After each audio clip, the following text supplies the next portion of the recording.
Be sure to hit that like button. Sharing is caring. Let's continue to grind to shine. The name Law Nation. Mama said that there will be days literally just like this. One thing we all adore, something worth dying for. There's nothing but pain. We're stuck in this game, searching for fortune and fame. Ain't no party like a cowboy party. Come on with it. What about a Law Nation's groove? So Cowboys surprise cuts. 5, 4, 3. Run from it. Destiny. Destiny arrives all the same. Now it's here. Put a 1 in the chat if the audio is straight.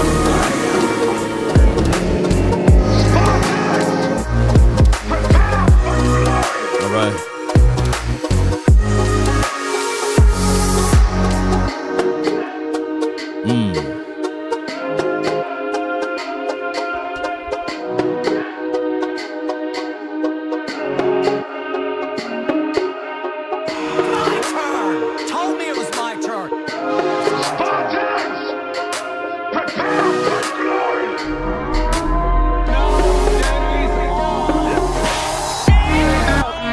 Lean forward.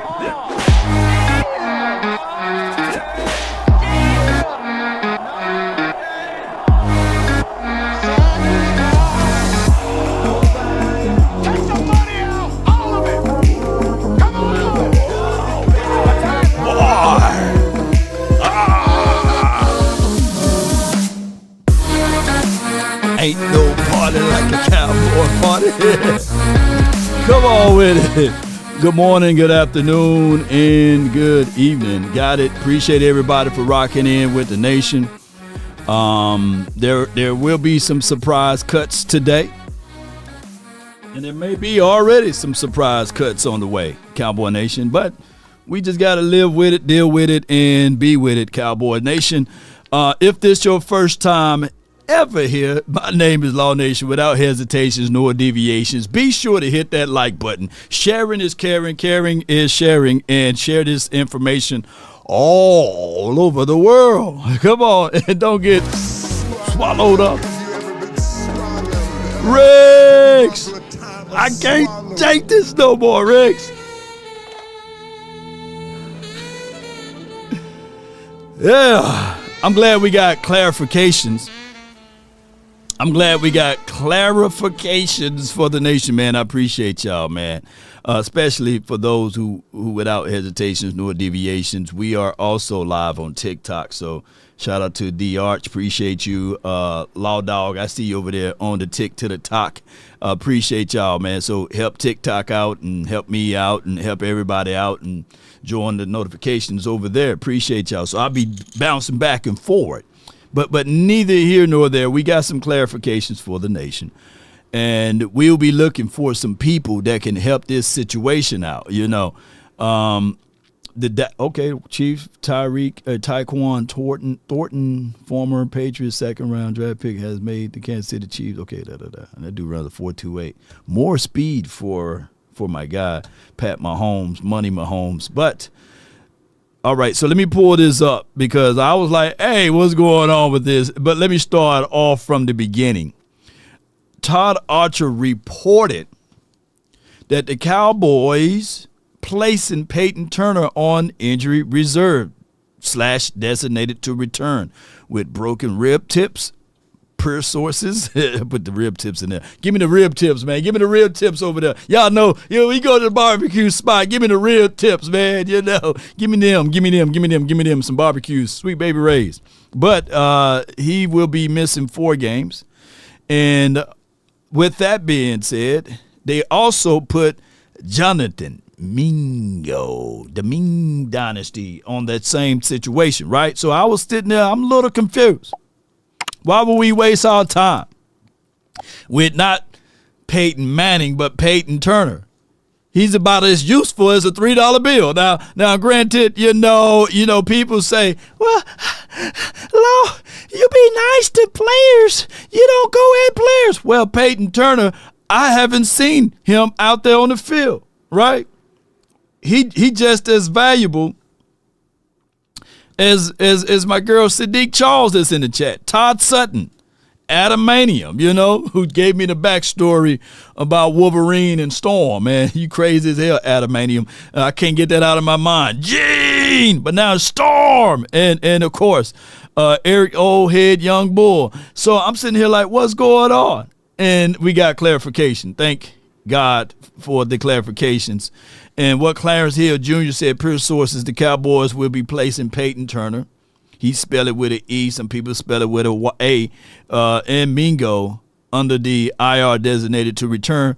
But Phil Maffa will make the final 53-man roster, and then he will move to IR. And Chavon Revel will be placed on NFI, whatever that means. Can y'all put in what NFI is in the chat? Appreciate y'all so much over there, Sean over there on the Tick to the Talk. Appreciate you. So I need to know what that is all about, though. Storm. I don't know what's going on. All right, so I got some. This is rigged.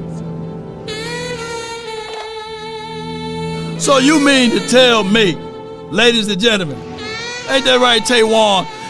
You mean to tell me, ladies, non-football injury, toxic tongue off the top rope, man? Appreciate it, Tom. Appreciate you. Non-football injury. Okay, I can live with that. But what the hell are we doing with Trayshawn Holden? Oh my gosh, man, Trayshawn Holden. Like, we got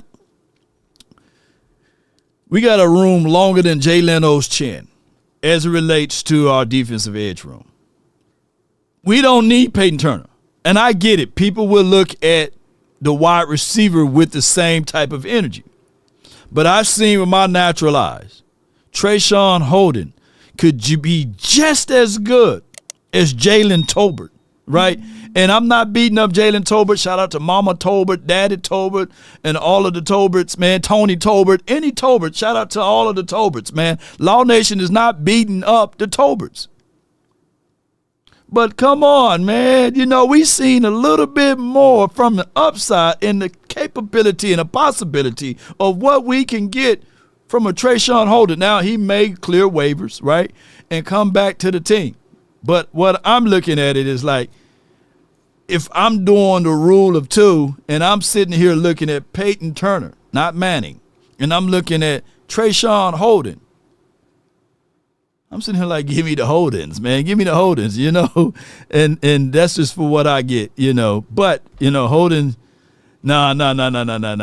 Holden is no near close to the speed VA boys as Turpin. He ain't that fast. Now, he ain't that fast at all, But what I'm talking about is that I'm just looking at value, right? Like I said, it is for what it is, Cowboy Nation, and we're sitting here waiting and still hoping and wishing that we can get somebody paid like by the name of Micah Parsons.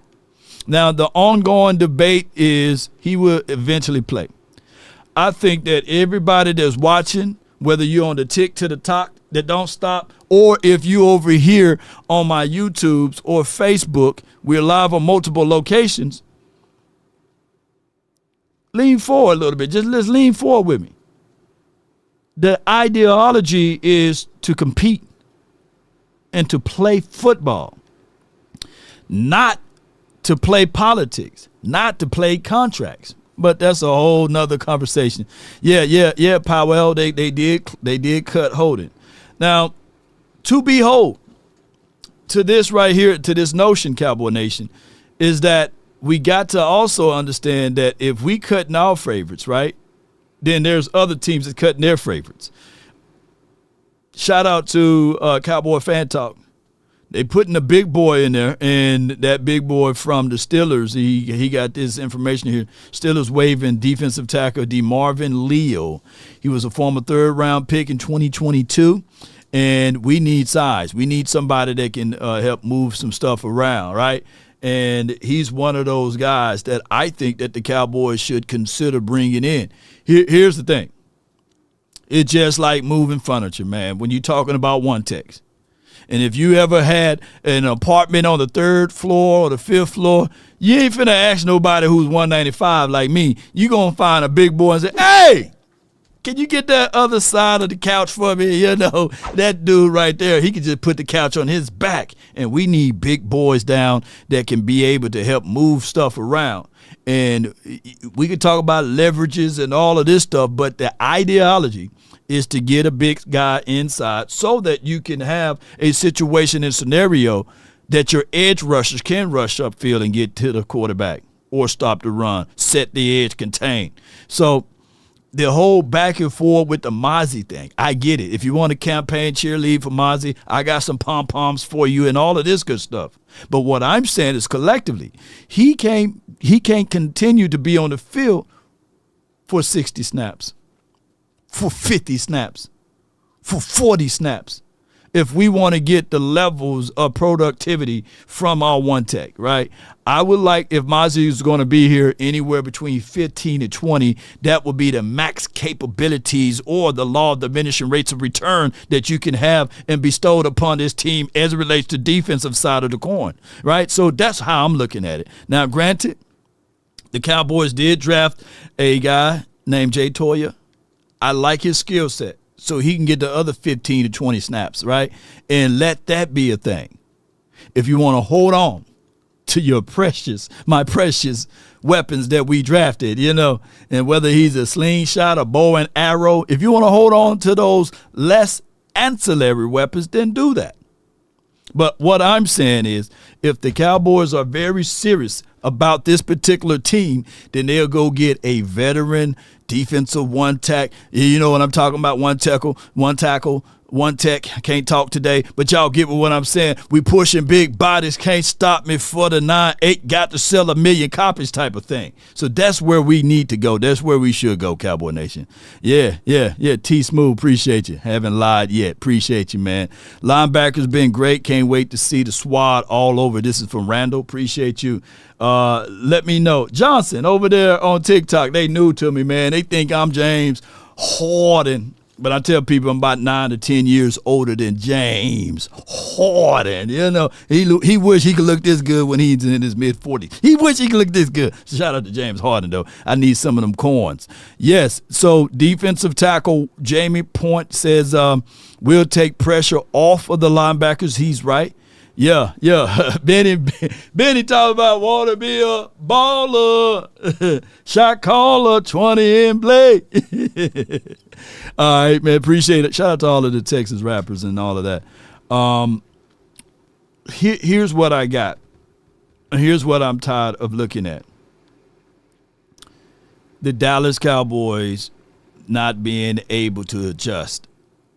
I think that we need to get this deal done so that we can get ready for the 2020-25 season. Hold on.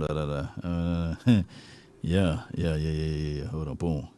Y'all bear with me. Great player. He knows more than anyone that it's a team thing. I know everybody's tired of hearing this, but you've got to put this puzzle together so that you can have some other people out there playing with Michael. That's the art. Pause, man. Hold on. Hey, man, if y'all not on TikTok, jump over to TikTok because we got people. I cannot believe, no matter where I go, I can be on the moon. They can punt me all the way to Pluto.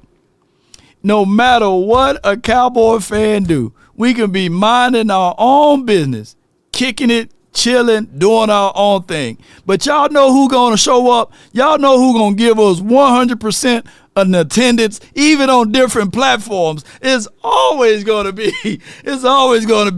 one little Eagle fan. It's always, I cannot believe it, man. No matter where we go, there's always an Eagle fan dropping their bird droppings, seeking validations, and validation is only good for parking. Don't you know what we will be doing if in return, if we won the Super Bowl last season, we wouldn't be on the Eagles pages, but Eagles, they find their way to put their bird beaks into the situation of wanting to get an attention. But I'm going to tell y'all this. I'm not going for it with y'all Eagle fans because y'all are the bottom feeders of the NFC East. Y'all haven't passed Washington yet, and you for dog sure haven't passed Giants, and you for damn sure never going to get to the graces of where we are at. The Eagles fans are still at the bottom of the division. Nothing changed. I know it's been 30 years, 30 seasons, but they still looking up. They got stomach muscles on their necks because they looking up so much in that position on their knees. And hey,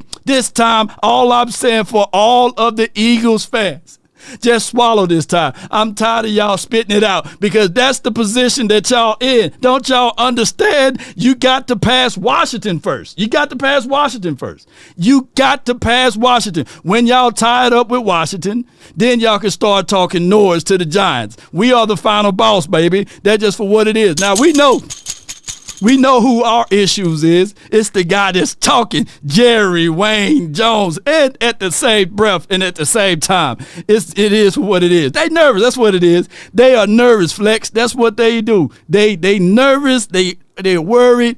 They think they're looking great. Where Montisha at when you need her?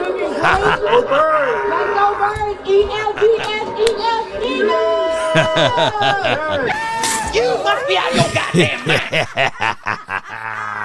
Let me get back to my content of the deal, and that's why we're trying to get done. We have all the appreciation in the world for what he can mean to the years ahead. Micah's a great player. He knows more than anyone that it's a team thing. I know everybody's tired. That Jerry Jones, boy, he will play that same record over and over again.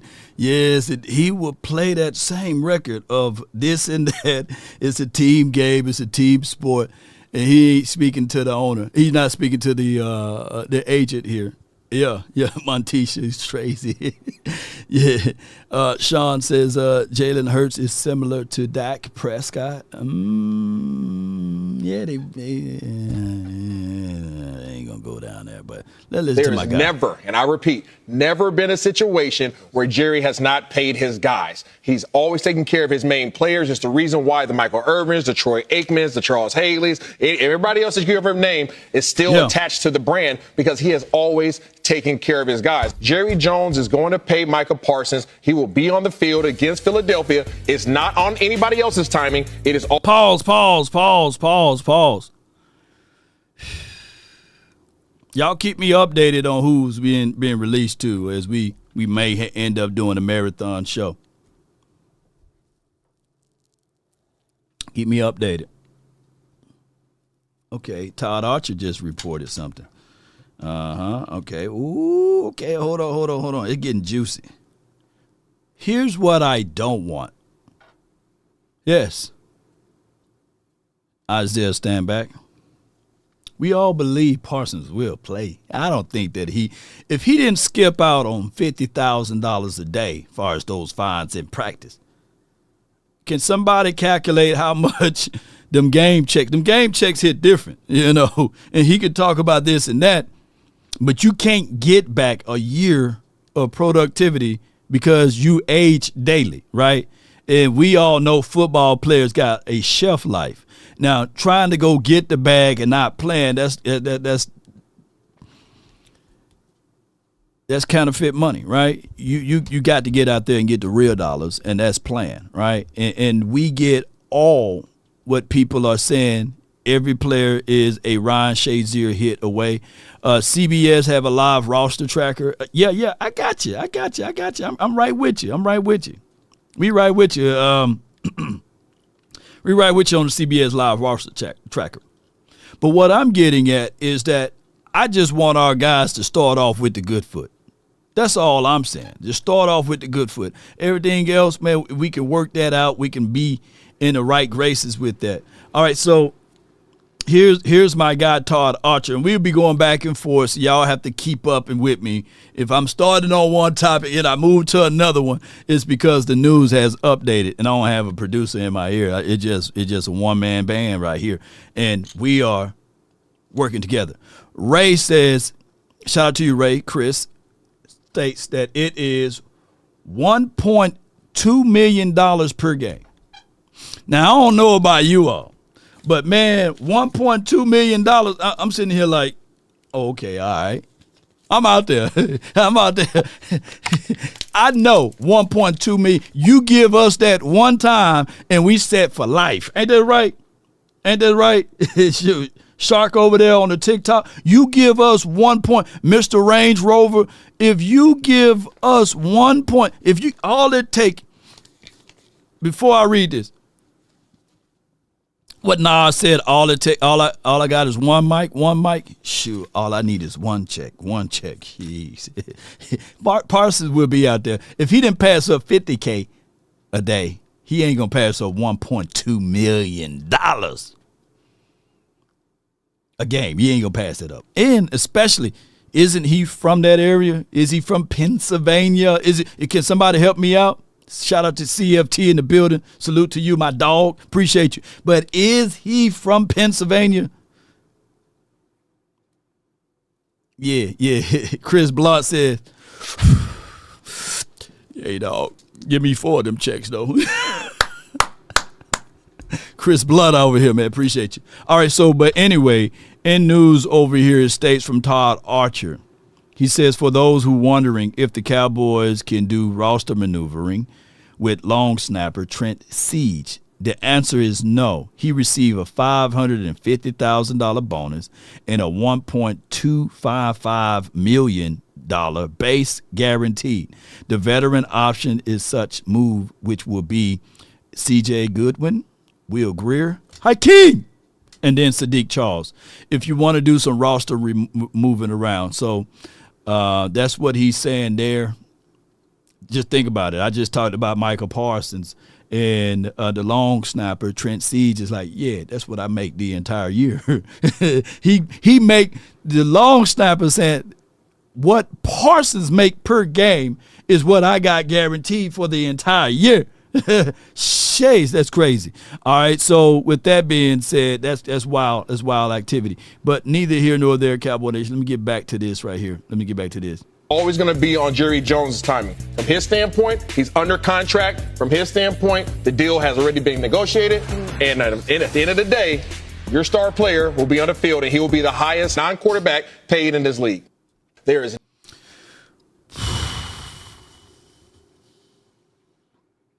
Jamie says, yeah, he's from Pennsylvania, Harrisburg. So we know that Parsons wants to be at game 1. Greg says, get rid of Will Greer. There's some people that we're going to have to make the ultimate sacrifice. Some people we're going to make the sacrifice, organically speaking. Yeah, shout out to PA.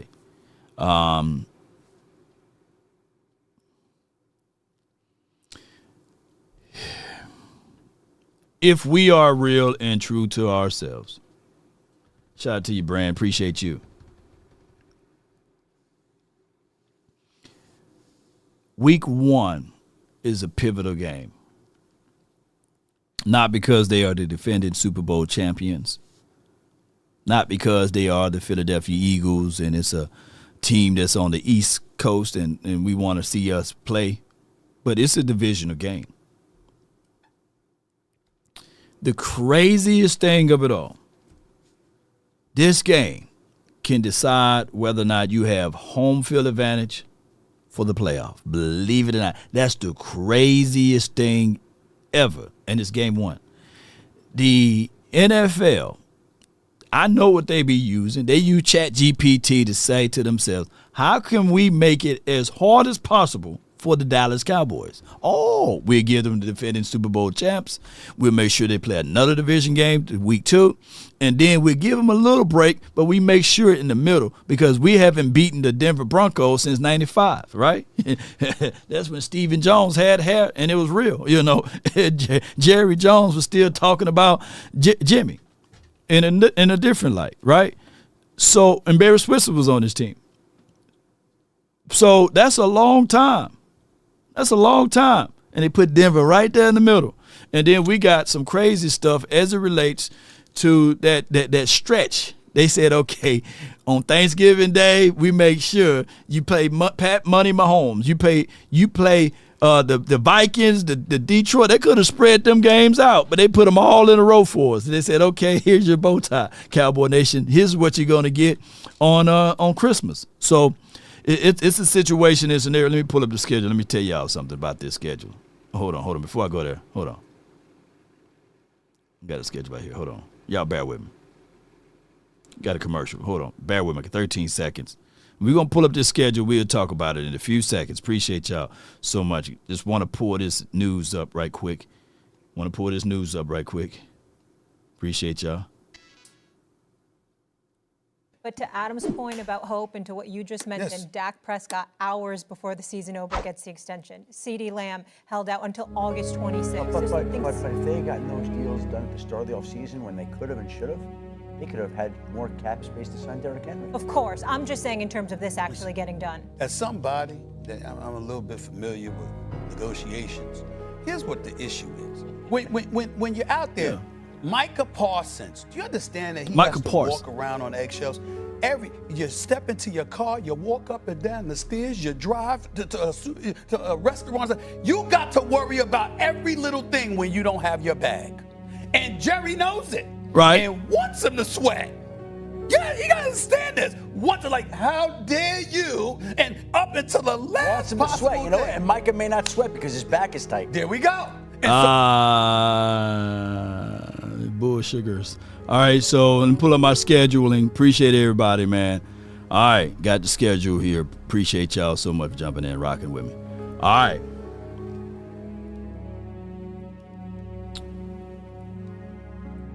Philly, New York, Chicago, Green Bay, New York again, the Jets, by the way, Carolina, Washington, Denver, Arizona, Vegas. This is where that middle of that schedule get kind of weird for us. It get very weird for us. After the Vegas team, and they may be nasty. That Vegas team, you can't sleep on Vegas. That's a brutal ASS schedule. If I can be this way.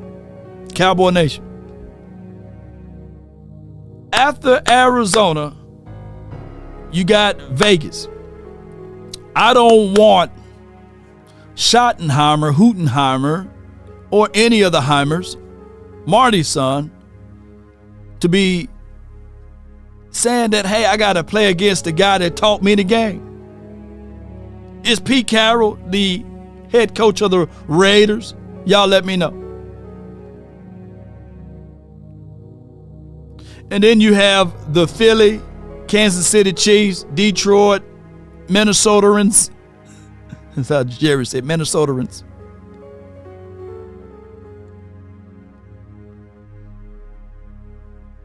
Los Angeles, who should be a better team than what they were last season, by the way. That's a damn good coach over there in Los Angeles. Not the Clippers, but the Chargers. Washington, then the Jets, and then the Giants, I meant to say. So we got to be locked in. We got to have our best foot forward starting the season off. We do. So that's why I'm looking at Jerry like, what the world are you doing? I'm tired of egos. Law, what is egos? Edging God out.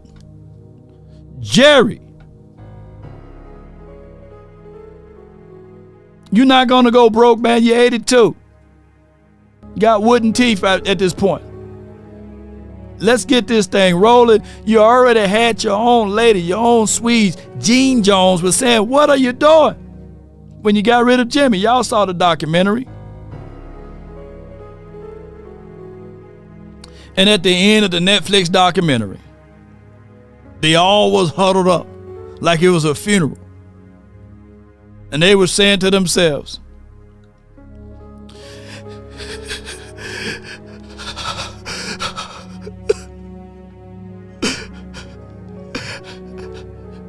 our grandkids may not ever get a chance to experience a Super Bowl. Jerry,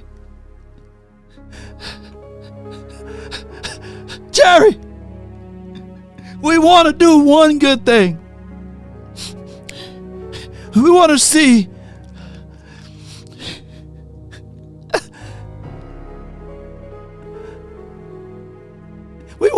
a Super Bowl. Step out the way. And you will get there. You will get there. We had 3 critical areas this season that we have to identify. Defensive one tackle, a veteran cornerback. You bring that into the mix. Shout out to Trayvon Diggs. I got my guy, man. He's a dog. Yeah, I love him. But I'm not finna be sitting here thinking that he will be ready Week 1 versus A.J. Brown and Smitty. Now, granted, hey, I seen some crazier things happen, right? Shout out, kudos and credence to him. But what I'm sitting here saying to you guys, bring in a veteran cornerback. Cut day is here. Bring in a veteran defensive one tackle, right? And if we want to leave the last critical spot area wide open because it's the area of the unknown, I would give them that. I will give them that. Well, what I'm saying is that there are known knowns and that there are known unknowns, but there's also unknown unknowns. Things we don't know that we don't know. And that is the running back room. Shoot. Because that's what old boy alluded to. He says, man, get you somebody that can really run that rock. Now that would be trying. That's so your grandkids can see us lift up that Lombardi trophy, right? But they never got a chance to see greatness. They can only relive the story times. And if you born in 98, 99, and for the 2000, you in the same boat. You haven't seen no glory, right? Even if you're born in 97, at least you can feel some of the, hey, the Cowboys we may just be right back there at it, right? But if you born in the 2000s, you don't know. That's just what I'm saying.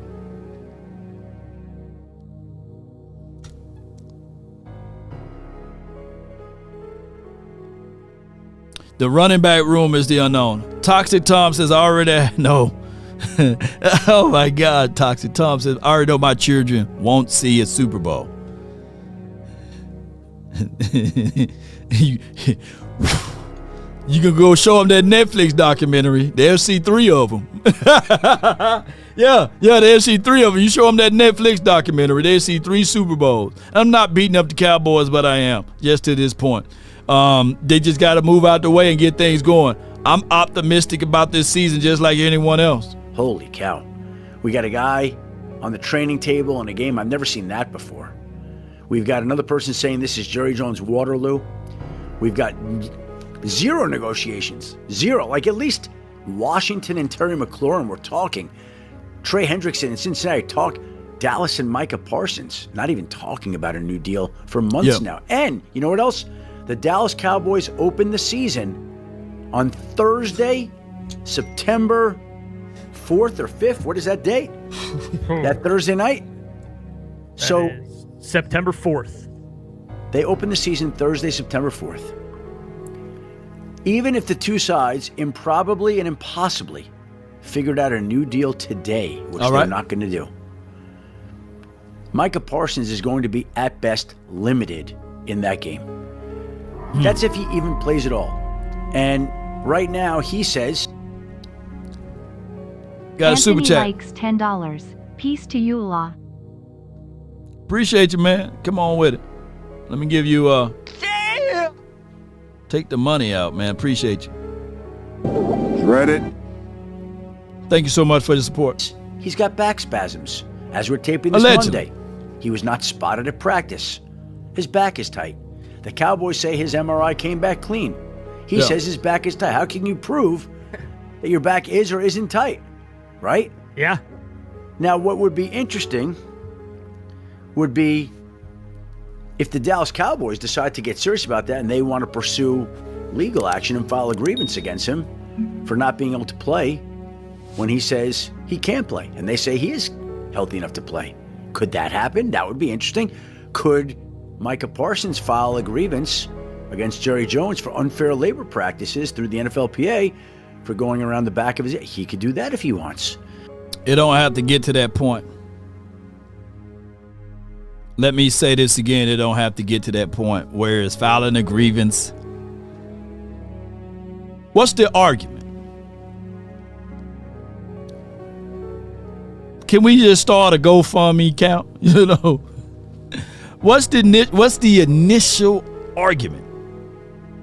Is it the guarantees, the length of years, the blatant disrespect, or if it's a situation and scenario that now everybody chiming in? Darrell Reeve has already chimed in. NFLPA, as soft as Charmin soft as they are. The NFLPA is the worst in all of national sports. I'm about to say national football. In all of sports. They would not fight for you for nothing in life, right? I had players that hit me up. Hey, man, let me borrow about $20, man. 82% of players, 5 years after they finished playing football, skid mark broke, looking for things to do. Now, that ain't all the way on the NFLPA, but it is with the ideology that these guys got no health benefits. They got no deals after they leave football. Some of these guys don't have any health or medical benefits overall collectively. Especially, you got to be tenured. I think it's 4 to 5 years you got to be tenured. So the average lifespan of a football player is 3 years. So if you haven't hit 4 or 5 years into your season, boy, you a sitting duck.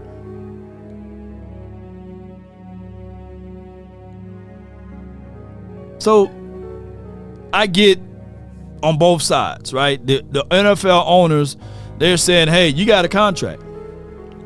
Yeah, Parsons, you got a contract. You under contract. And matter of fact, believe it or not,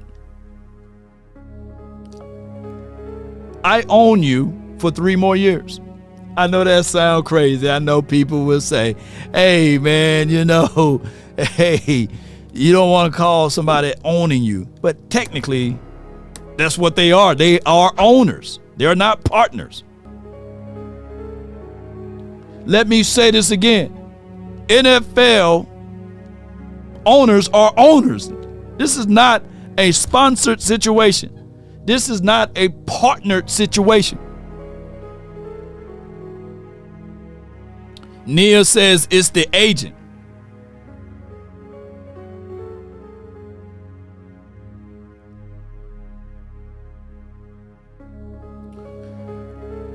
Was it the agent when DeMarcus Lawrence had to deal with this? Was it the agent when Dak Prescott had to deal with this?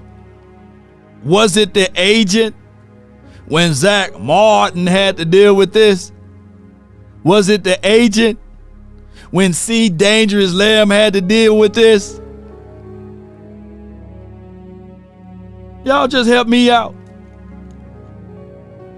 How come it's always the agent and we got a common denominator? We got a common denominator. I got a deal on the table and you won't even pick up the phone. They haven't spoken since March. And if you guys believe that Jerry Jones wrote out guaranteed money of what Myles Garrett got or for what TJ got, shoot, I got to land on the moon for sure.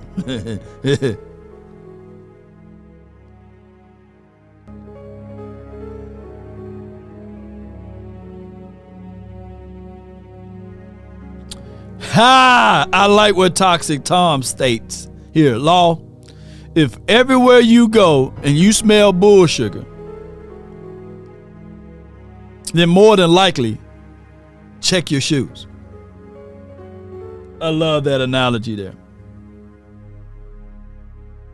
So we keep having these same things. All I'm saying is, and I get it, the agent is not flawless.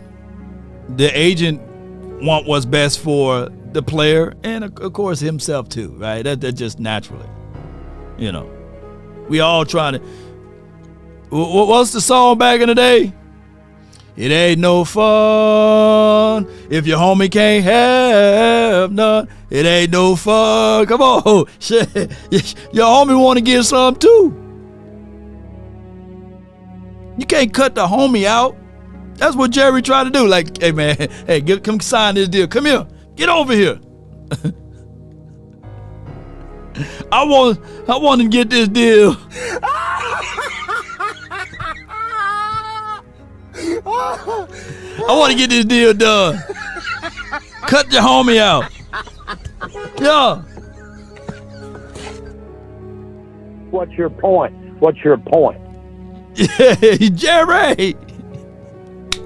Let the homie get some, man. Let's get this deal done, man. Stop driving the wedge in between the two.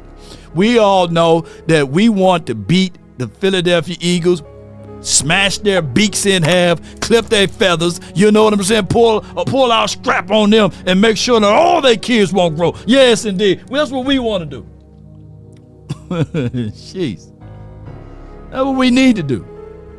But we can't be going in this thing half-stepping, and they going in 100%, and we still get the blame. Somehow somebody is still looking at it, hey, man, that's Dak Prescott's fault, man. Yes, indeed. Take the homie out. Yeah, on paper. Oh, my gosh, man. Nah, Jerry. Take the money out. That's what you need to do. Take the money out! All of it! Come on! You're wasting my time now. Come on! Come on! That's all we saying. Shoot. All right, with that being said, we still waiting on some more news to gather around. But if you are tired, okay, hold on. Cowboys waive Fairweather per sources, he clear waivers. Okay, so they're going to bring Fairweather back. We just need to see how everything mount up from there. Shout out to you, Sadiq Charles, for being a member for 56 months. That's a long time, not a short time. We really appreciate you. Yeah, is the homie on the field? No, Robert. No, Robert Cortez like, hey, is the homie on the field, though? See, people think that guaranteed money is guaranteed. There's a certain player that played for the Dallas Cowboys who's still trying to recoup $18 million of his guaranteed money and is still in concessions with courts right now. His name is Jay Ratliff. Look that up. He's still waiting on his money. Oh, man, they signed these guarantees, blah, blah, blah. NFL contracts are definitely not in the wheelhouse of baseball, MLB, basically, nor NBA. Them contracts are guaranteed. The NFL, man, they be scrambling and scraping for this money. So you got to go in with representation. Look, what this is the classic, you get pulled over by the police, you get into the interrogation room because somebody done passed away or something nefarious done happened, and two detectives, Jerry Jones and Stephen Jones, is sitting you down talking about, hey, let me tell you something. Where were you at 3 o'clock on a Tuesday night? Now, I got evidence to show and showcase that you was on this street. Now, somehow little Johnny and the East Side boys then got ran over, and you was in that proximity. Where were you? And the other guy, Jerry's like, hey, I'm gonna level with you. I know you're innocent, but just tell me where your whereabouts, and have you had anything to drink? Have you snorted anything? Have you did anything else? Because I got your back, and I got this box of pizza, some chips, some chicken wings, and a Sprite. I'm here for you. And then Micah like, hey, do I need to get my lawyer? No. Keep him up out of this. This is just between you and I. Matter of fact, Stephen Jones, you can leave. It's just you and I. One-on-one. I got you. Now, how many people in here is going to refuse when you already paying your lawyer a retainer, right? And you already got your lawyer in your back pocket. How many people refusing to bring their lawyer in, their attorney?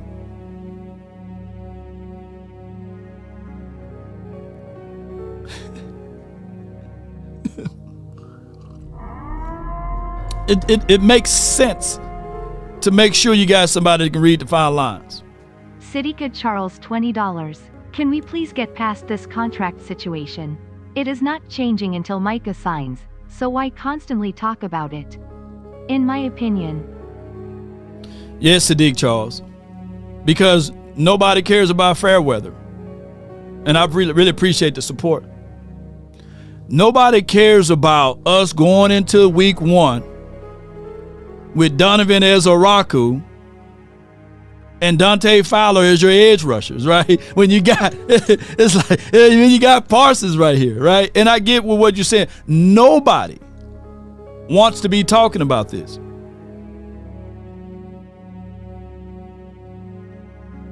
Yeah, hiring an expert in law. Yeah, that's exactly what we're going to do. And it makes, like, all of us real Cowboy fans, we don't care if these players make $100,000 a year, $500,000 a year, $1 billion. We don't care. We just want to win week 1.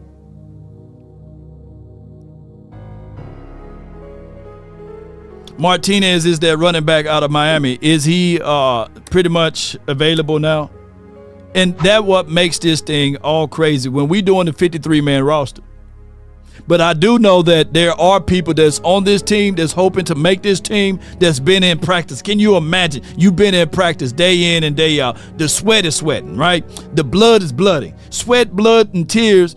And all of a sudden, you got a guy who never practiced all this offseason. Rolls up out of the bed, and they tap you on the back of your shoulder and tell you,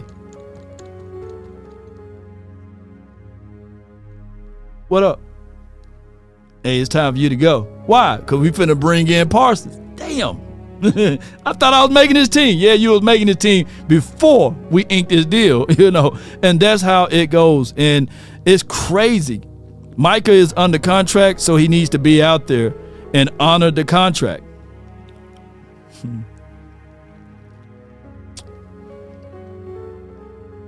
I agree.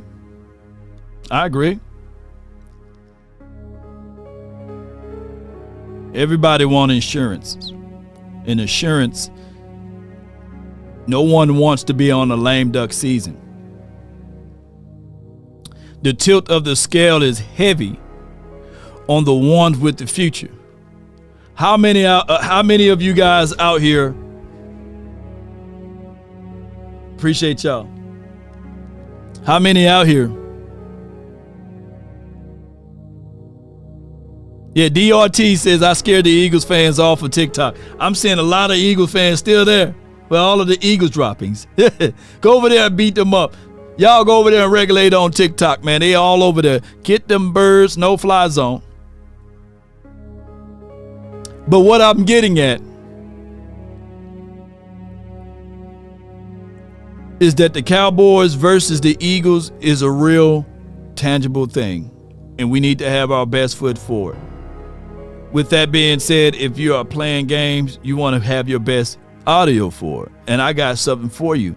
Believe it or not. Spartans! Yo, if you serious about gaming, you need to check out the Turtle Beach Cell 700. The headset is built for power, comfort, the hybrid leather cushion, metal reinforced design, the clean, lay flat look that made to last, the real magic, the dual driver that give you high definition 24-bit audio sound. That crisp, that footsteps, clean shot, 3D sound that put you in the game. And switching device easy. You can bounce between PC, PlayStation, and even your phone with Bluetooth. Thanks to Crossplay. Noise cancellation, giving you crisp, crystal clear, zero static sound. Game smarter, play louder, dominate everything. And remember, you're listening to nothing but the best. No doubt. Let's get it, man. Now for the triple HD crystal clear sound, be sure to get yourself 700. Hey, Turtle Beach, they've been great to us, and I want y'all to be great to them by using promo code LAW to get percentages off of your next purchase. And you can literally hear those footsteps and that sniper rifle, man, when you download the information that's in my description box. Go to their website, and it's easy switching devices, just like what we did right now. PS6 is coming out 2028 Dramatic. Is that before or after Grand Theft Auto? Who's going to win first? That PS6 coming out in 2028, Cowboys winning the Super Bowl, or Grand Theft Auto? Which one is coming out first? Y'all let me know, man. Yes, indeed, with the cross-play, yes, and everything. Appreciate everybody, man, for rocking and rolling with us. At this time, since we are still waiting on developing news, I would like to know your input. I would like to know your thoughts. I would like for you guys to call on in and get on in line so we can get this conversation started. I get it. I get it. You know, a lot of us, I don't want to talk about this Micah Parsons situation, but it's at the table, right? This is like lima beans when you're growing up. You didn't like them. But now that I'm older, man, give me them lima beans. Give me them butter beans, man. Shoot, them beans taste good. I was a fool not eating them beans back in the day. Now I eat it, you know. GT6 got Grand Theft 6 is 10 more years in waiting. GT6 is coming out in 2026. You can book it. Okay, all right, come on with it. All right. So hopefully we can get some of that going. Call my phone, hit my line. Only ones who down for Micah Parsons deal. Micah Parsons deal. Oh yeah. The hotline, one of the mods, please put it in the information box. Call my phone, hit my line. Only ones who down for Let's go. RogueShop. Without hesitations nor deviations. 657-390-7391. That is the hotline. My guy said beans and bologna. What my beans and bologna? What we got?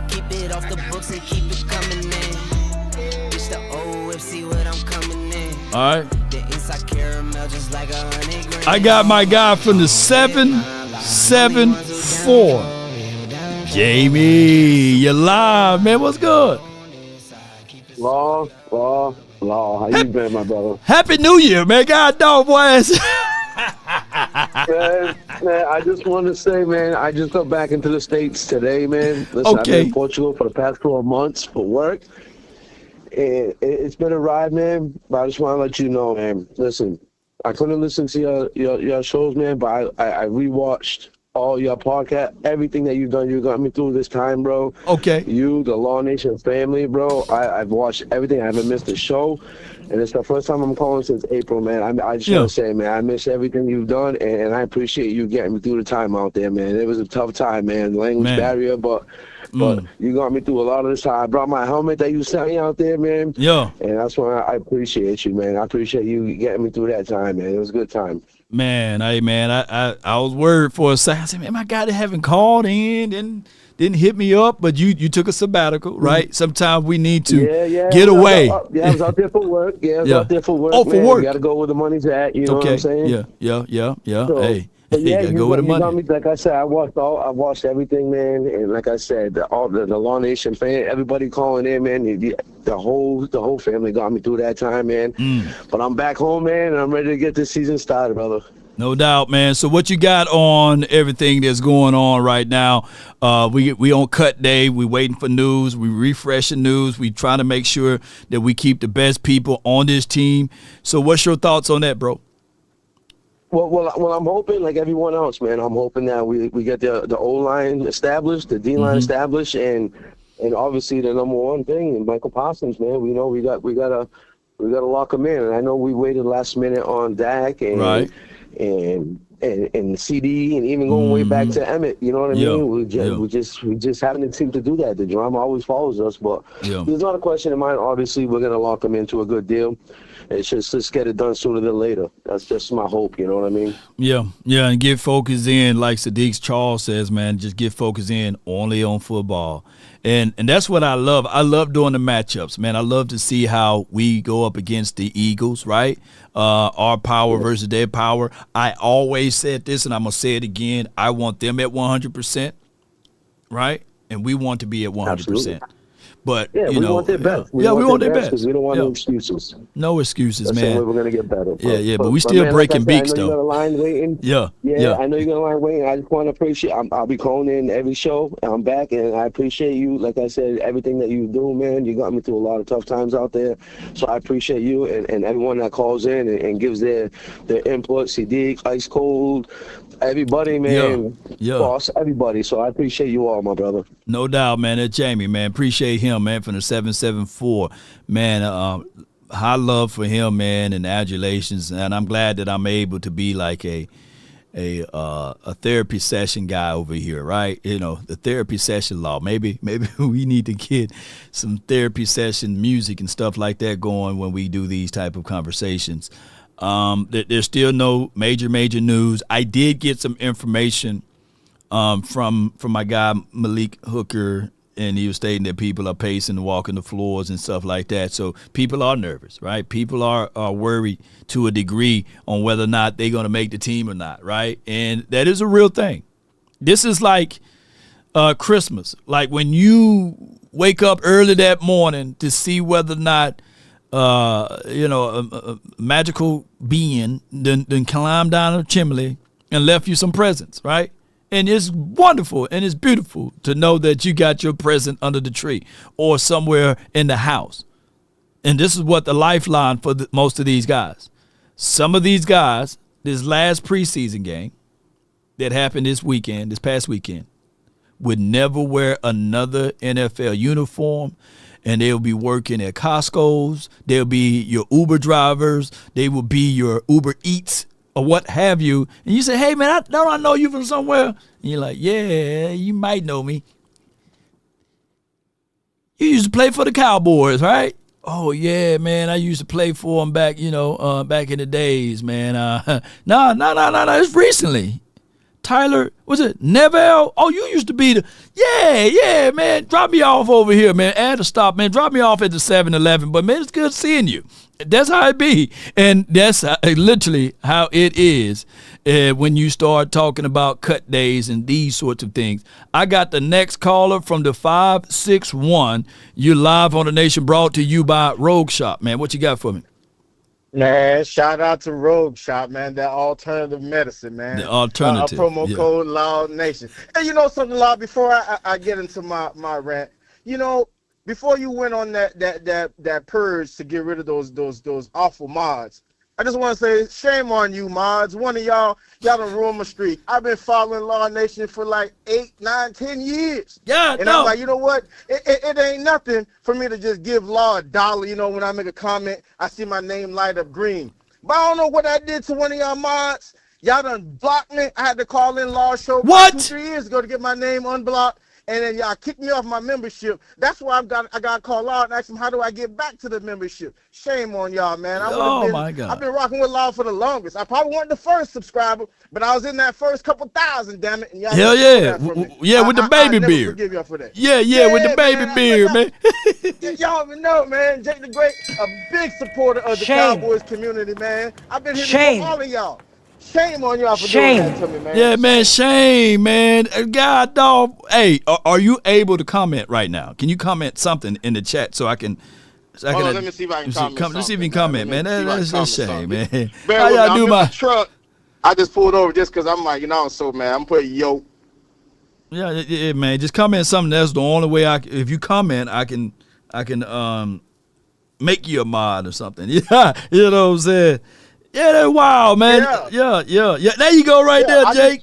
Jake! Yeah, that's me. I just put yo just to let you know I'm here because I just be driving. I don't want to be texting and driving. Yeah. I Hold put on. that You know, I'm always like the number 1 or number 2 always in the chat, and maybe one of y'all mods were hating because y'all seen Jake the Great's name up there first, and y'all done blocked me. Nah, you in there now, Jake. Jake, you in there, man. You know, y'all gonna do this to Jake. You gonna do this to me? Yeah, me. Hey, but you know what? Yeah. Hey, shout out to Cowboys Uncut, man. I'll be watching their stuff, and them boys had me rolling the other day, talking about how Jerry Jones done lured Michael Parsons into the lair and then violated and put a little piece of candy. And Michael Parsons thought he was a big dog lion going in there with Jerry Jones. So he realized for Jerry done been doing this longer than you've been alive, Michael Parsons. You thought you was different?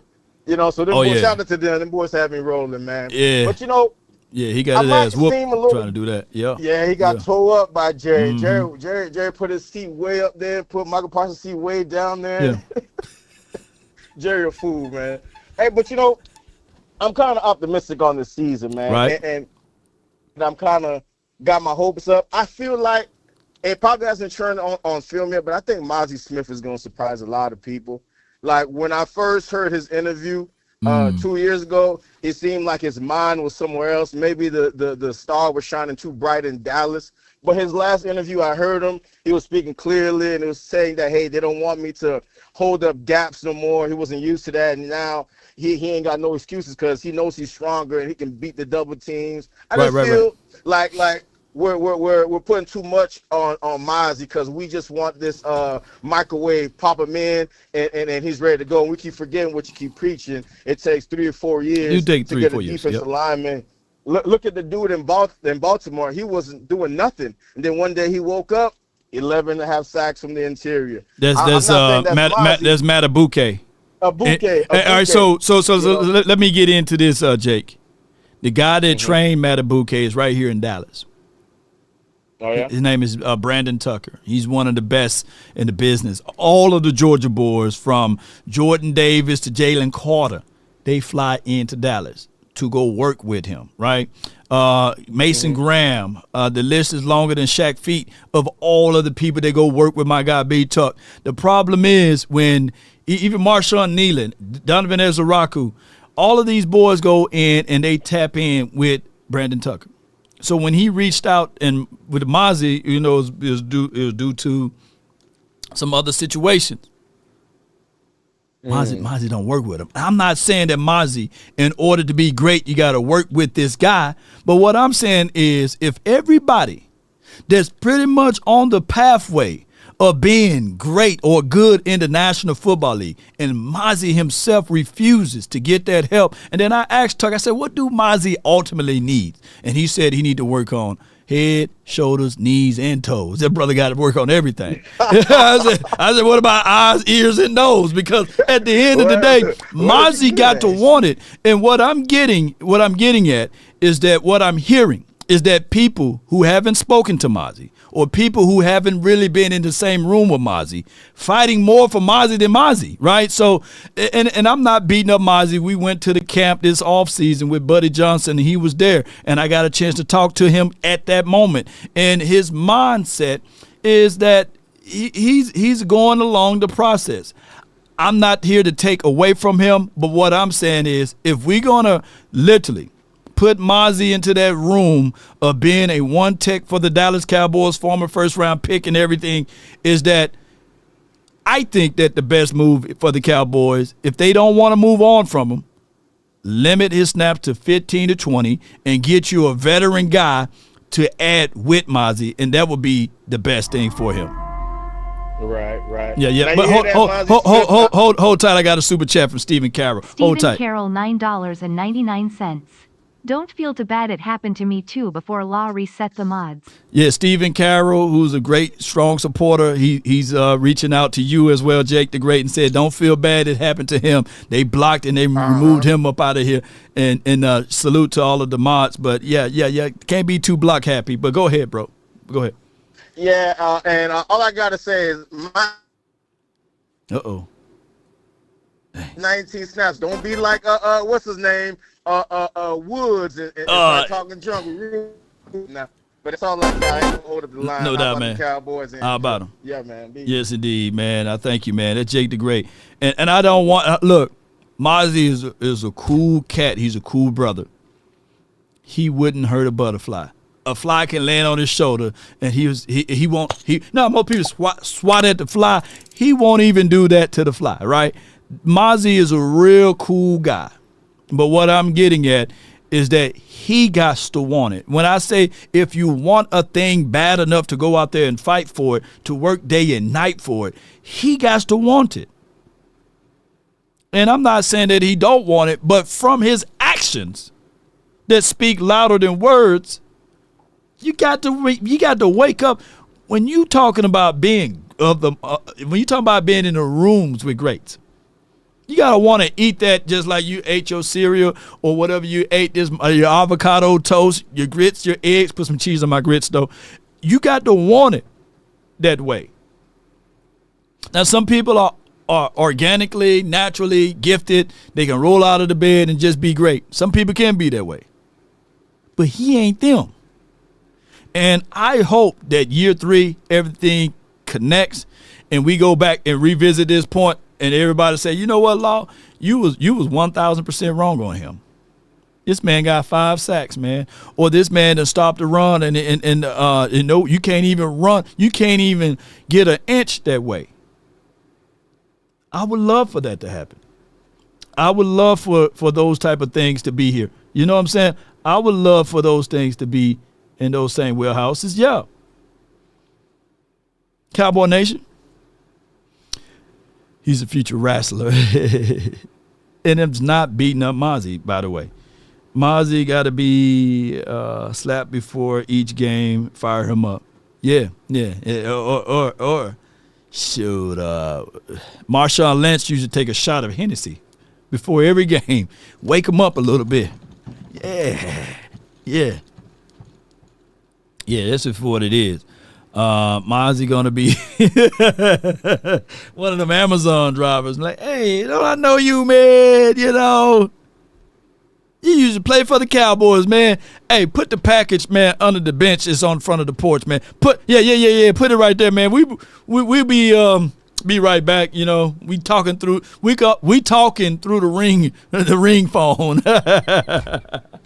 Oh my gosh, man. And just to add to, not everybody worked with B-Tuck. Even Micah Parsons, he got his own guys that he worked with over there in PA. And Lance does a great job with Parsons. And I'm not saying that you got to work with B-Tuck, but what I'm getting at is that you got to figure out a way to get things moving and grooving. I got from the 202, you're live on the nation, brought to you by RogueShop. Appreciate you for jumping in. Big homage. Talk to us. How about them Cowboys, y'all? Hey, y'all. Get on up there. Yes. Living the Amish paradise today. So yeah. Glad to, yeah. So you actually answered one of my questions was going to be for you about Mozzie Smith. What is he? Because he's a superior talent as far as strength, agility. Yeah. I mean, yeah. That was off the charts, but I'm glad you answered it. I think I got my answer anyway, and that was very, very helpful. Yeah. So, but I'll pray for him because we really need him to show up. We need him. Yeah. Yeah. So we'll pray for him. But I'll go to my other observations or questions, and it involves different hats. Just like we say, Jerry's wearing different hats, so do we as fans, right? Micah Parsons wearing 2 different hats as well. So is Dave Mugalata. So we know what Jerry is. Look, and I think we've been clear about that. Jerry has been doing doing business the same way since Jimmy Johnson left. Right. He took over the reins. Okay, we know what he is. A snake could be a snake in different ways, but still a snake. We know you got to deal with a snake a certain way. All right. But Micah Parsons, as you stated, is under contract. Now, as a fan, I'm going to wear my hat, and I'm going to say as a player, I'm going to put my hat on and say, okay, I understand he wants his bag, but he is under contract, and he's hurting our team by sitting out. So as a fan, I don't like it because it's a selfishness. I mean, I want him to play for our team. We love the Cowboys, right? And nothing. Hello. Season Yeah. Did you hear me? Yeah. Repeat that, por favor. Yeah. Yeah. No, I said the one season that crystallized how deeply I love my Cowboys was the 1-15 season. That season, as brutal as it was, I would I would try and look at what positive of every player. Who could we get? How could this player be better than the following week? What did he do? Whatever it was. But that was the greatest season for me because that was the lowest point, but I knew how much I loved them from that point forward. Okay. So having said that, now you talked about also, or not you necessarily, but you had a commentator speaking about Jerry Jones because he is wearing 2 hats. Is he violating some rules because he's the owner? Now, keep in mind that he is the employer, and this is just some Amish common sense a little bit, Amish and slow. But so Jerry Jones is wearing 2 hats, but Dave Mulligata is also wearing 2 hats, and he's got to be careful because Jerry Jones could unleash something on him, and it would be a lawsuit because Micah Parsons is under contract with Jerry Jones with the Dallas Cowboys, and if he's interfering with that contract, guess what? That opens up the door to something that Jerry Jones probably is very familiar with. So I think everyone has to calm down and get this resolved, but he is under contract, and again, if I was the agent, we're talking hundreds of millions of dollars, I don't care if he answers the phone or not. He is the kingmaker in this situation. I would go down there and, eat the ice cream and just get it done because it's in the best interest of Micah Parsons to do so. Right. Yeah. I know he has other clients. Right. You're right on the money. You sit down, we go over everything, and we draw the line in the sand, right? You like me, I like you. How can we fall in love with each other? Okay, you gonna have to do it this way. You know what I'm saying? Oh, I don't like that. You don't like that? And that's what we need to have. And if Parsons is willing to not be on this team, he'd already voiced the notion that I no longer wants to be here in Cowboys uniform, right? I no longer have the desire to play for this team. Now, Jerry Jones can honor that wish and get something back in return because one thing that I don't like is holding someone hostage that don't want to be here. I want only players that want to be here to lift up that Lombardi trophy. And if Parsons said that out of frustrations and emotions, well, you said what's on your heart, bro, and I'm going to give you what you wanting, right? I just got to find a dancing partner. But if what's the issue? Let's go through it. If he wants to be here, we make this deal done. If he don't want to be here, then we try to figure out what we can get in return for him. And that's how it should be. But we put everything out there on the forefront. We put everything as it relates to what Jerry Jones do as a news cycle. And that is what hurts this team more so than anything. Yeah, you're right because he that's what makes him the ultimate salesman because he's winning. He's winning regardless. He's winning regardless every year because don't forget when he bought the team, the Cowboys were, they were in the dumps. You couldn't sell that. I mean, he got an incredible deal, right? The most back then, but it's the same thing. He's a salesman, and ultimately that salesman's got to determine, if what you said is true, if Micah really wants to leave, that salesman's got to kick in and get, do what's best for the Cowboys as well. Yep. Because you don't want someone who's going to be tainting the team.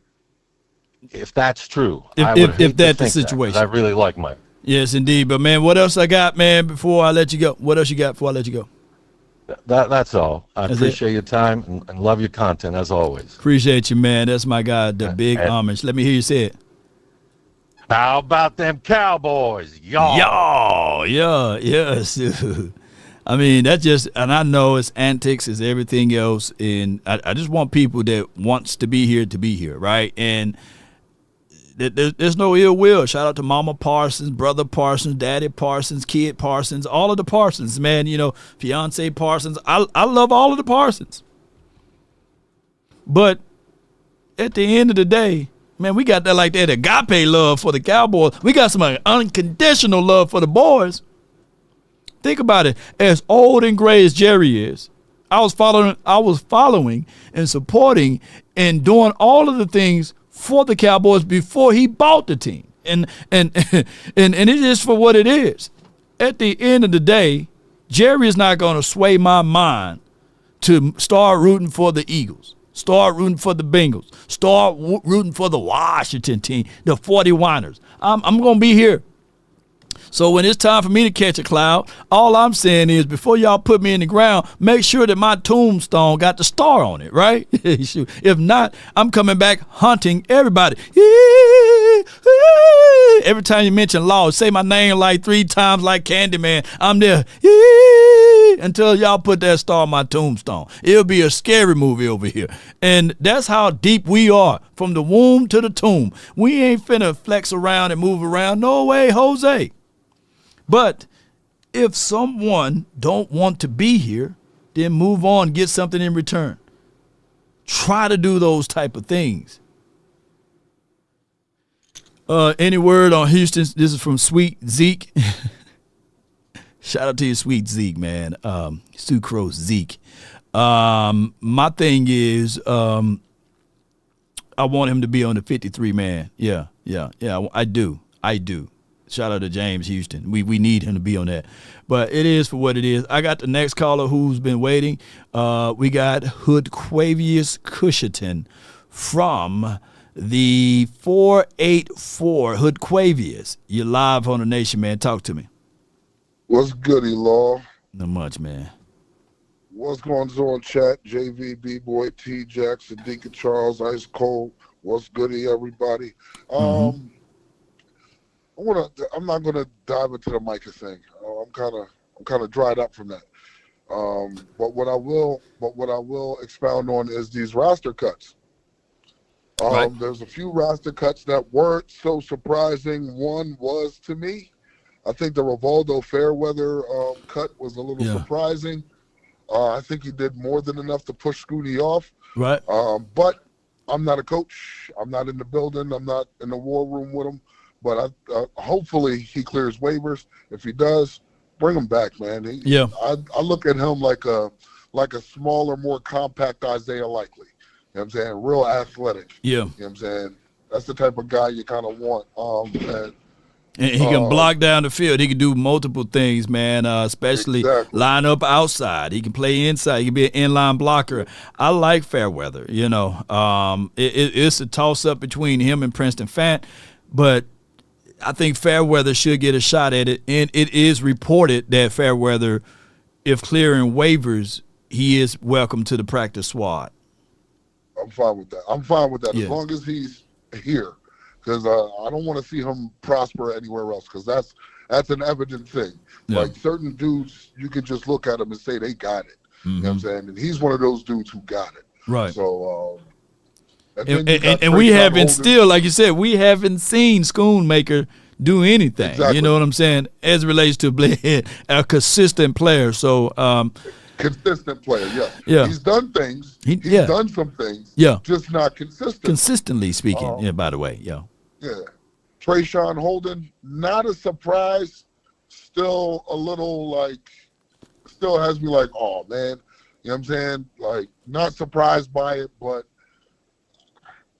like, damn, give the kid a shot. He looks like he's got something. Again, if he clears waivers, maybe he comes back. I'd like to think that that's a possibility for him. Right. For the most part, man, the first round of cuts were the first round of cuts. Did a live on it last night. Not too surprised by any of that. You know, dudes clear waivers. They're welcome to come back, I'm sure. Right, you know what I'm saying? But right. we only get 8. We only get 18, I believe, right?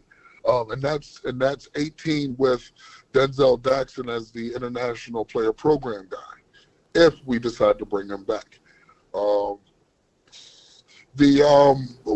I'm still unsure of, and maybe you can help me out with it. When it comes to IR, you got the 2 that you can bring back. Right. Okay. And I understand, I believe you can bring them back anytime within the season. Now, the other IR guys, it's either you have 4 games to elevate them or you lose them for the season, correct? All right, so you can use 2 injury reserve once they make the 53-man roster, and that is, I believe, that's just the basic injury reserve that basically that do counts with your 53. Now, the 2 injury reserve designated to return is a mandatory that they miss 4 games, but they don't count against your 53-man roster. So, for example, we burned one on Peyton Turner.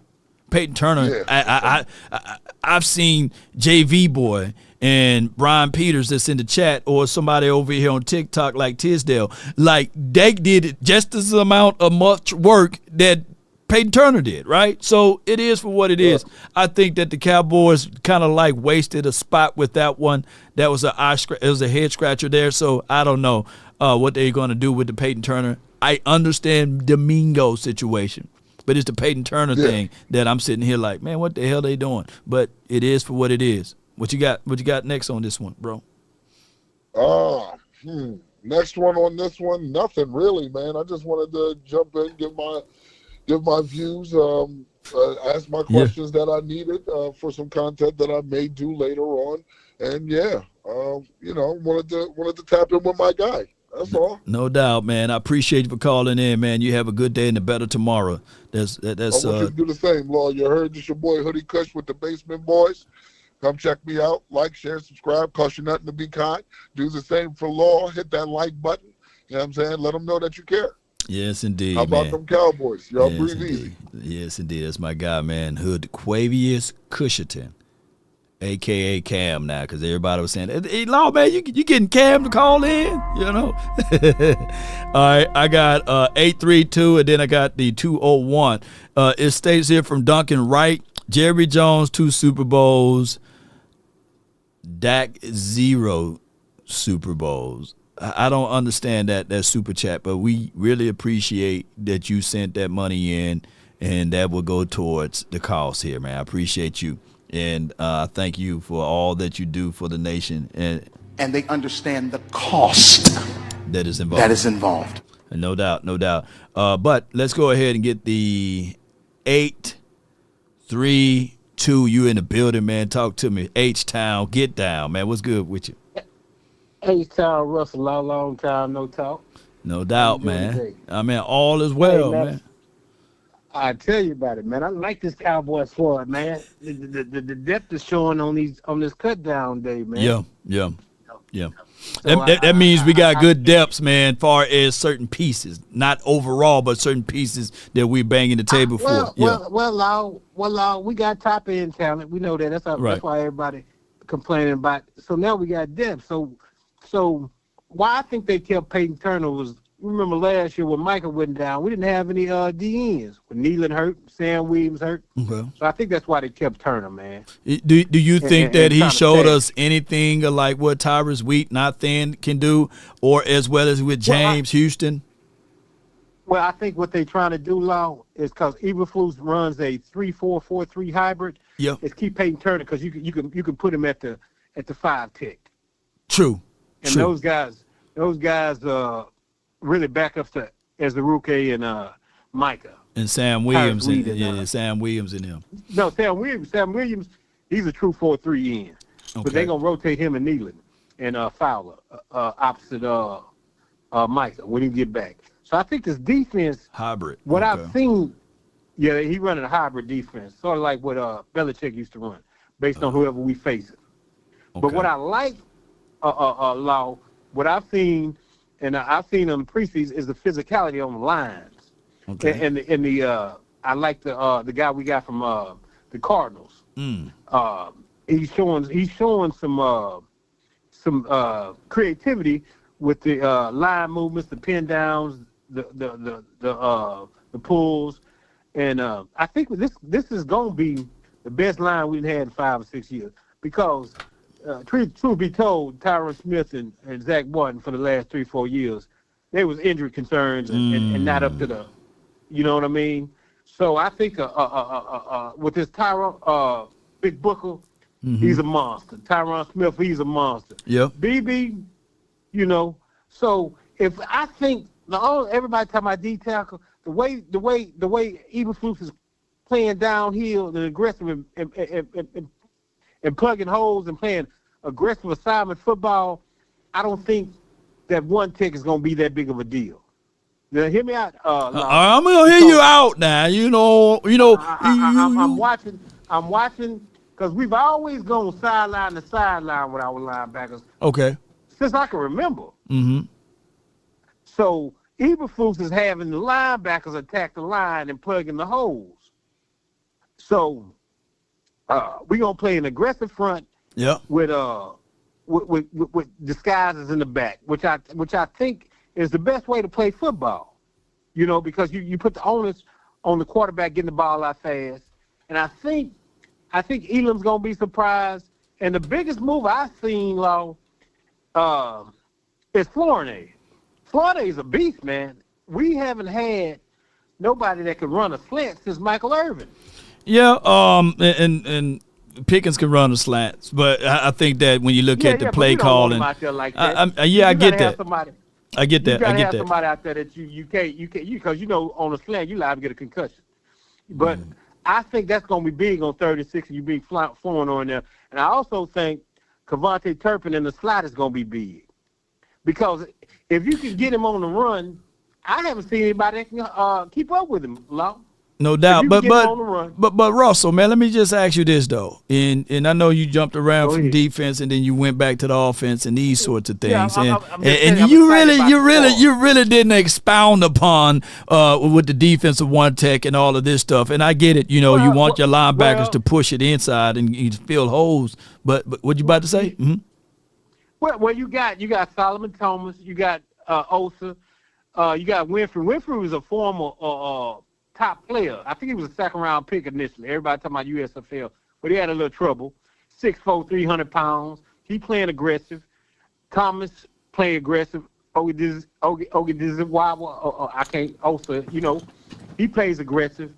And then you're going to have Micah and Sam Williams coming off that edge, man. I think if we can go get people looking at the wrong, if we can go get a running back, that's the key. You can't go into the year with a Jaden Blue. In closing. Yeah.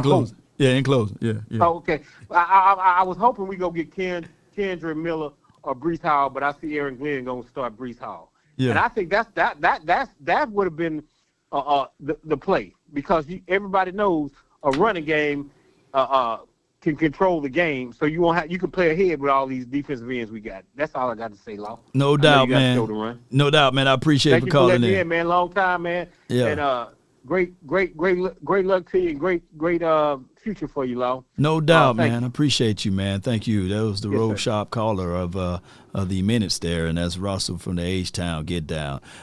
We got. Let's go, man. Let's go. Oh, wrong button, man. But I got nothing but love for you, baby. Deuce! Got nothing but love for you, baby. Deuce Vaughn! I got nothing but love for you, baby. Deuce! Got nothing but love for you, baby. Oh my gosh, man, they done cut Deuce, man. They done cut where my rigs at, man, but please come home. What we got? I got beans and bologna. Yeah. Man, they done cut Deuce, man. That is just, man, it's just.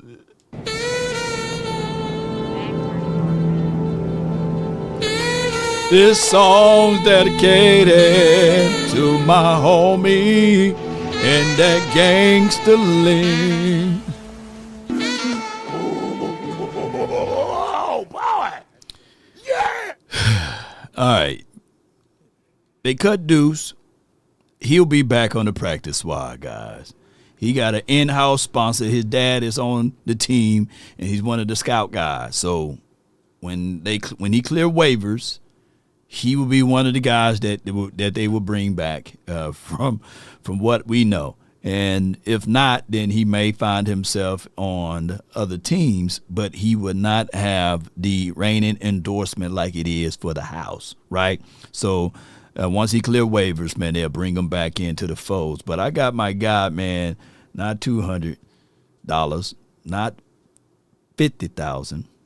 But what about $100,000, man? With the plan from the 201, they can cut your homie, man. What we got going on, man? What's going on, bro? What you got for us, man? You live. $100,000. $50,000? Okay. No, man. What's going on, man? We can't say the deuce is loose no more, man. No short king, man. Damn, man.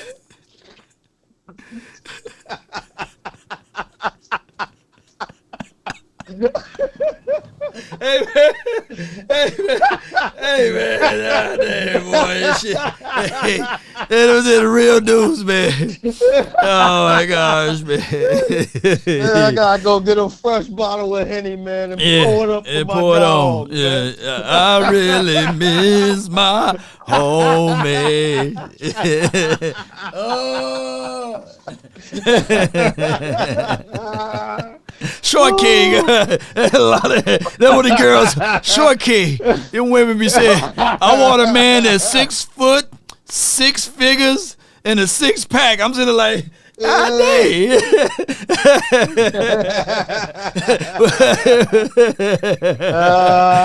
man, shout out to all the short kings, boy. We feel the struggles, man. Oh man, he represented all of the short kings out there, man. He did. He said hair paint gone. Dano Deuce is gone. Oh my gosh, boy, y'all keep him up in prayer.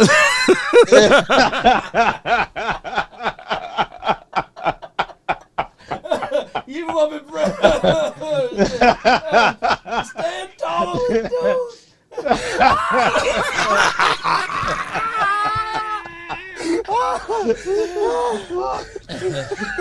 I'm standing tall with Deuce.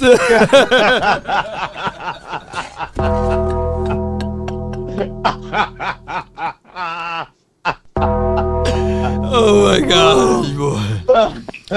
Oh, buddy, stand tall with him, man. Or not at all. Stand tall, Deuce. I am. I'm on my tippy toes. But what you got for distinguished gentleman says, lift him up, baby. This is where we hold them. This is where we fight. Y'all ain't in the words of the playmaker, man. Y'all. Are you shitting me? Oh shit. Are you shitting me? Oh my God. Duck, Deuce. Deuce.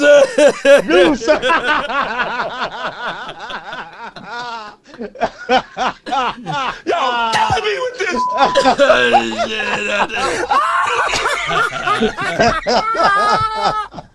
Oh my God. Hey, man.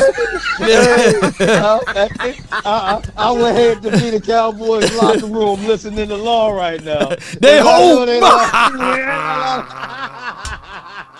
Let's go, man!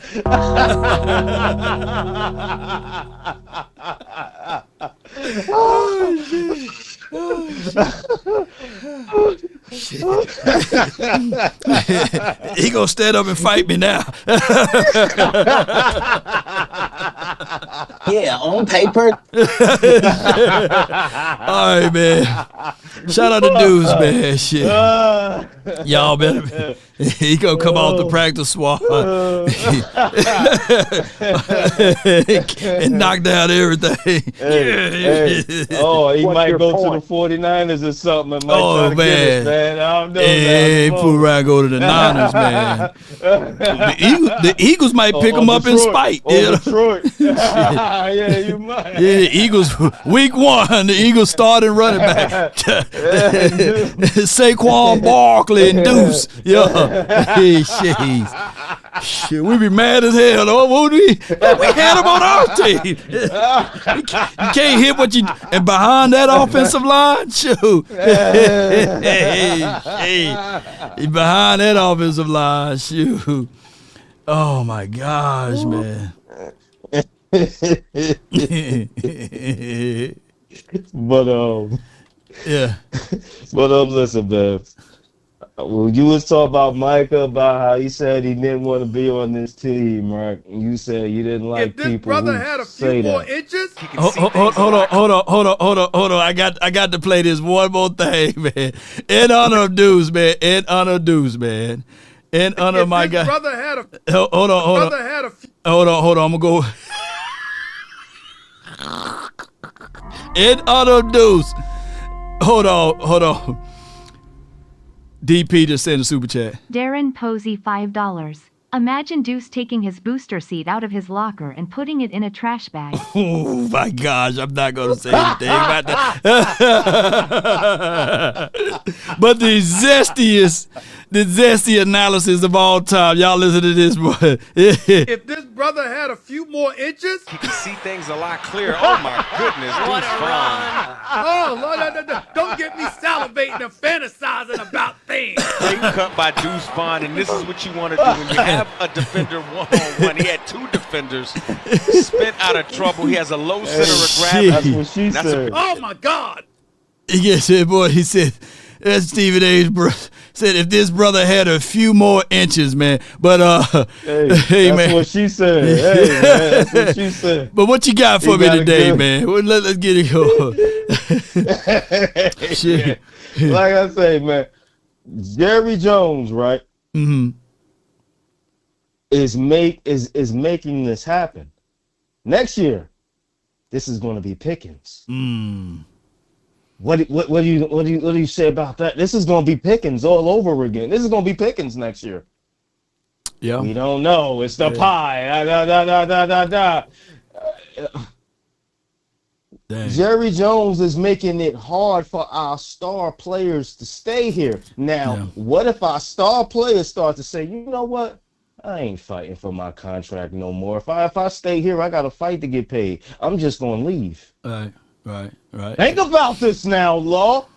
If our star players, if somebody else comes up, oh, he a star, man. Right. We got to give him a second contract. And he say, you know what? I don't want a second contract with the Cowboys. I'll just play my contract out and get paid somewhere else. What if players start to do that? Then will people say, you know what, Jerry Jones, you got to go? Because players are just saying, I'm out. Well, that hurts the team more. Law, that hurts the team way more. Right. Because players are saying, I'm out. Yeah. If the players can be on the same side. But here's the thing though, Jerry is a salesman. And he's been doing this longer than all of these guys combined. Like if you add Parsons and CD Lamb, if you add Parsons and CD Lamb years together, they won't equal Jerry, right? So what I'm getting at is that Jerry he's a salesman. So somebody gonna always bite to the bait. Like the Trayvon Diggs contract, that was a real good contract. He got hurt. He had no short. Law, come on, Law. We know the pattern here, bro. Mm-hmm. You my guy. You know the pattern. What's that? He hurt. He was hurt. Yeah. Come here and get this money because you hurt. But how? The tight end was hurt. But how you feel about this? Bad year. Ferguson have no feelings of this. Ferguson had one of his worst last year. Right. Thank you. Right. They count on when Jerry say I want the leaves to fall. They count on 1 to 2 things.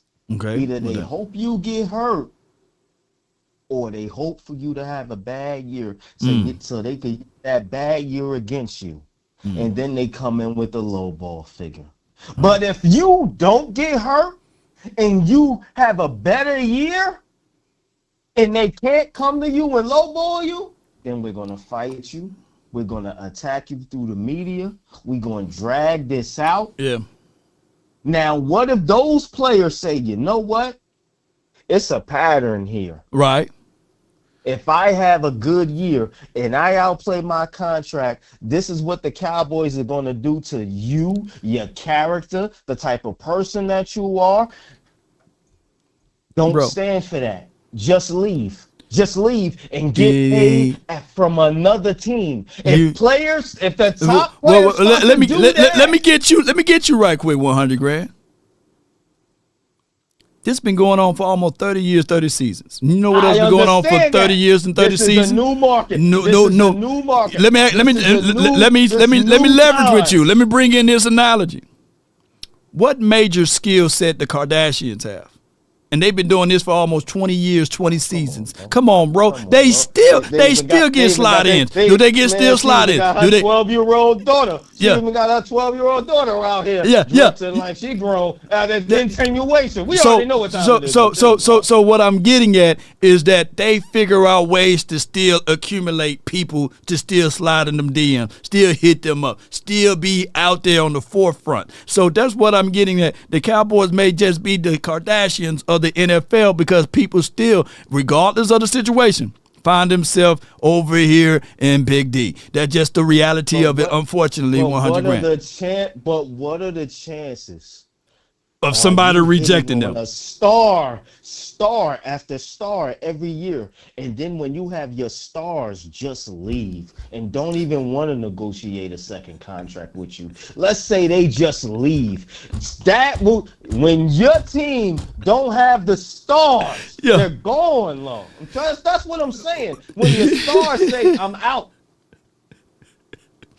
Jerry Jones still holds the rights for Micah Parsons for 3 more seasons, and that's why he let it be known that I still hold the rights. And if Micah Parsons want to leave, I still hold his rights. He ain't going nowhere. I own him. He ain't going nowhere.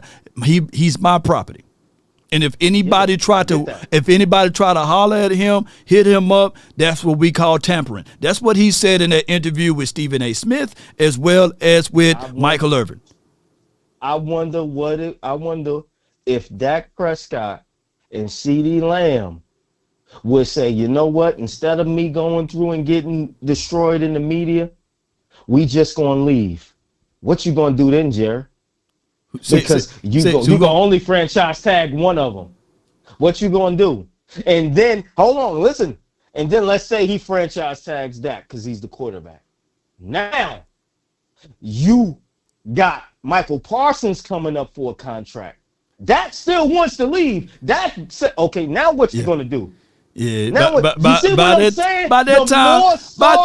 time, Jerry be 87 years old, man. Jerry ain't going nowhere until he's called home. It's still the same thing. I understand that. Yeah. But when does the way that he does business it's already started to destroy the team, but he's not going to see it that way until the stars say, I'm out. Once the stars start to leave and say, you know what, Jerry, I don't want a second contract with the Cowboys.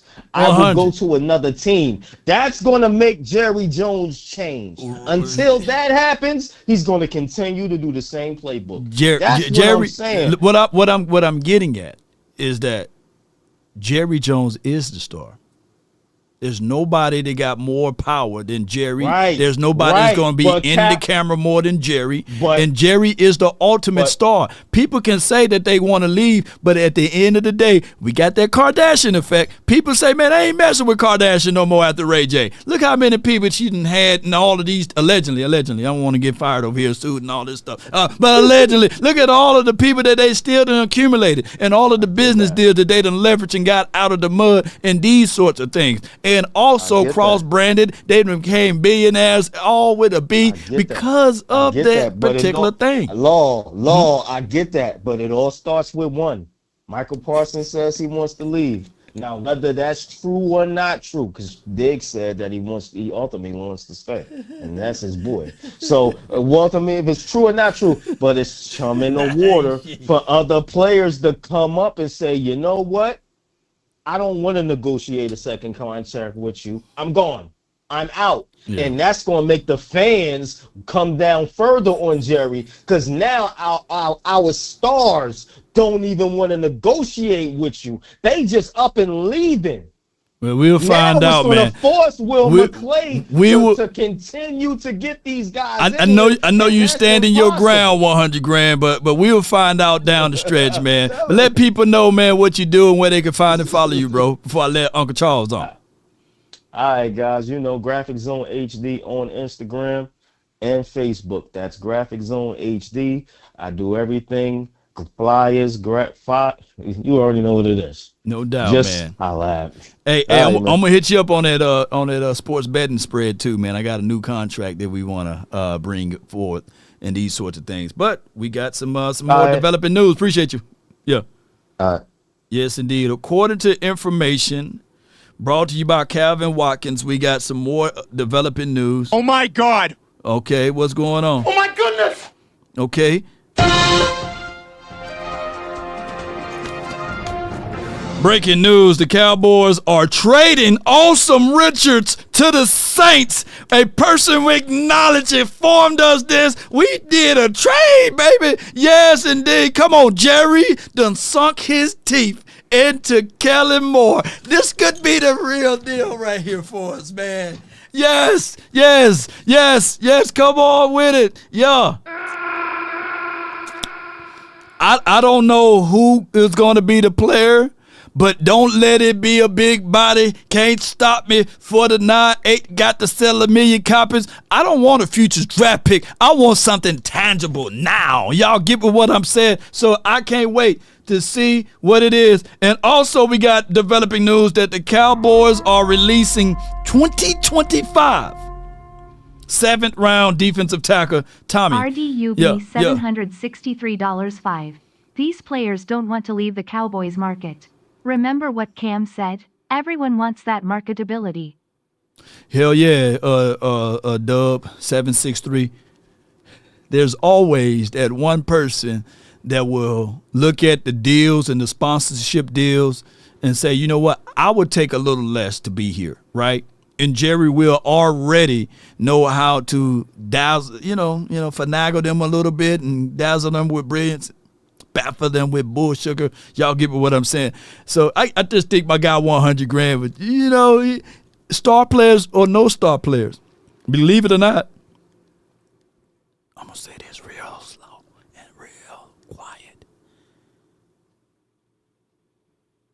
Not everybody loves the star player on your team, right? So that's the other thing. Not everybody loves the star players on your team, man. I want to know who we trading for. I don't like it when it's a trade and we don't know what we get in return. Did they cut Jalen Brooks? It's a whole new world. Did they cut Jalen Brooks? Oh, my gosh, man. Dang. Okay, all right. I got Uncle Charles, man. We're going to bring him on from the 205.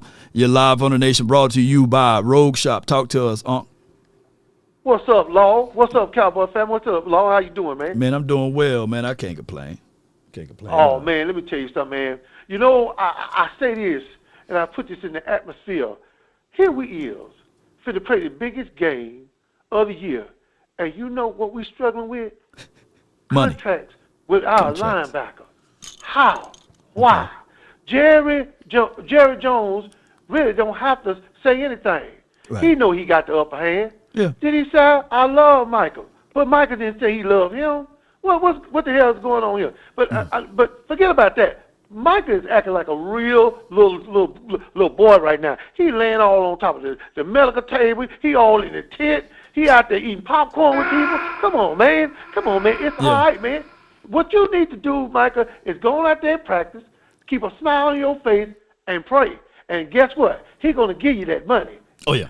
You might not be making him release it, but somebody else will. And you're going to get your money. This is what I'm talking about. Let me tell you something. Jerry's not going to change.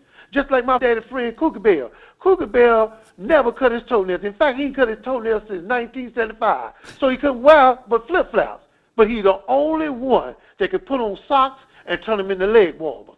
This is what I'm talking about. He ain't going to change, just like Jerry ain't going to change. Let him call you up here. What Jerry said, get your ass in here. I want to get this contract done. And then you go in the lights off, and you turn around, and he's sitting in the chair naked. This is what I'm talking about. I'm talking about Krispy Kreme naked. You know what I'm saying? Now, he said, you're not going to tell nobody. No, I'm going to tell everybody. This is what I'm talking about, man. Get the damn contract done. Micah go out there, say he's signing right before the game. Just say he's signing. And then he go out there and pull a hamstring, and he out for 9 weeks. That's on Jerry. That is on Jerry. Now, I'm going to say this, and I ain't going to say it no more. We're finna get ready to play the world champions. Much as I hate for to say that, I mean, every time I think of it, I'll be about to throw up. But it's what it is. And you tell me you going into this game and you still ain't got a significant way that you going to stop the run? What are you doing? You got your best player over here. He over here crying like he had a Walt Disney movie, and you up here being damn stubborn. And I'm going to tell you something, man. Let me tell you something, Jerry. You can do right or you don't have to. But your day is coming, and money is not going to do you any good. So you might well do right by this young man and go ahead and pay him his money, and let's move forward. Because I'm going to tell you something. The way it's looking right now on defense, if your linebackers get washed away, you're going to lose the game anyway. And so I'm going to say this in closing. I want to send this out really medical to my family out here that travel and go different places. You know, Atlanta came on. CDC said they got 25 new cases, 1,000 cases of HIV. Now, I can't tell you where to park your car at, but I'm asking your ass to listen. Let me tell you something. You're going to be just like that man they just showed on TV. He got dots all over his face. Look, somebody stuck him in the face with a number 2 pencil. So I'm going to leave you with this. You know, I know nobody want to do it, but I got to do it. And I'm going to go ahead and hit it for you, and I'm going to get the hell on. Let me just say, let me end it like this. Growing up can be a pain. You're not a man until you come of age.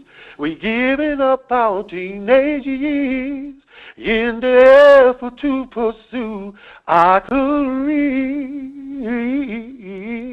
Who resume responsibility and having to support our families. Who protecting us from harm? Is it anyone out there that we can trust? Appreciate you, baby. Yes, indeed, man. Appreciate you so much, Uncle Charles, man. Hey, that's melodies from heaven right there, man. That's my guy, Uncle Charles, man. I got Kobe, man, from the 817. You in the mix, man. Talk to us, man. I understand. Yeah, I understand. Kobe! Be the total after that. Trim that for me. Kobe! Kobe! Kobe! Bryant?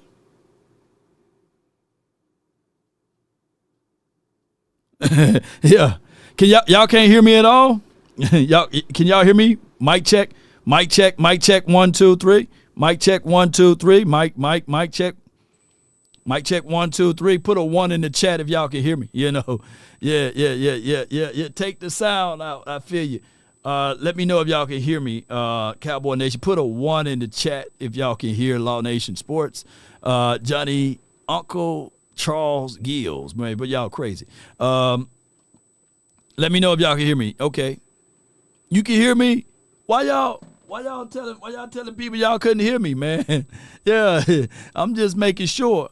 Shout out to the tick to the talk. Y'all don't stop. Y'all can hear me over there. Y'all let me know. Maria, y'all can hear me. Can y'all hear me? Big T over there. Can y'all hear me? And do me a huge favor. Whatever you can do over there on the tick to the talk, please hit that like button, share this content. And we got some more developing news as the cycle turns of the news of the information for the nation without hesitations nor deviations. 9 lives are over with, Cowboy Nation. The 9 lives are over with for Jalen 9 lives Brooks. Cowboys are waiving Jalen Brooks, according to the Star Telegram sources. The 2023 7th-round pick was battling Ryan Flournoy for the final roster spot. Dallas will look to retain Brooks on the practice squad. On top of that news, Richards started last year for Tyler Guyton, and when he was hurt or what have you. The Cowboys are trading Awesome Richards to the Saints per sources of people with knowledge of the deal there. We don't know what they're trading him for. Yeah. So y'all saying that I'm cutting in and out. Y'all saying I'm cutting in and out. Now, y'all make sure your audio good. Okay, all of y'all audio is good. All right, so let me tell y'all what y'all got to do. Clear your cache. Go to your 3 dots to the far right if you're on your desktop. Clear your cache and make sure y'all remove.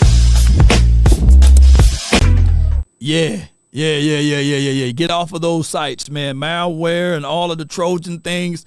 Y'all get rid of that so that y'all can hear me precisely. Yeah. So everybody said that I'm good. So y'all got to refresh you in the tube. Yeah. Y'all can hear me. Yeah. Making sure. And let me check something on the YouTube side, making sure we all good over here. And, close the app, come back in. Yeah, clear your storage. Delete your corn hub. Yeah, delete all of that. Get that up out of there. And let me know when you did that. When you do it. Once you are able to do that. And let's see if we can get things going, moving and grooving over here, Cowboy Nation. All right, so everything looks good on my end. I don't see no copyrights or none of that stuff. So we good. Yeah. All right, so nothing wrong with the audio. Yeah, turn those downloads off and get back over here. Now, here's what I'm thinking. The moment Trayshawn Holden clear waivers, what the Cowboys should do is scoop him up. Not Jalen Brooks. Scoop Trayshawn Holden up. Put him on the practice squad, right? You got to clear waivers first. And then when that happened, when it's time to call up Trayshawn Holden, you will see the drastic difference between Trayshawn Holden with the ones versus a Jalen Brooks. I think that would be the best option. I think that would be the best solution. I like what Trayshawn Holden brings to the table. Although they released Jalen Brooks, I really appreciate Jalen Brooks for what he was able to do with the silver and blue and the star on the side of his helmet, but that ship doesn't sail. Okay?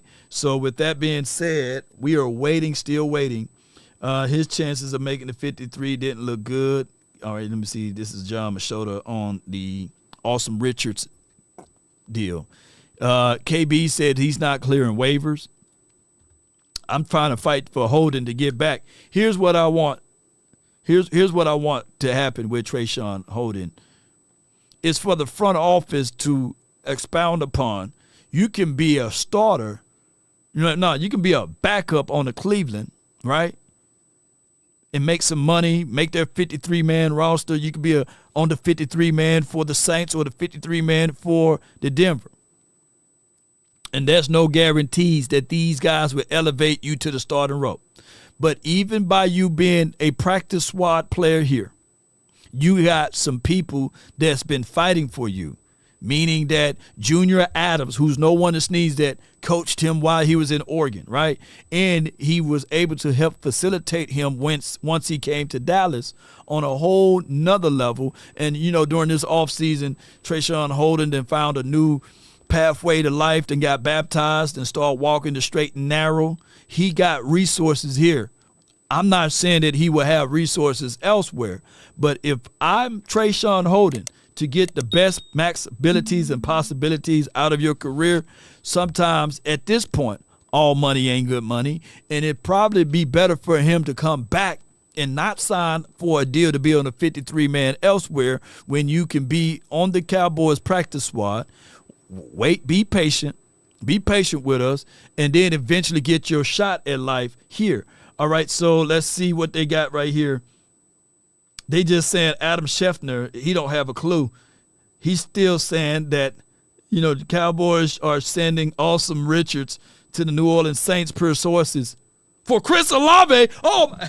I'm just playing. Now, we going to the Super Bowl if we fool around and get a Chris Olave. And we would say, yeah, Kellen Moore, man, you the best thing that happened for us, man. Yeah. But no Chris Olave is here. He's not coming here.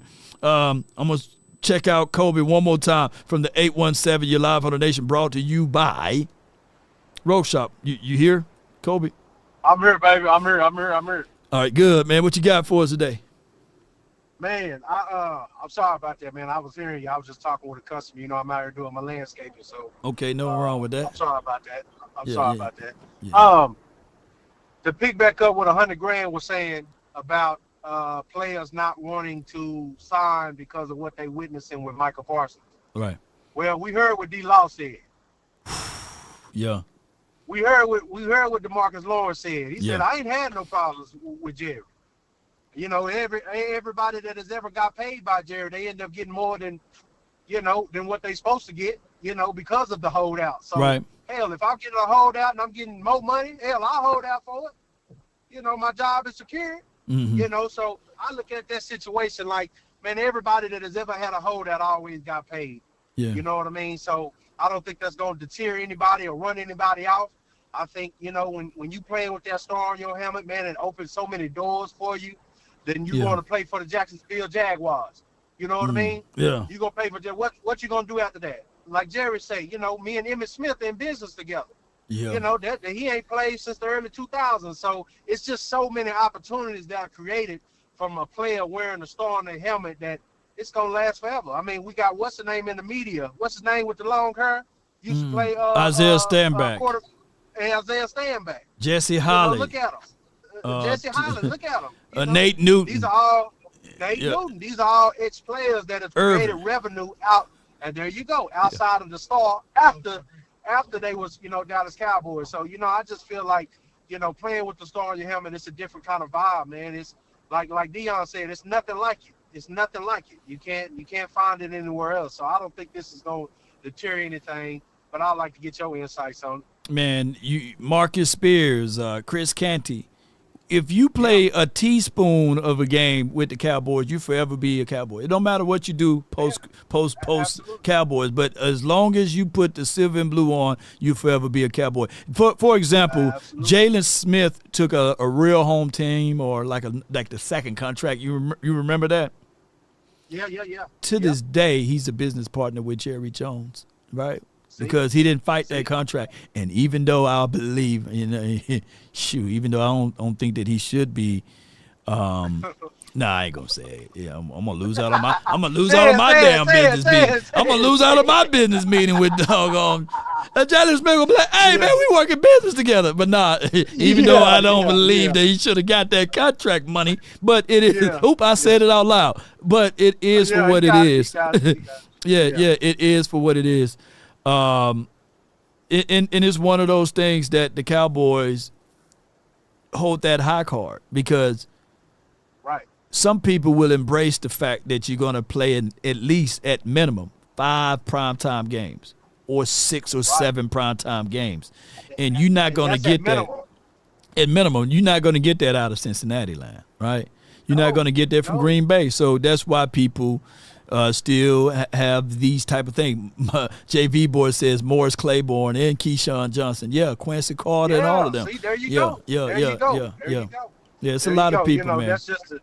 It's a lot. That's just to pick it off of that, man. And I'm looking forward to 3 o'clock, man. It looked like we done got down about 70, 75 players. So I wonder who else will be let off, man. I wonder who else gonna get cut. So yeah.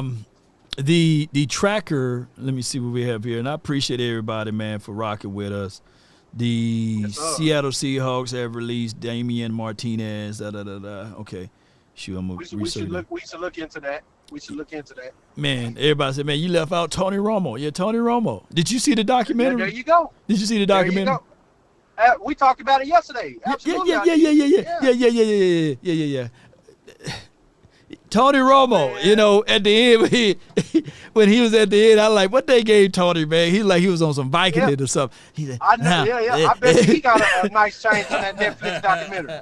Didn't Tony Romo on that review, on that documentary, look like the science guy? Now, the aliens, you know. Yeah. I said, man, they couldn't give that man a fresh up taper fade or something.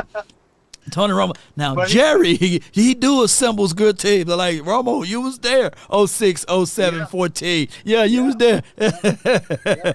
Boy, Tony Romo, boy. Shout out to the Romos. But, man, he was looking weird in that clip. I was like, why they didn't bring up Bill Parcells, man? It was crazy. But what else you got for the show, man?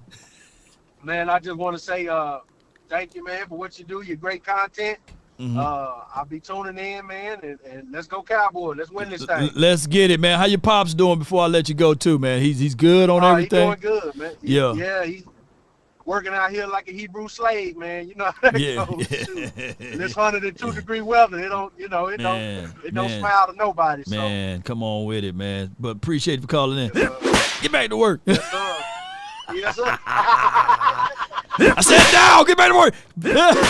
Yeah, get out. Get back to work. Yes, it is, my guy, man. Shout out to Kobe, man. Hey, that's a labor of real labor, landscaping.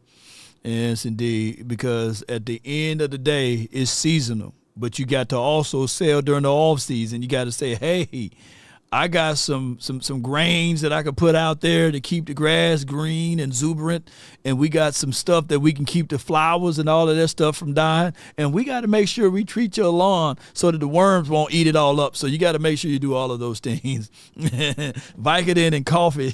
Romo was looking like he was inside the pocket. Let me tell you something. I said, damn, they done MK Ultra Romo on that one. Yes, indeed. So we're still waiting for the top of the hour here. Well, 3 o'clock, that will be up until it is what, 12:51. So is it 3 o'clock Eastern time? So we got all the way up until 2 o'clock. We got all the way to 2 o'clock.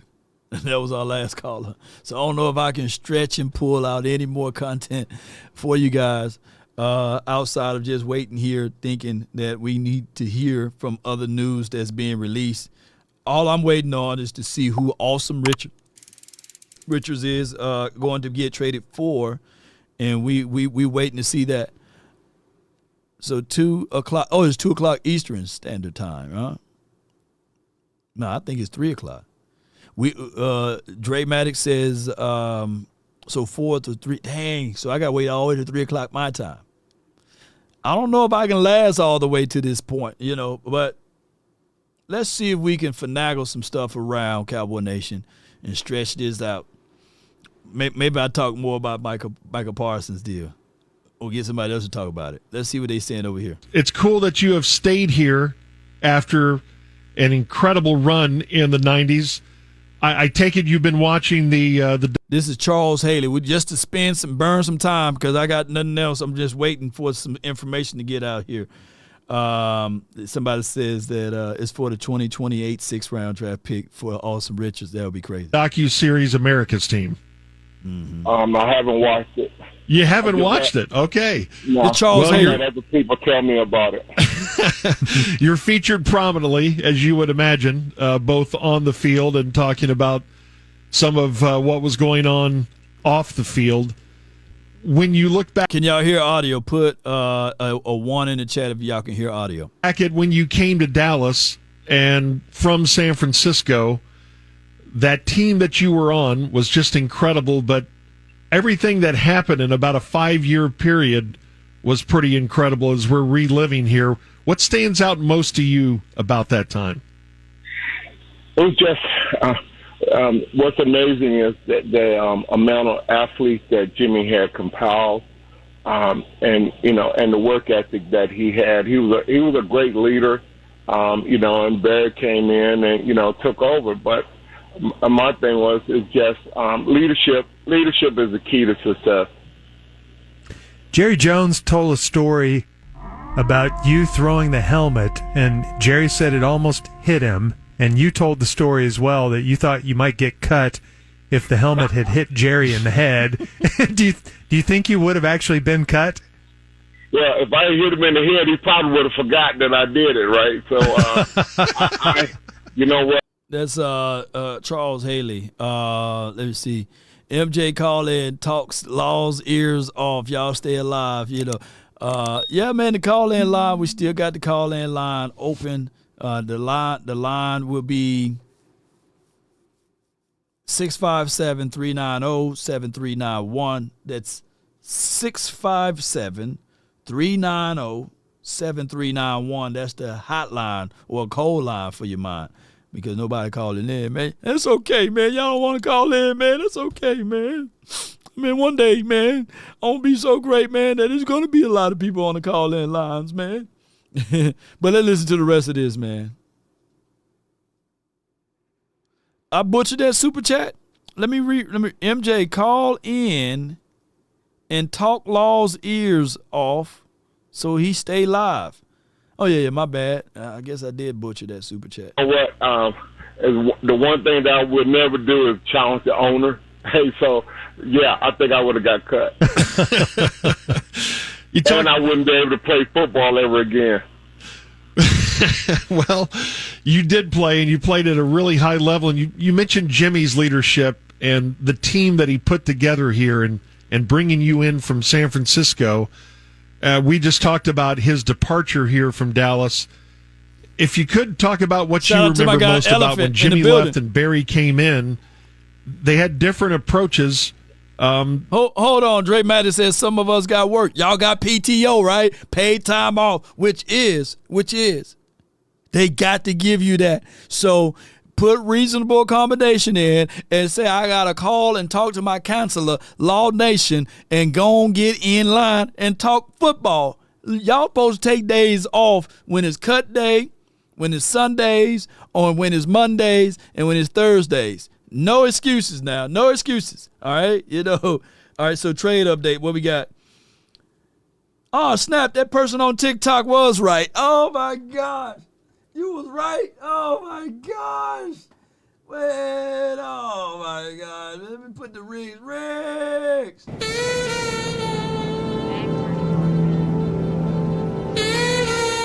Man, we're going to forget about that damn. What the?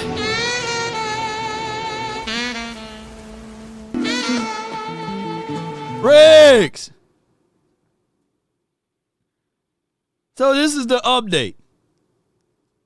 Man, Jerry probably won't. Ooh, I ain't going to say that out loud. Oh, Lord. Look, don't y'all imply what I was going to say.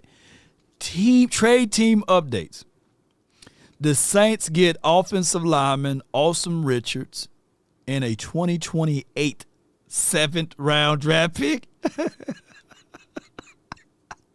The Cowboys get a 2028 6th-round draft pick. Them jokers talking about 2028. Man, don't you? What year this is, man? We talking about 3 years from now. Shit. Man, we gonna all forget about that. Y'all killing me with this.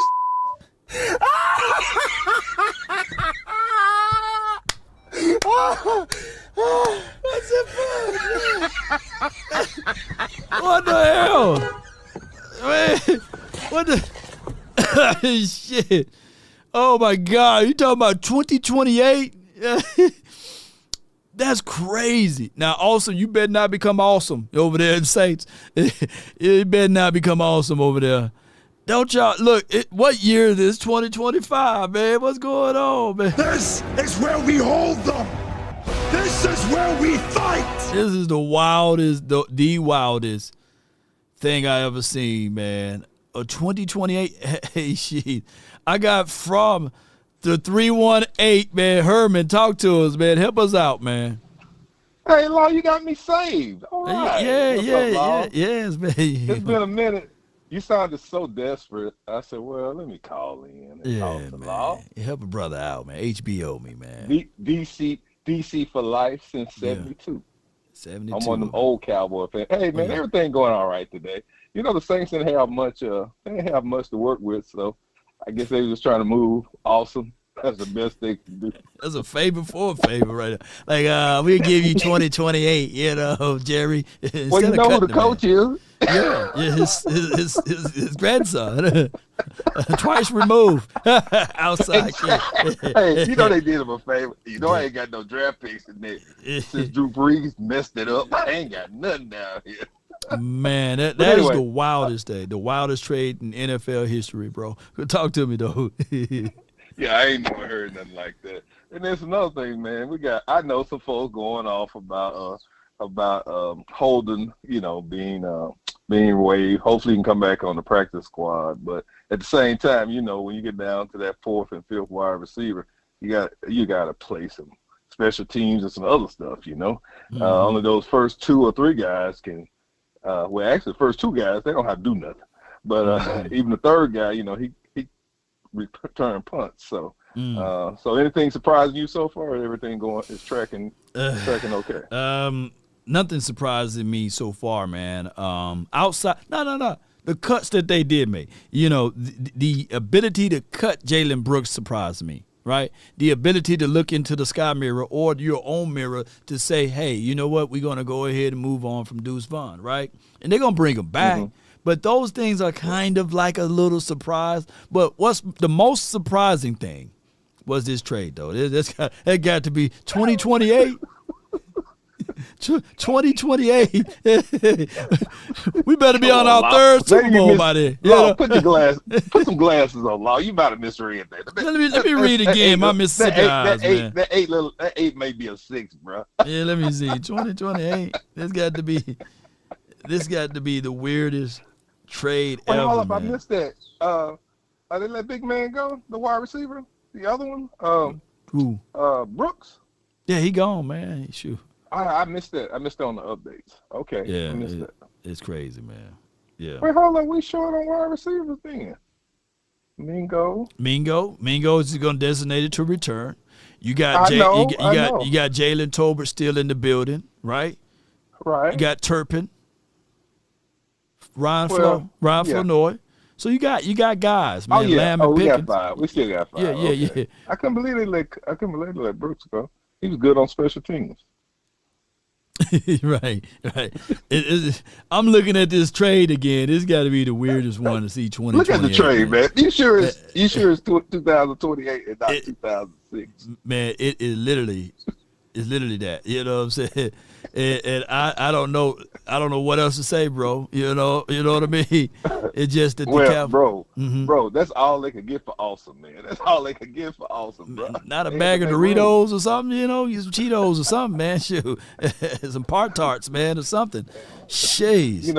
They got some back money coming from Vincent. Miss Vincent sending some back money, man. They send some back money. That's what it is, man. Derek. A favor for a favor. But anyway, man, you're doing a great job as always. I noticed you've been coming on at nighttime on live stream. Is there? What you just doing something different? We try to. We hit all corners of the Cowboy space. So some nights, man, I can do live at night. We can do live in the morning or in the evening, man. It's just Law 24/7. Mm-hmm.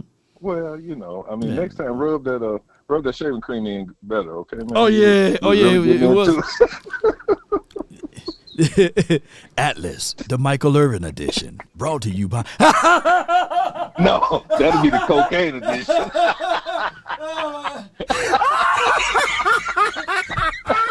Hey, 1 second, Law.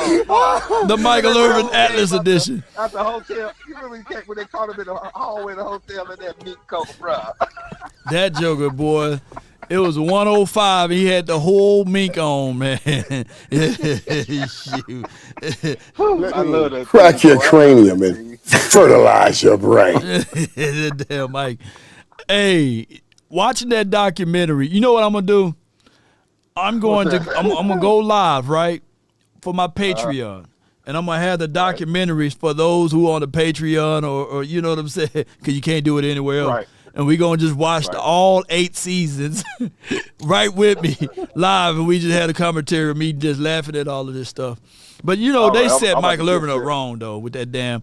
There had to be a big-ass camera, though, in the back seat. Because, back in those days, they didn't have them small cameras. They said Michael Irvin are bad with that one though, man. That was terrible. Which one was worse, Mary Berry or Michael Irvin? Which one was set up worse?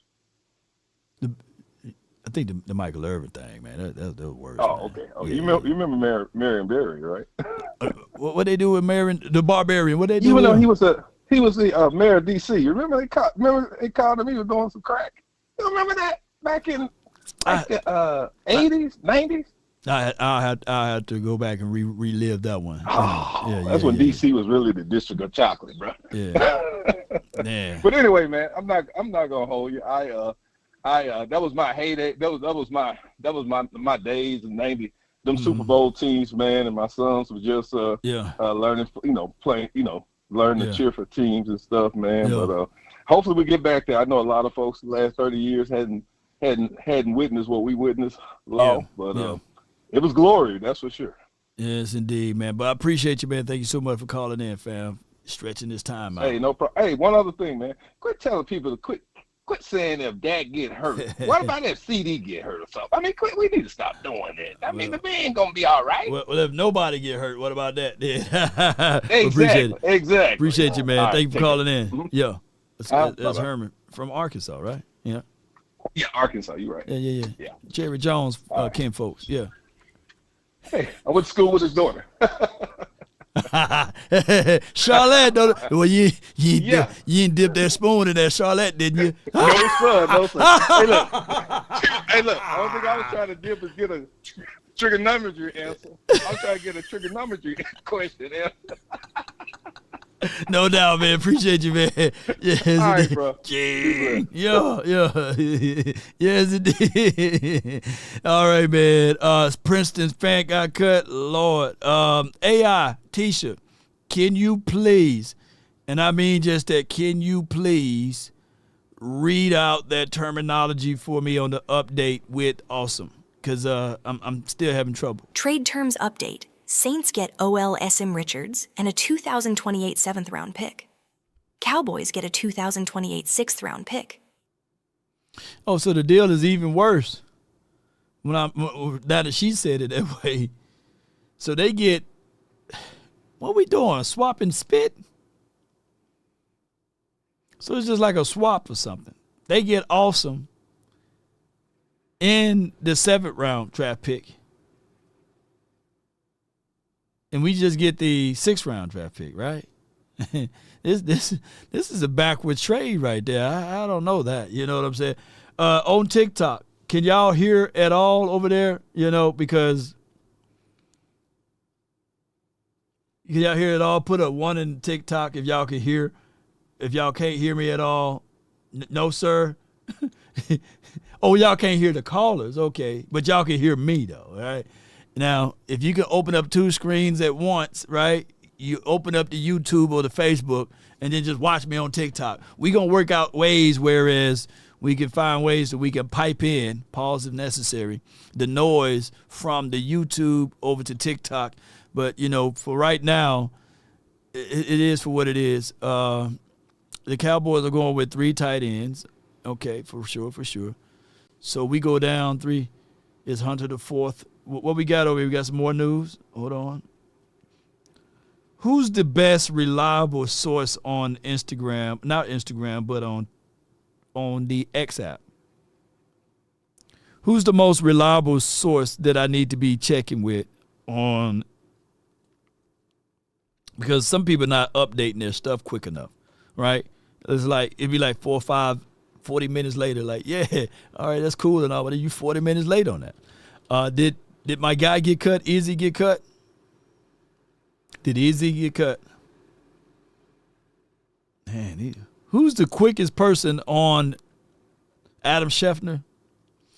Let me go to Adam page. Adam Words. Okay.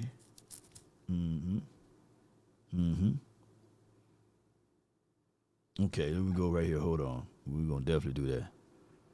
I'm going to Adam's page. Let's see what he's talking about. We go to his page. Y'all bear with me, man.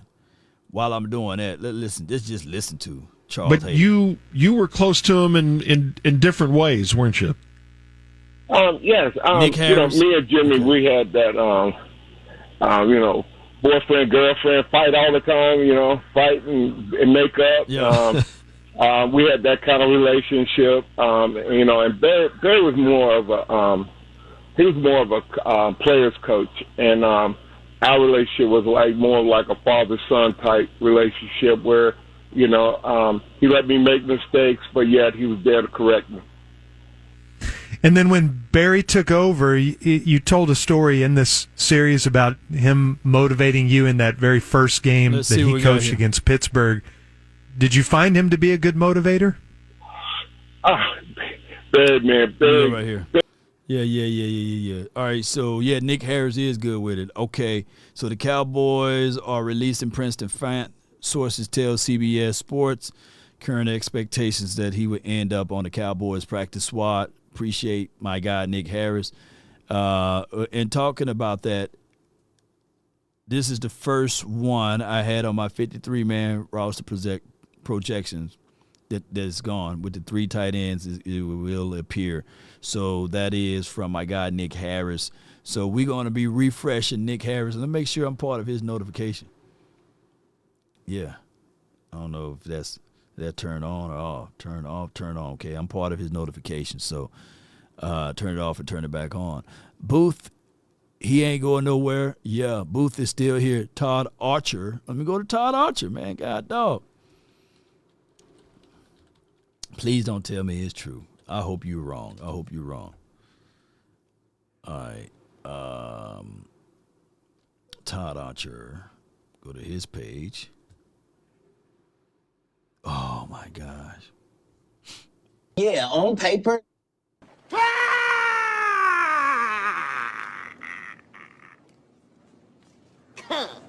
That's where the guts went. Just dropped them.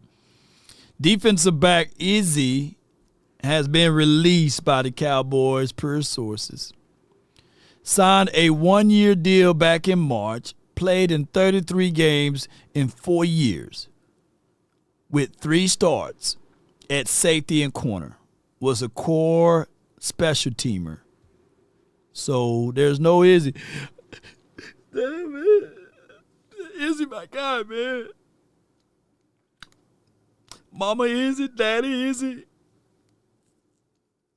Izzy, man. Damn, man, they never gave him a chance.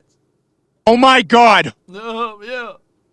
Please come home. What we got? I got beans and bologna. I'm not the best football evaluator.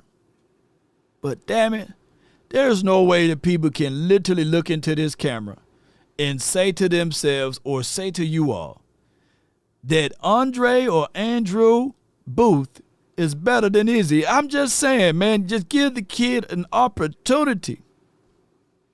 If Booth is still here by the 3 o'clock time, this is crazy, man. This is crazy, man. Like how, man? Like how?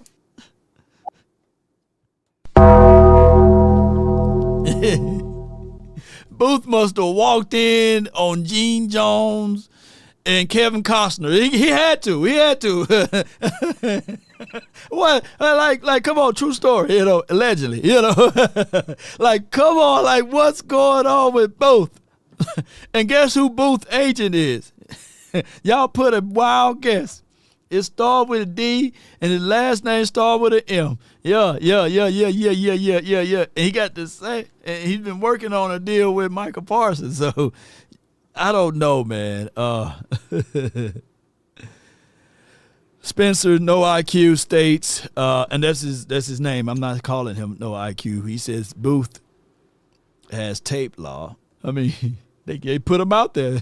Izzy is the greatest kept secret. They're scared to put him out there. But I can tell you one thing Booth don't have. Playoff tape.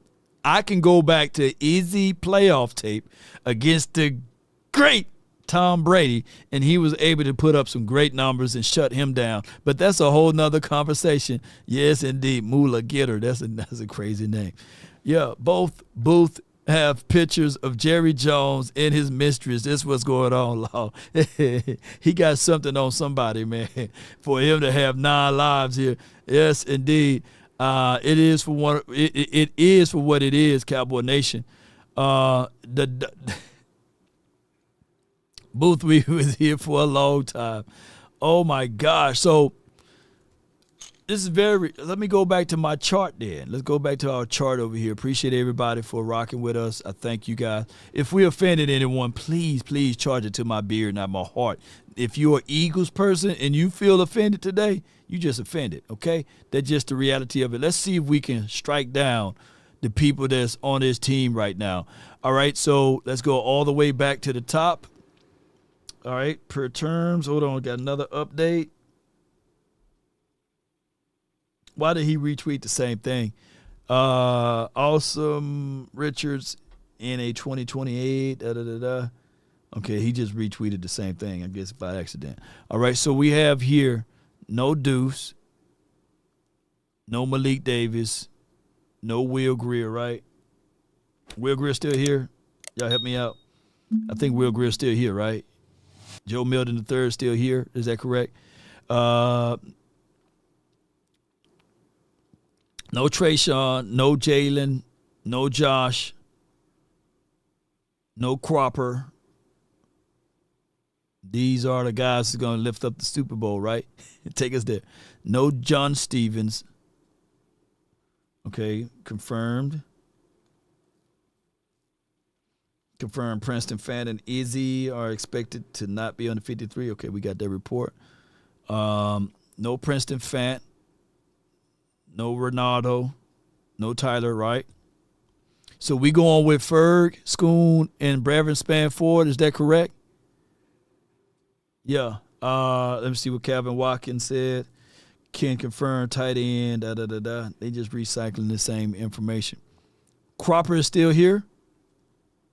Cropper is still here. That will be wow. Jeez. That will be flat out wild. If Cropper is still here, right? That's the craziest thing ever. So Jalen Cropper is still here. Put a 2 in the chat if we still believe Jalen Cropper is still here. 2 Jalens. Yeah. 2 Jalens is still here. Okay, so let's go right here. Appreciate all of y'all support, man. Let me go right here. Lyle Collins gone. Awesome gone. They didn't even announce this guy. He gone. What we have here, Tyler Guyton, Tyler Smith, Cooper Beebe, Tyler Booker, Terrence Steele, reserve, Nate Thomas, TJ Bass, Brock, Sadiq Charles gone, right? Akeem Adeniji. Akeem Adeniji. That's how you say this man's name. He's still here, right? Nick Broker, he's gone. All right, so is this the list right here for all of the people that's on the quote-unquote offense? Yeah. Did I miss anybody? Y'all help me out that's watching via the YouTube because y'all can see the screen. I know if you're watching via, shout out to you, Jesse. I know y'all can't see me on, or you can't see the screen on TikTok.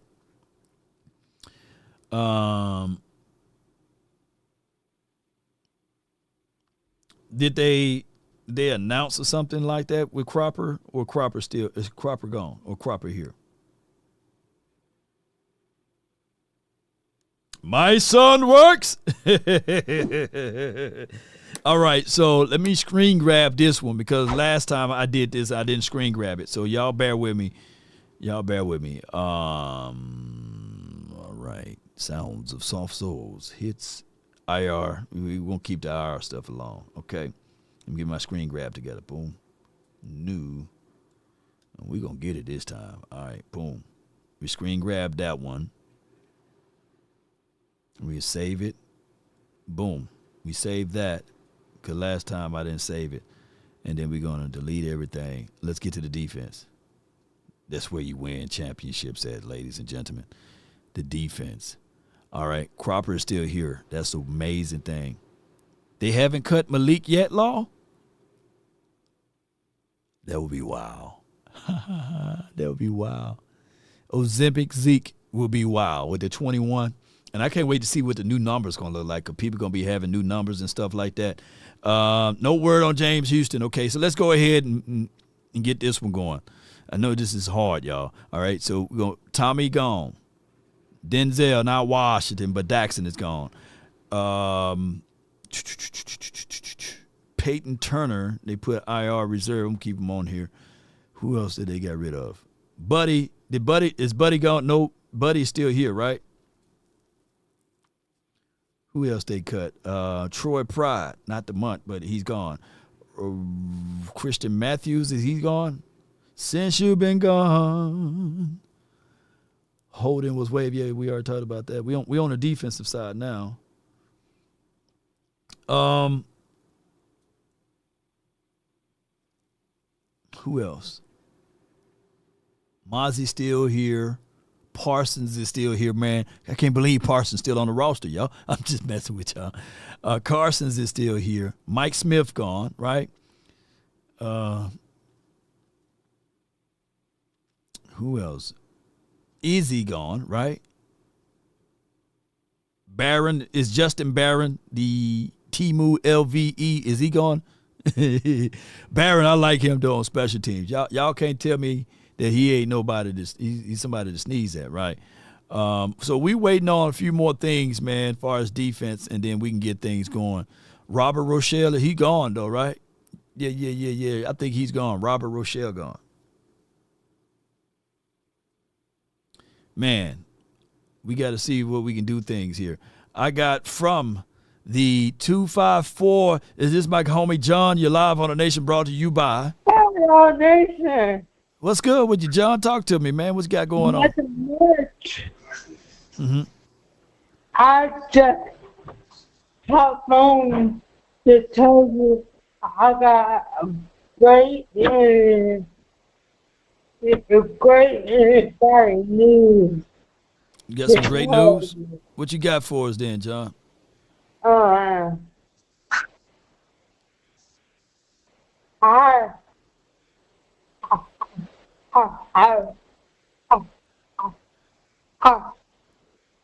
Take your time.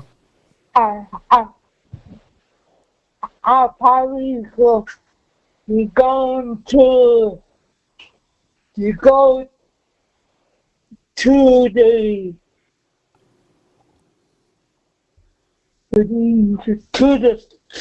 Star.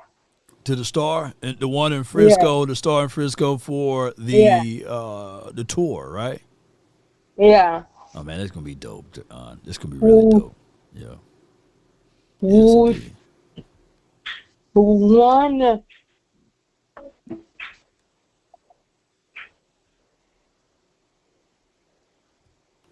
John, we gonna be really excited, man, when we see you out there, man, at the Star. Make sure you let me know what dates it'll be. Maybe I can get that to capture some of those moments before you go in, because they don't let you carry cameras inside. And maybe we can get some things going from there so you can get that tour going. And don't forget to tour the stadium, too, the one in Arlington, and they got a museum. So you got 3 tours that you can do here in Dallas, and it could be a very exciting thing.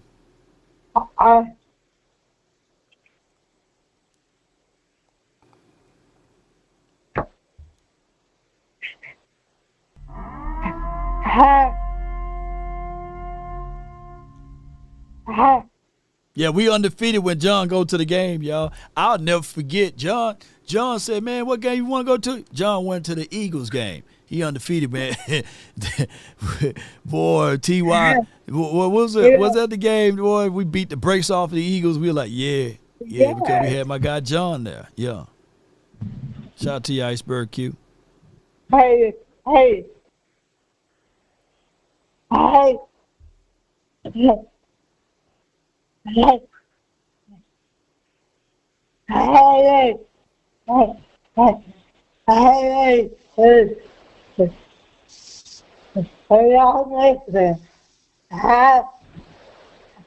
Let us hear it, John. Let us hear it.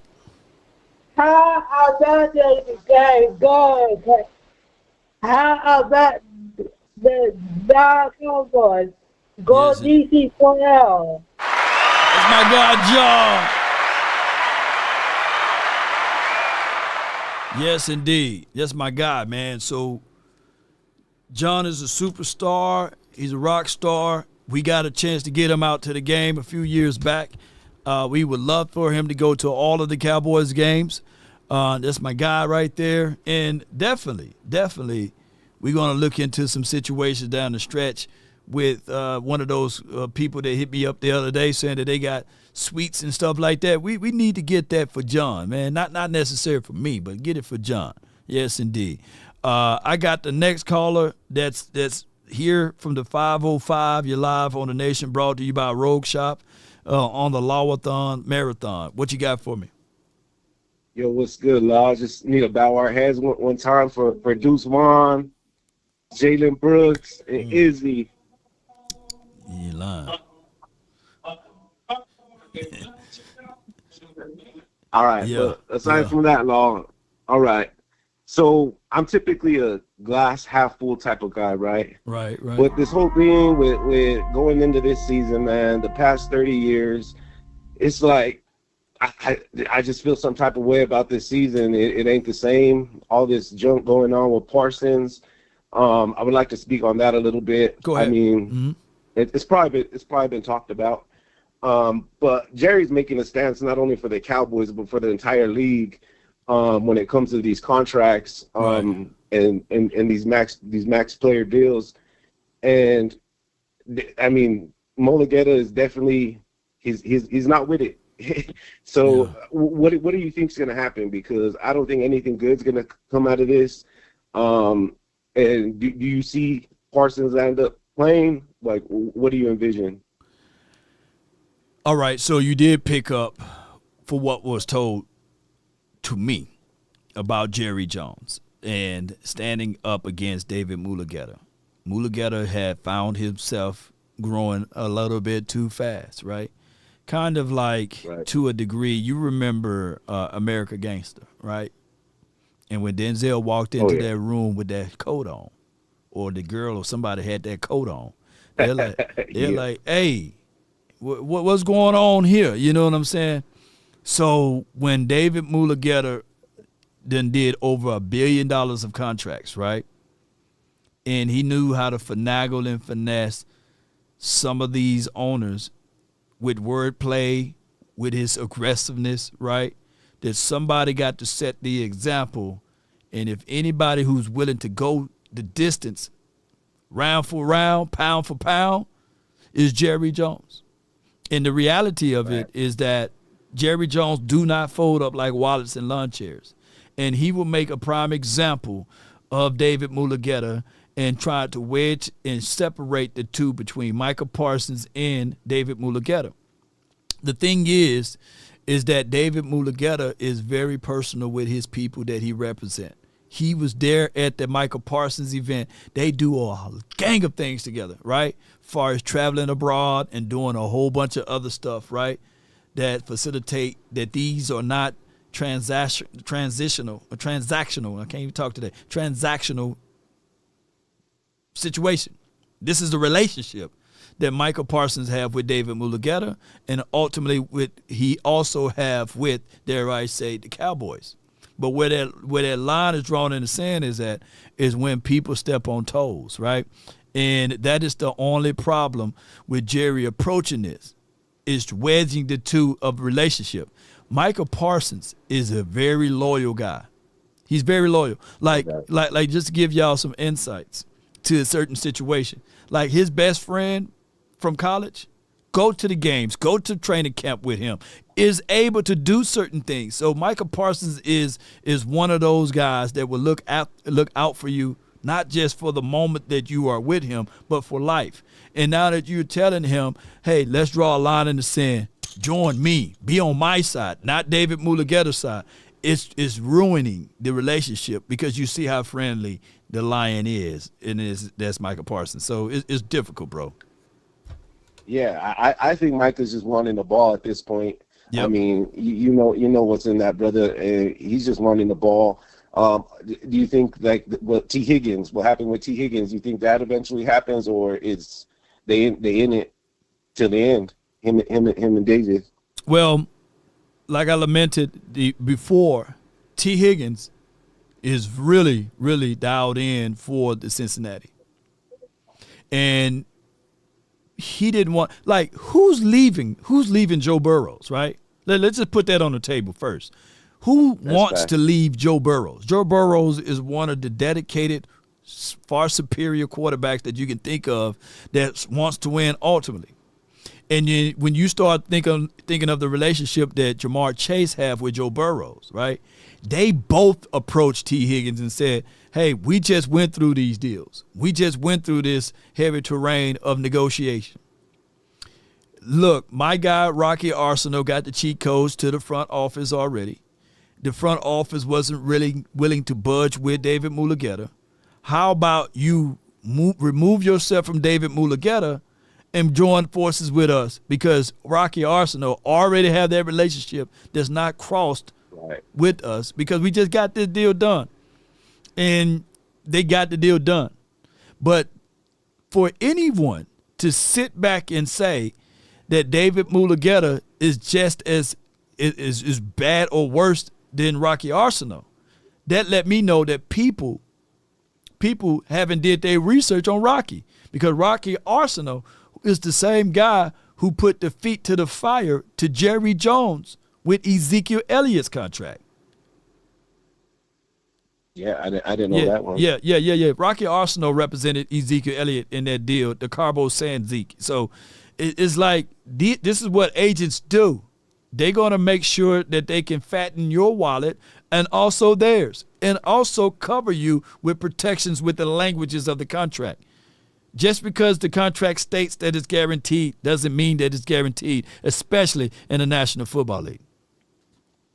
Right.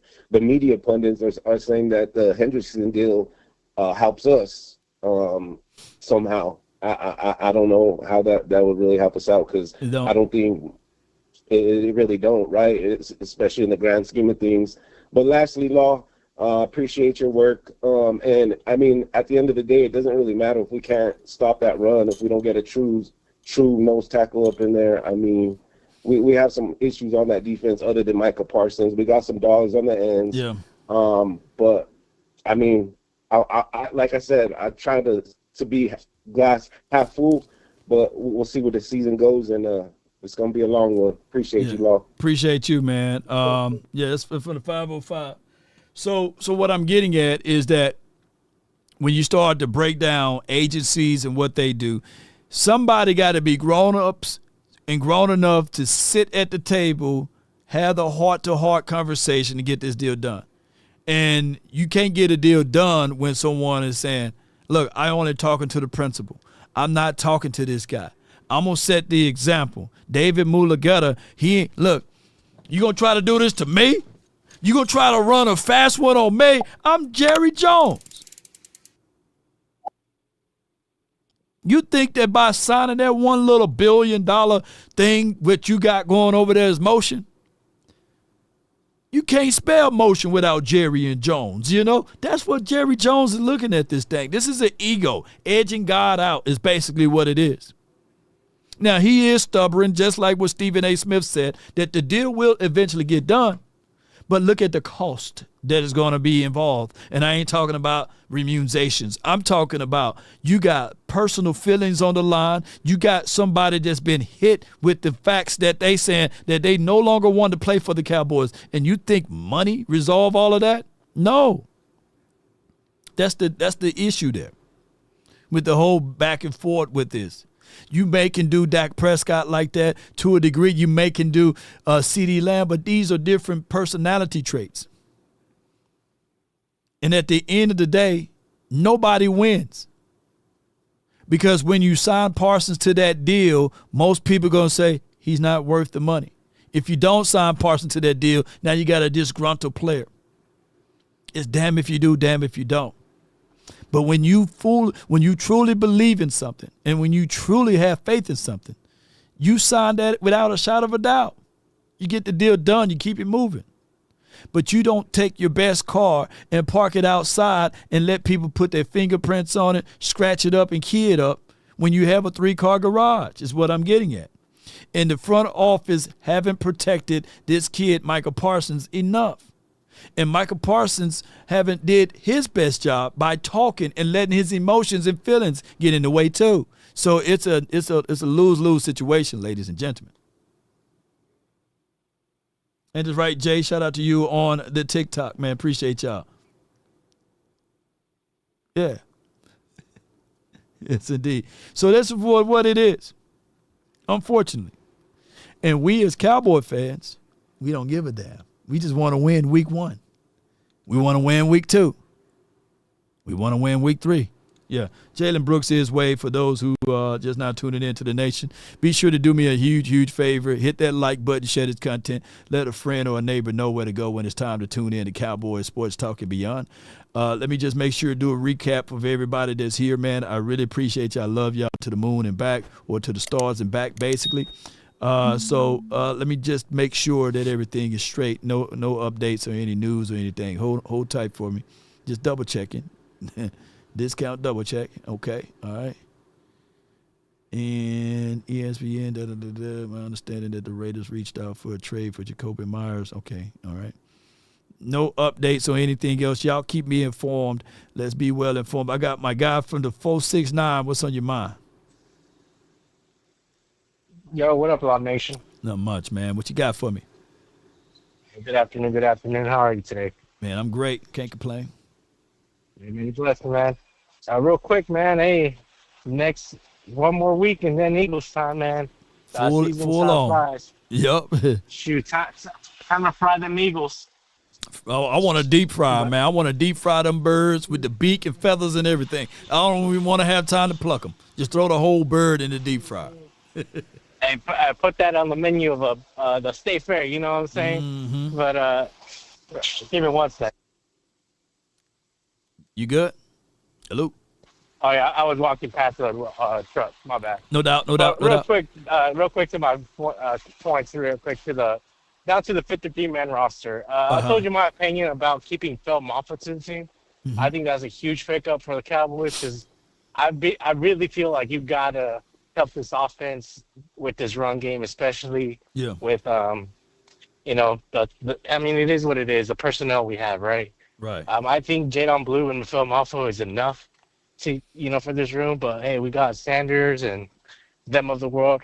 But I think keeping him is a huge pickup for the Cowboys. Sorry, I'm not sure about Holden. I think he's a casualty, correct? Right. Holden is on the streets right now, and we wait for him to clear waivers within 24 hours and bring him back on the practice squad. Yeah, I don't think he's gonna last. I think if a team is willing to pick up his phone right now, I wouldn't even be surprised if it's the 49ers, knowing their situation in that wide receiver room. But yeah, I think Holden is, a done deal heading to another team. But hey, man, from what he did in practice and when he showed, man, hey, shouts out to him for putting his stuff out there. But wish you could have kept him, but it is what it is. Like I said, I'd rather keep him off on that point. Yeah. And then real exclusively on that Parsons thing, I really do think the signing is going to be a done deal. Yeah. Right before the Eagles game. Right. However, my question to you is this, and Cowboys Nation, we all know football is a team sport. Right. And we see that. And not one player can change the whole dynamic of a team. However, we see firsthand, though, that one player can change the whole dynamic of an offensive defense.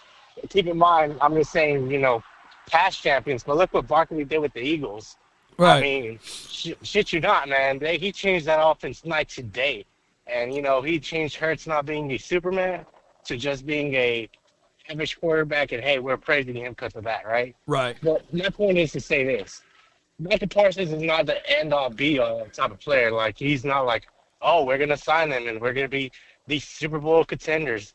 No, nothing of that nature, right?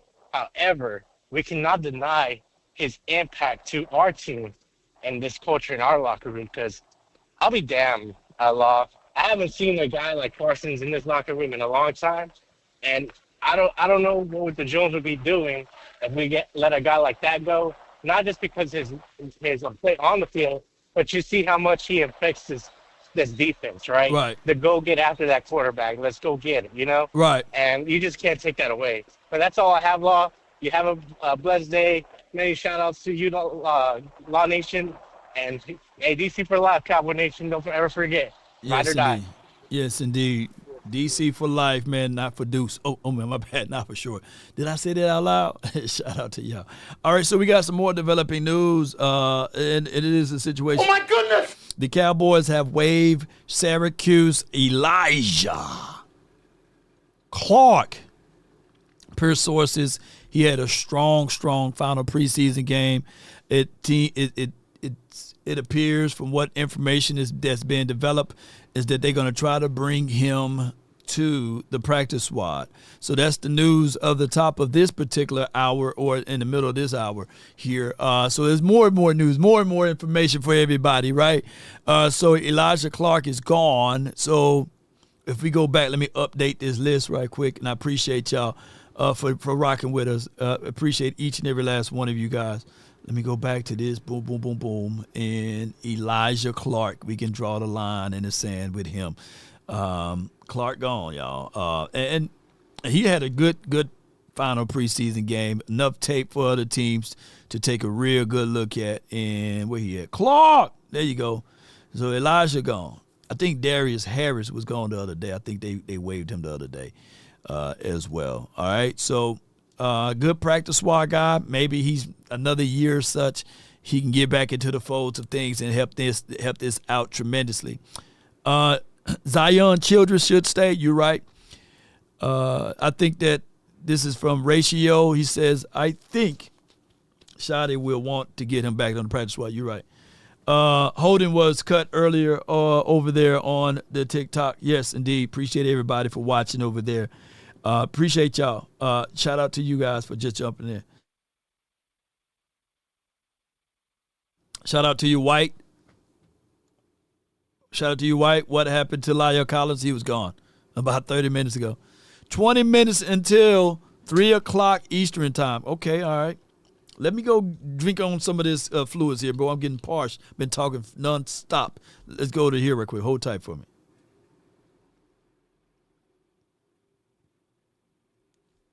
Put some music on or something.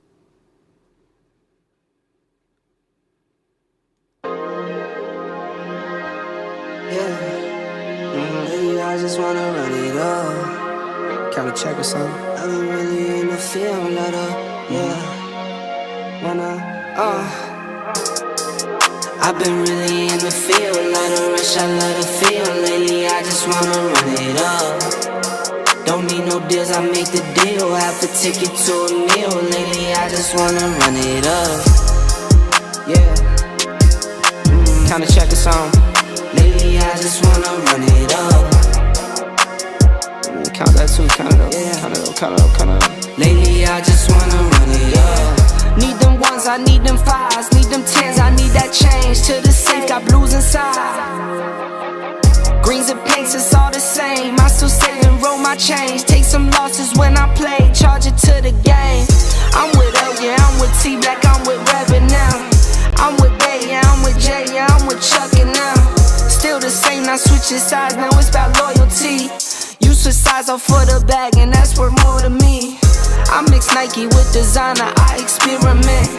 You just rock what's on the shelf, and I'm not feeling it. Search for the one, but baby girl, it's nothing real as this. Can't trust a soul, I keep a hammer, call it too legit. I've been really in the field, let her rush, I let her feel. Lately, I just wanna run it up. Don't need no deals, I make the deal. Have to take it to a meal. Lately, I just wanna run it up.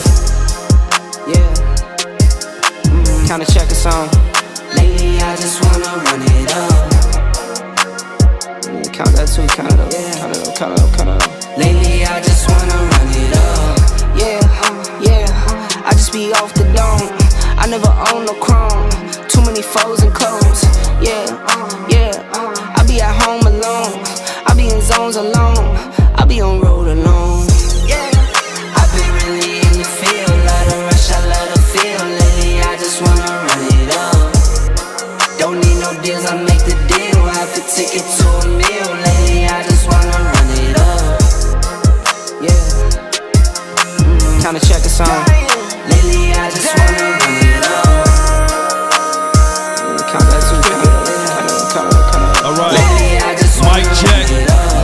back. 1, 2, 3.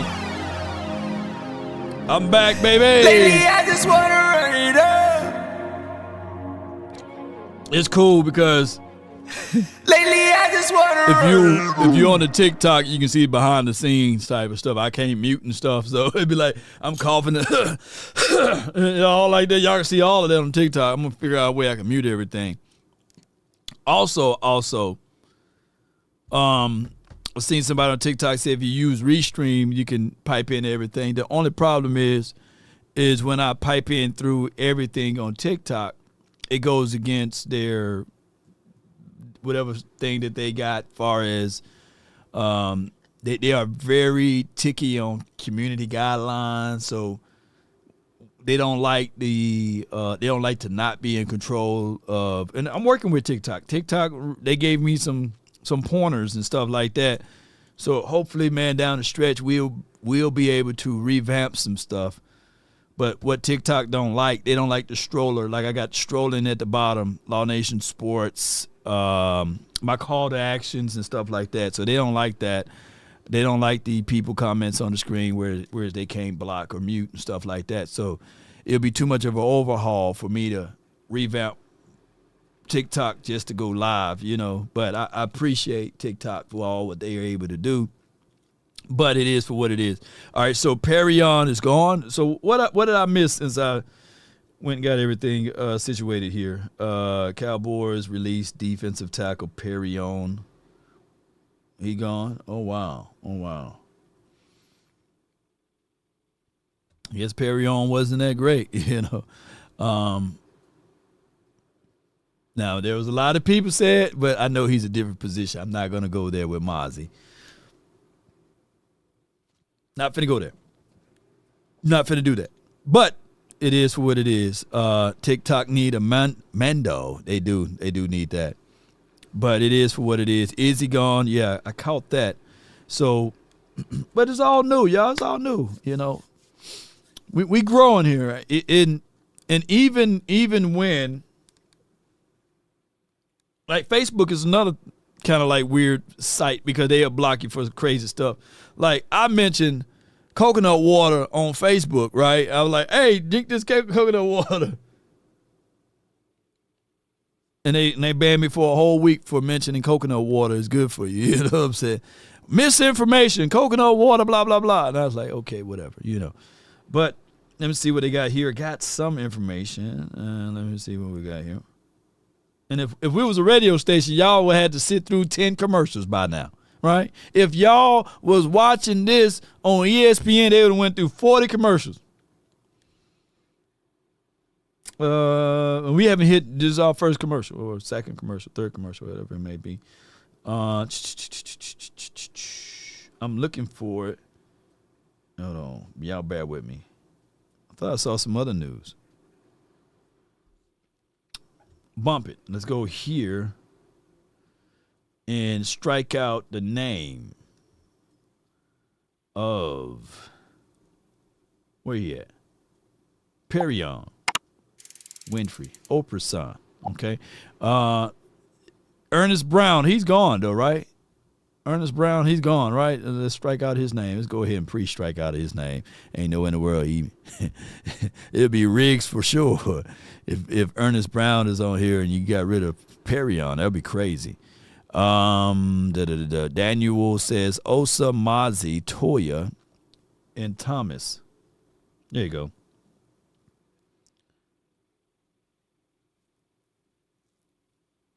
And who else? And Thomas is not enough. Yeah, who's Thomas? Oh, Solomon Thomas. Solomon Thomas is definitely a 3 tech, definitely not even a close to being a 1. They said Tyler Salt had a good preseason. Saints are enthused with the rookie, but Rattler gets the starting nod. Okay, well, that'll make. So a lot of people say, hey, they should have drafted Shador. Brown gone. All right, so I'm irritated. This is Ace Boogie. I feel you, fam. All right, I got my guy, man, who been waiting patiently, man. MJ from the 206. You're live in the mix, man. Talk to us. Oh, what up, Law? Not much, man. All them guys most of them guys they let go is going to the practice squad. Okay. You got 16 spots. Yeah. He's gonna be one, and then unless they pick up another D tackle from somebody else, you know what I'm saying? Yeah. But Winfrey definitely he gonna make the team. They let you know. They said, man, we gonna cut you, but if you make another team, that's our fault. But you coming back to us. Right. Okay, cool. So that's why some of them don't be tripping, and Izzy too. But you gonna get Izzy. If Izzy don't get picked up by Dan Quinn, then he'll be back with the Cowboys. So I'm not tripping off that. That's why now Cropper's still on the team.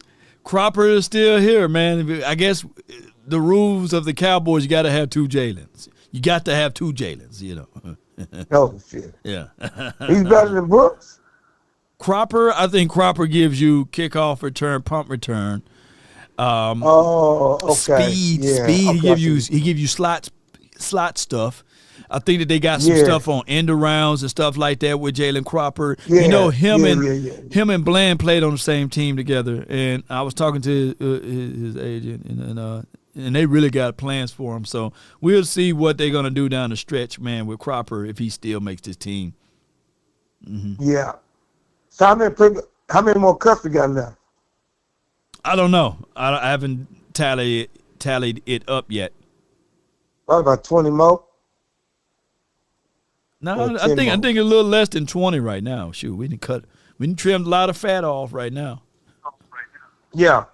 So don't worry, Cowboy fan. Only thing you got to worry about if they get picked up by another team. That's all.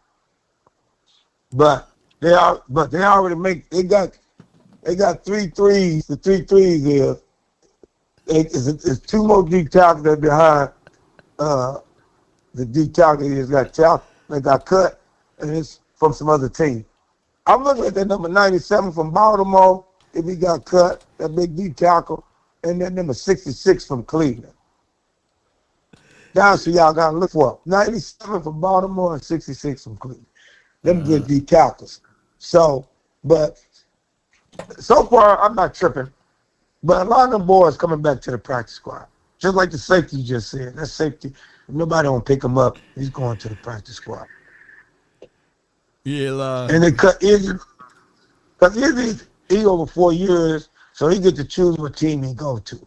Even if the team try to pick him up. If he's not on the regular squad, the 53-man roster, then he'll go there. But if they don't, Izzy will probably come back to the Cowboys. Yeah. He should. Yeah, so. Yeah. He should but be. But Mozzie, man, what do you think about Mozzie? I think that Mozzie, man, anywhere 15 to 20 snaps, and I seen somebody say, man, 15 to 20, that's a real low number. But I think that's where you get, his max rate of return with him. I think the Cowboys, if they're really serious about this defensive one tack. They better go get one more deep tackle. Get you one more, man. Better. Get you a big body plug, man, that been in the league, that know how to move his weight around. Just bring him in, Yeah. Because that'll help the young kid. He'll get better and better as the season go. I'm not tripping off the toy because I saw, I saw how he was playing. So, but Mozzie, I want Mozzie to do good. But come on, Mozzie, man. No more excuses, bro. We been making, I need this coach. I need this coach. And it's always about a coach. No, Mozzie, it's about you, bro. You gotta show something. Because I was watching at Cleveland. I was watching Cleveland long. Yeah. I was watching 66 from Cleveland. Okay. You just saw the thrust he was getting through. Like, bam. I said, damn. You know what I'm saying? And I never saw Mozzie do that. This number 66 he was just going through Philly deep offensive line. I said, this guy why Mozzie can't do that? So, man. Now, I'm going to give y'all credit. Now, Jerry Jones is the one. Yeah. Now, for this one, everybody else don't care. Jerry Jones is the one that's trying to keep Mozzie. I can tell that already. That's who's trying to keep Mozzie, Jerry Jones. Okay. So after this year. Yeah. Yeah, after this year, If we don't do it, it's over, man. This is it, Mozzie. We can't wait for you no more. But we need to go get one more person in. So hopefully get another one take off for somebody. You better get some new players. But number 99 coming back. If Izzy don't get picked up, he comes back. But number 25, Booth, man, you better not put Booth out there. Oh, my God. You suck a Booth against the Philly game. They cooked this, bro. Please, I'm begging. I'm just laughing at something else, man, right now. What happened?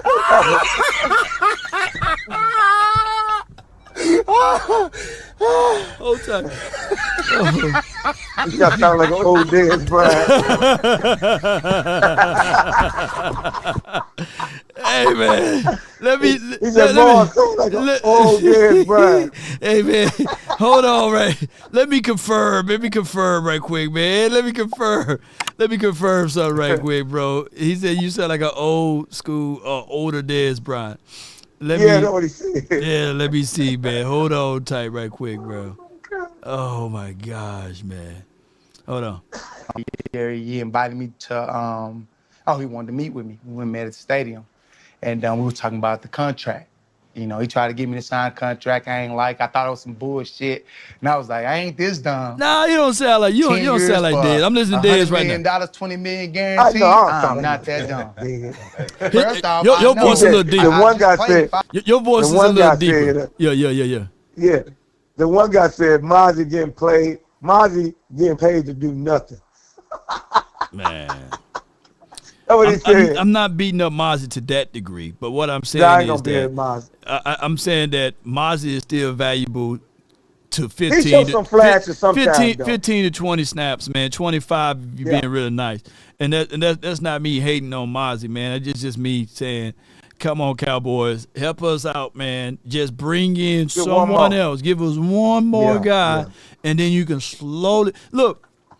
The 49ers did the same thing with Javon Kinlaw, right? They made sure that they went and got another Javon to help them out, right? They made sure that they add pieces to it. Like big Jordan Davis. It's not like Jordan Davis did everything by himself for the Eagles. They had the other kid, Mo, I forgot his name, or right now they got somebody else. So what I'm getting at is that just don't just put everything on one guy like a Mozzie and expect to get the results is what I'm getting at. That's all I'm saying. You know. Somebody said they want to bring Gallup back. Hell no. Gallup.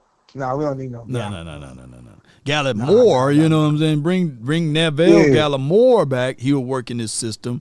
Or you bring in a Stephon Gilmore. You know, maybe they misspelled that, but not Gallup, though. You know, galloped out of the league. They say, there's going to be a lot of more cuts. We got to just see what happens. Dez don't sound like him. I'm from St. Louis. The one dude said that. What Dez from? From East Texas or something. You know, I don't know. Oh, but, from Texas. Yeah, he's from Texas. Y'all slang different than us. St. Louis. You got that Mississippi. Yeah, I got Mississippi, man. It takes Lord. It takes a while for y'all. Man. Hey, man, don't be hating us. My grandmother and them from Mississippi. I hate Mississippi. That's where everybody ran. I went there, man. Oh, my God. I hated that place. When we used to go visit, I said, man, y'all do Mississippi. Oh, my God. Yep. No disrespect to Mississippi. I did not like Mississippi. Man, don't be hating where your origins are at from. You know what I'm saying? Yeah. Everybody knows somebody being related from Mississippi. Yeah, Snoop from Mississippi, Ray J and them, Brandy. Come on, man. Suge Knight, Big Crick, Soulja Boy, although he don't claim it. Yeah. Tupac people from Mississippi, man. Boy, don't have me to start talking about, ain't no slave ships, man. Shit, we was already here before slaves and came here, man. Don't be talking about that stuff over here. Yeah, we was here though. Yeah, we was here before. We was here before they done found us. Yeah, the natives. Yes, indeed, man. We got some Cherokee over here, man. Choctaw and them, man. I got all of that blood in me. But, man, I appreciate you for calling in. Yeah, shoot. Oh, man. How about your beard keep going? I can't grow my beard. Yeah, you do got that. Yeah. Africans Got don't that big have. beard. You ever notice Africans don't have beards over there on the motherland? They don't have real facial hair like we had over here. Shoot, they got different Them types Hamites. of. Them Egyptian. Them Hamites. Yeah. them black Hamites. Yeah, Boy. we not them. You right now. Yeah. We Thai not American, them. man. But man, Turtle Yeah. Island, baby. Hey, but man, I appreciate you for calling in, MJ. Let people good know, man. show, man. Get this ready. Then the 24 roster, we're going to see the last 16 players that get picked back up tomorrow. Doubt, man. That's tomorrow, ain't it? That's when you pick them back up. Yeah, man, you got 24 hours. They got clear waivers, and then they'll be eligible to join teams freely. Yeah. Let everybody know they let Izzy them go first to see can they get on the team because they're showing respect. And then if they don't, then they bring them back to the Cowboys. That's what they do. Yes, indeed, man. Let's see what we can do, man. Yes, Appreciate you, man. Let me hear you say it, though. And look, brother, how about them Cowboys? And let's put up 40 on the Philly, them damn birds. Let's get it, man. Thursday night. Let's go. Yeah. That damn boy. Yes, indeed. I got from the 202, man.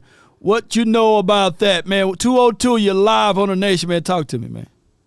What's up, Lo? How you doing? Hey, man, all at is Cowboy well. Nation. Yeah, well, my thing, John Ridgeway, he been floating around with Dan Quinn here. He didn't like a big man, so he got rid of him. I seen him play, and he command double team, and he still pushed the line back. Why don't we try to go get him? He'll be cheap and work good with us. I mean, I think he'll be a good battle, man, to see John Ridgeway to fight the boys that we have here. Yes, and it won't cost that much. And he's still young. All those big nose tackle we had that Dan Quinn traded off or got rid of. What's up with them? Hold on, one more hour, right? We got one more hour. We got one more hour before the trade deadline is completely done? If that's the case, we good. But keep going, bro. Keep going. Yeah. And my thing, I was the one who was talking to you way back when I was from draft day, talking about trade Michael Parsons for some picks. Yeah. And I know now. I'm still on that. Look, I understand, but Let's go, man! But we got enough. We got a lot of good players, defensive ends. But you know what? You know what though, fam? You know what's worse than not being able to stop the run? What's that? It's not being Not put the able. pressure on it? Yeah, not being able to get to the quarterback, and I don't know. Go ahead. Houston and is a Rocket that look good. Give him time. And then Flowers who came back to him. He led the Skins and the Commanders in sacks last year. Yeah, but did you see how they was able to lead the Commanders? And on top of that, keep this in mind. Do you want the Commanders defense? By the way, do you want the Commanders defense? I want people who gonna get to the quarterback and do their job. If you could do your job, I would love to have you here. Okay. So and I'm not understanding Winfrey. Why? I wouldn't even risk him. Mozzie had to go. Let's take a chance on Mozzie. He put Winfrey back in there. Because of the size, man. Those two different positions there. But what I'm getting at is that when you like people talk about what Fowler was able to do there. I don't want people to have anything associated with the Washington team defense last season as a levels of success. Outside of that, they were able to get turnovers. They had the 29th ranked defense. I don't want that again. I don't want that again here. I guess they had a success because they took all our players over there last year, right? I mean, they did took a gang of our players from the Cowboys to there, and we taking Fowler back. But I don't want to live in a world whereas on a consistent basis, when it's a situation that we need a pressure, we need sacks, that we can't fabricate that. And that's where we're heading to without a Micah Parsons. I get it, though. we haven't had gaudy results in the postseason with Micah. But I'm looking at it like it's better to have him on your side versus having him on the other side. You remember this quote right here? I would rather have them inside the tent pissing out versus outside the tent pissing in. Have you ever heard of that before? Yeah, I hear you, but understand this. Let him piss when he in the Super Bowl. Well, the quickest way to get there is with Parsons. Without him, you don't know. You know what I'm saying? I think that you can add more pieces to him versus taking away from him. Everybody's saying, well, without Mike, we can't do. Man, come on. Mike only good against the pass. If we can't look, if Mike in there, we run it. If the team run at him, then what? If you have a true one tech, you won't have to worry about Micah doing those other things. But we never had a real true one tech next to Micah Parsons. we had one, but Dan Quinn got. I'm telling you, John Ridgeway. I watched him. He barely made the team over Washington and barely made the team over there in Detroit. But one thing, John Ridgeway, he ain't put no pressure on a quarterback, but he was a run stuffer, and that's what we need. Am I right? Yeah. So we need to go get and trust and believe. Even if we get John Ridgeway, I'm gonna still be saying we need a real true one tech. See, you want a vet. I understand that. A veteran. Yeah. I want somebody to make something happen. We're going to get those two. Get John Ridgeway and somebody else to go with him. You could trade Mike off and we trust me. Yeah, trade Micah off. Get John Ridgeway. He's the solution. No, and we're going to get some picks. We're going to have for the future. We also have to get the bill for the future. Who is going to be foolish enough to put more batteries in the back of Jerry Jones? Who's going to be foolish enough to do that, right, on his way out? Who's going to give Jerry Jones a boatload for Micah Parsons right now? Who's going to be all over the news? Green Bay ready to do that. Green Bay ain't going to do that, man. They got the same amount of money. We both got the same amount of money, man. They ain't trying to offload like that. Hey, look, they got a I can't think of his name, the nose tackle for Green Bay. Give us him. Clark. He's 30 years old. You talking about Clark, right? Kenny Clark? Yeah. Man, he's 31, 32 years old. That's a backwards move. See, no, because then we got some free picks to build that back up. For what? Because if the Green Bay get Parsons and all of the weapons they got on the offense, you talking about picking at 28, 29, 20, 30th range. That's another Tyler Guyton and Mozzie. Huh? Man, it ain't going to be that. Green Bay defense ain't all that. But it will, don't you know, if the Green Bay Packers fool around and get Micah Parsons on their defense and all of the weapons that they have on offense, boy, they already beat us bad in the postseason. They are a playoff kind of caliber team, meaning that we will have low draft picks. We won't have no number 1, number 2, number 3 draft pick. We will have a lot of number 28 picking at 29 type of thing. That's not going to help us. So you say Green Bay about to do something. That's what you telling me. But if you take that middle piece out there that they stop the run, then what they going to do? I hear you. Man, yeah, you're right. I concede. Trade Parsons to Green Bay. Let's do it. You know what I'm saying? Let's go get Kenny Clark and let's get 3 first-round draft picks from Green Bay and let's see how that thing shake out. It's just crazy to me that we would think that level. But I get what you're saying. But what else you got before I let you go, bro? No. But that's basically my main thought on it, man. But we gonna do good. We gonna put the numbers up and Deuce Vaughn, what they doing with him? He gone, man. If he clear waivers, he'd be on the practice squad. They cut him. Okay. Because I feel they're keeping Sanders or what they doing with Sanders. That's another one. Well, they're gonna they're gonna have him here because they're looking for revenge, blood in the water. They want to see him week 1 versus the Eagles. to see if he got any heart left in him. If he can stay healthy. If he can stay healthy, we'll find out. We got less than 8 days to see whether or not what we can do, man. Let people know who you are, man, before I let you go, and let me hear you say it. It's Warren from D.C. Warren G. And how about those Cowboys? Yeah. Hold on. Let me lock you in. Hold on, Warren from D.C. I will forever remember you now. Appreciate you, Warren. Hey, Lord. And I tell everybody when they talk, I say, hey, D.C. stands for Dallas Cowboys. You ain't lying, man. Appreciate you for calling in, Warren. Appreciate you. All right, later, man. No doubt, man. Jeez.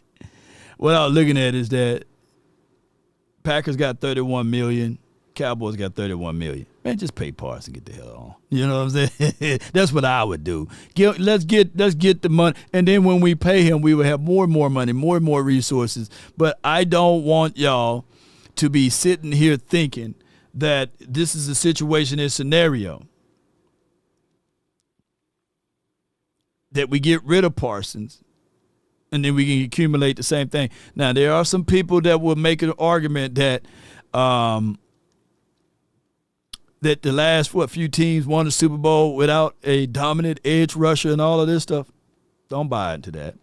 Don't buy into that, y'all. Because at the end of the day, this is what I want. Hold on. You have a choice. You can have the boat or the mystery box. What, are you crazy? We'll take the boat. No, not so fast, Lois. A boat's a boat, but the mystery box could be anything. It could be a boat. It could even be a boat. You know how much we've wanted one of those. Then let's just... We'll take the box. We'll take the box. You gave up a boat for free tickets to a crappy comedy club. Come on, Lois. You're acting like this is the first time I've ever done something stupid. You remember the time I was supposed to get that boat? Yeah, remember that? A boat's a boat, but the mystery box could be anything. It could even be a boat. You know how much we've wanted one of those. Then let's just... We'll take the box. Ladies and gentlemen, let's not get our minds all into this mindset that we okay without them. You know, like, I get it. And I'm going to use this example one more time. I'm going to use this example one more time, ladies and gentlemen, only because I love y'all. In order for the LA Rams to win the Super Bowl with one of the most dominant guys that you guys can rewind and watch tape on for the last 15 to 20 years on defense, Aaron freaking Donald, he couldn't do it by himself. He had to have Jalen Ramsey, Leonard Floyd. He had to have Von Miller. He had to go out there and go get another guy, Ashawn Robinson. At some point in time, they had. So if Aaron Donald needed the Avengers in order to win the Super Bowl, what the hell do y'all think that Micah Parsons need to help him out? All I'm asking for is, I'm not even asking for a Jalen Ramsey, a Leonard Floyd, a Von Miller, and a young Von Miller at the time too, by the way. I'm not asking for all of that. All I'm asking for, what my guy, Shay Sharp, where you at? Where you at when I need you? All I ask is for us to get us a true one tech. Get us a big body, can't stop me for the 9-8. I got to sell 1 million copies. Give me that big body, big body that got some production productivity down inside. All right, so Perrion is back on the roster. Okay, what happened? Appreciate you, K-Dub. Yes, indeed. Law, substitute that boat. KW $10. Law, substitute that boat for TJ Wyatt in the box taco. I can't make this up. SMH. Yeah. They'll forever be something. Appreciate you, K-Dub. We will forever, ever talk about the TJ Watt versus tacos, right? And they said, TJ Watt, man, he got short arms, Tyrannosaurus Rex arms. I said, look at the pedigree, baby. We will see what JJ Watt was doing. Hey, some of that stuff might rub off on him. I don't know about tacos, right? In 2017, after we done had that spectacular year in 2016, we tried to get too smart. Instead of bringing Dak some weapons or instead of helping his defense, we went and got some tacos, right? Jeez, I can't make this stuff up. I can't make this stuff up, man. So let me go back to what y'all are saying with Perrion. All right, a change. Okay, let me go right here. 2 minutes ago. And Cowboys, Seattle Seahawks are releasing wide receiver Marquez. Okay, we're going to get right to it. Ladies and gentlemen, bear with me. Hail Mary, run quick, see. What do you have here now? All right, let me read what's going on. I might have to get AI Tisha to read this too.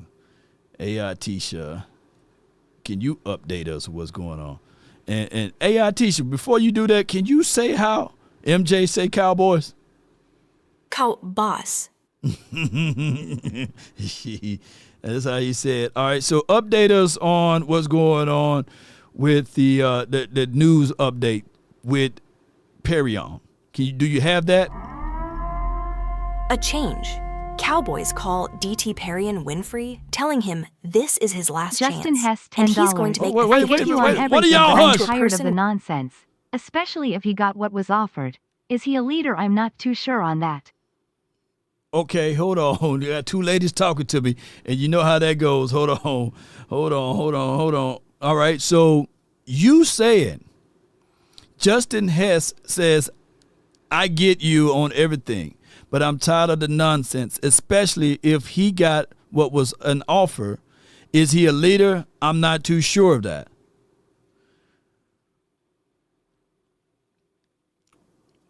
We don't know what the offer is.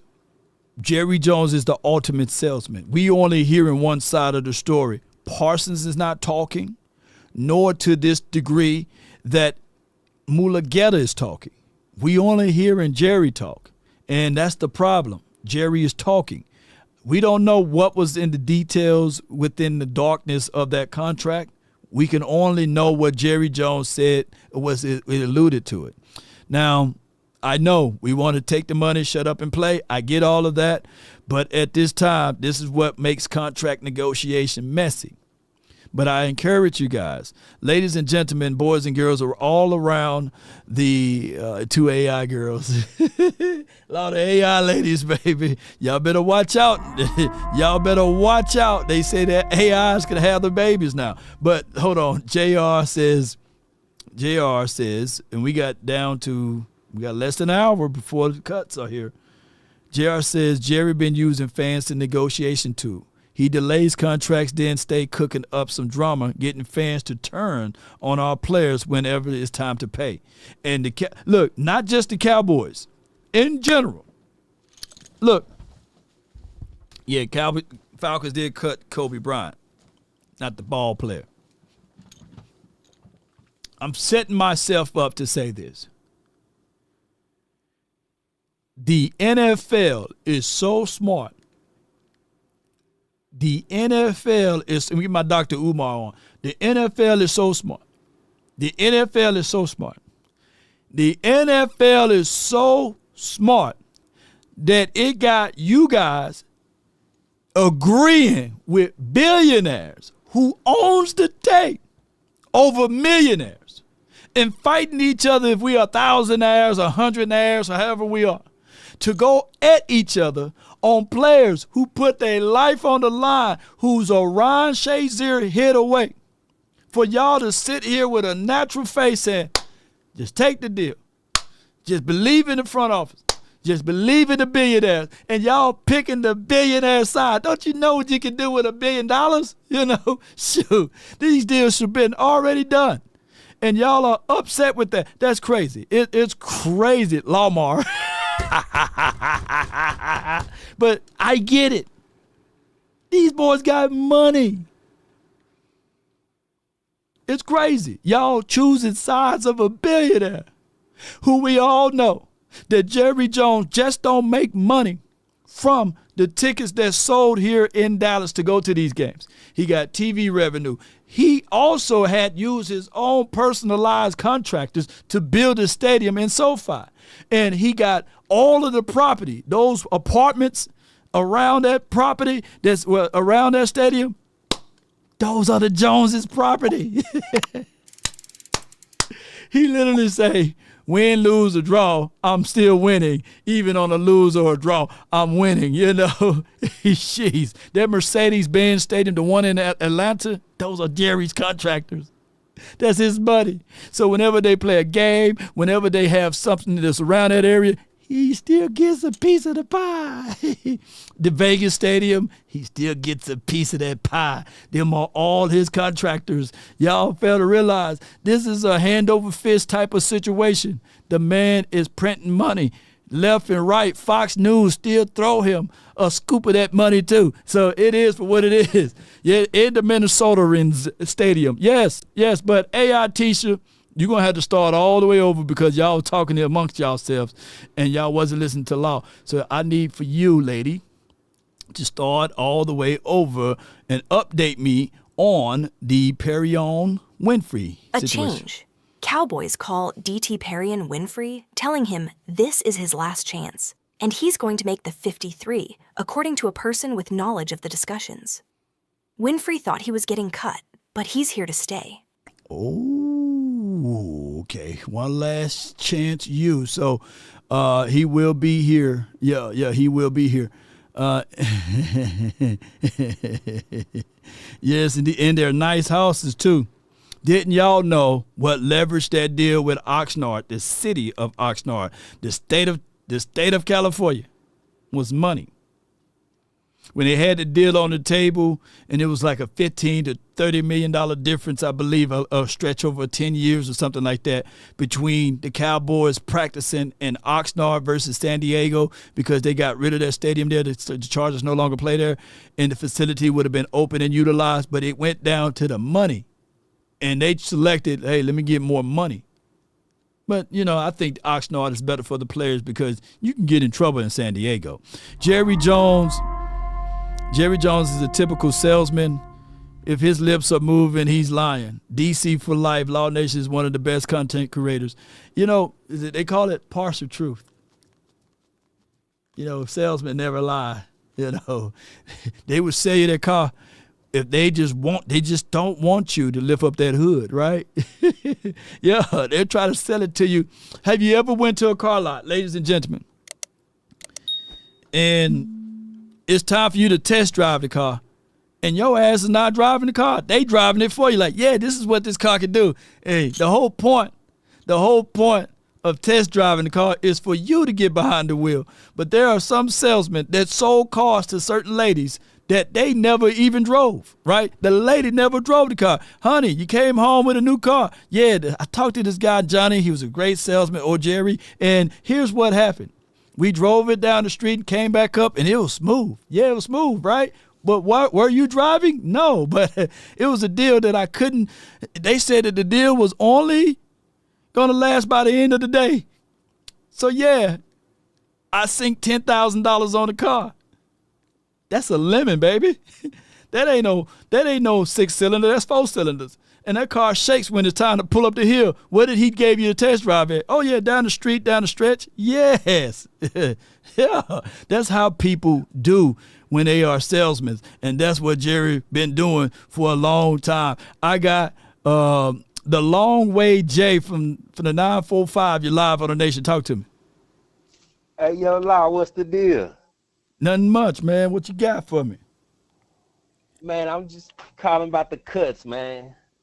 Okay, super cuts, man. Talk to me. Yeah, hey, man, I think we should throw Deuce on the practice squad.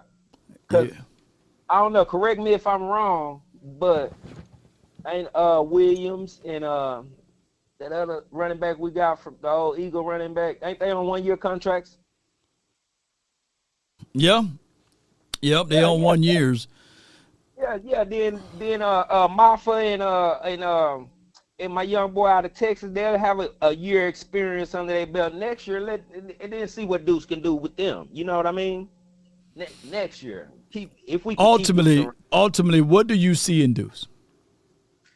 Man, I like his footwork. I like his footwork and his vision, and that's good for a running back. That's good for a running back. Then with less wear and tear, and he'll be about in his 4th or 5th year. I think he'll be productive. What can Deuce do that Jadon Blue can't do? And why would you take those reps away? That's what I'm talking about. Jadon Blue and Maffa, let him play with them. I ain't saying start over them. No, not at all. I don't see that. But we have most teams keep 3 backs. Okay. Most teams keep 3 backs. Deuce is like a 3rd string behind Jaden Blue and Maffa. You know what I'm saying? Especially with a year experience under their belt, I think they ceiling is higher than Deuce's, and I think they'll be better running backs in year 2. Here's my only. I have to just push back on that idea only for the sake of this argument, right? What can Deuce do that Malik Davis can't do? And if Deuce is as advertised, why would the 31 other teams? Why would the 31 other teams pass up on Deuce? My bad. I forgot about Malik Davis. Malik Davis is better than Deuce too. I mean, Deuce can do some things. I like Deuce. I don't think he's a bad running back at all. Right. But we do have better. Malik Davis is better than him. I would keep Malik Davis over Miles Sanders, but that's just me being crazy. Yeah, I feel you on that. I think, I like Malik Davis. He only got into it with Kelly Moore and them. Yeah. He was supposed to be in that San Francisco game in the playoffs, man. But that's the Cowboy way, though.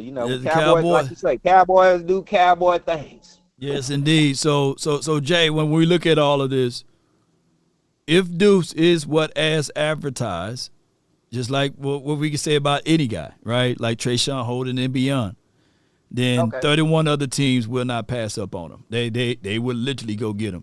So that's all the thing I'm saying. Yeah. If we can hide him on the practice squad, then I would keep him on the practice squad. He would be one of the guys on the practice squad. If I was Jerry Jones. He bring him back. He knows the terrain. He knows the area. He still got a house here. His daddy stay here. So and his dad is on the team. So I would bring him back. I'm not being that crazy about putting Deuce's feet to the fire. He's from the McCarthy regime, Right. But but we all know the coaches don't run nothing. He's from the Jerry regime. Oh. So he's still he's still a guy. He's still a know the system. Okay. I think he's a good running back. And I think we should keep him. But like you said, though, Malik Davis, if you think they're gonna keep Malik Davis on the team, you think he's not gonna be released also? I'm waiting on news, man. In 30 minutes, we will know what's really on the team, and we'll know who's not on the team. So I do like in 30 minutes we'll be talking about tangible things and not the intangibles. I can't wait in 30 minutes, man. Hopefully we can stay live all the way up to that point, and we can talk about the realisms instead of this, this hopes and intangibles. You know what I'm saying? That's where we at in the season, though. So we gotta, But Malik Davis, I think they really just playing with him. He's a camp body like Lyle Collins was. I think he gonna be one of the guys that get the axe. I hated for him. I always thought he was better than Rico. Name slipping right now. Rico. But Rico Dowdle. I thought he was better than him. But like you said, he got into it with coach staff and rubbed Jared and them in the wrong way. You gotta appease the Joneses. Man, I would never get mad if somebody fighting to be out there on the field, though. They're just being real, right. and letting people know about it too. Like mother effer, get me out there. I will make sure that I can do X, Y, and Z things. So I'm never gonna fight anybody and get mad at them for wanting to be out there on the field. But it's the way that he took it. That's passion, Law. Yeah. But some people don't want that here in Cowboys land. But it is for what it is. It is what it is. And I don't know why everybody's on the cut Mozzie bandwagon, but not me. I don't know if I'm just being too nice. Just add to Mozzie. That's what I'm saying. If you're gonna keep Mozzie, bring some more stuff to the table. When you had a cookout, and somebody only bring the potato salad. Nah, man, we need some more food, man. Shoot, give me some ribs, man. Give me some. Yeah, if you don't get some briskets. sides, get some more sides. Don't just some more get one. sides. Yeah. Bring some beans with that. Yeah, and that's Put what some Mozzie is. on it, like you Mozzie said. is a side. He ain't no full. Yeah. But he a good size. He a good side. I mean, yeah, he a good side. I think he is a what is it?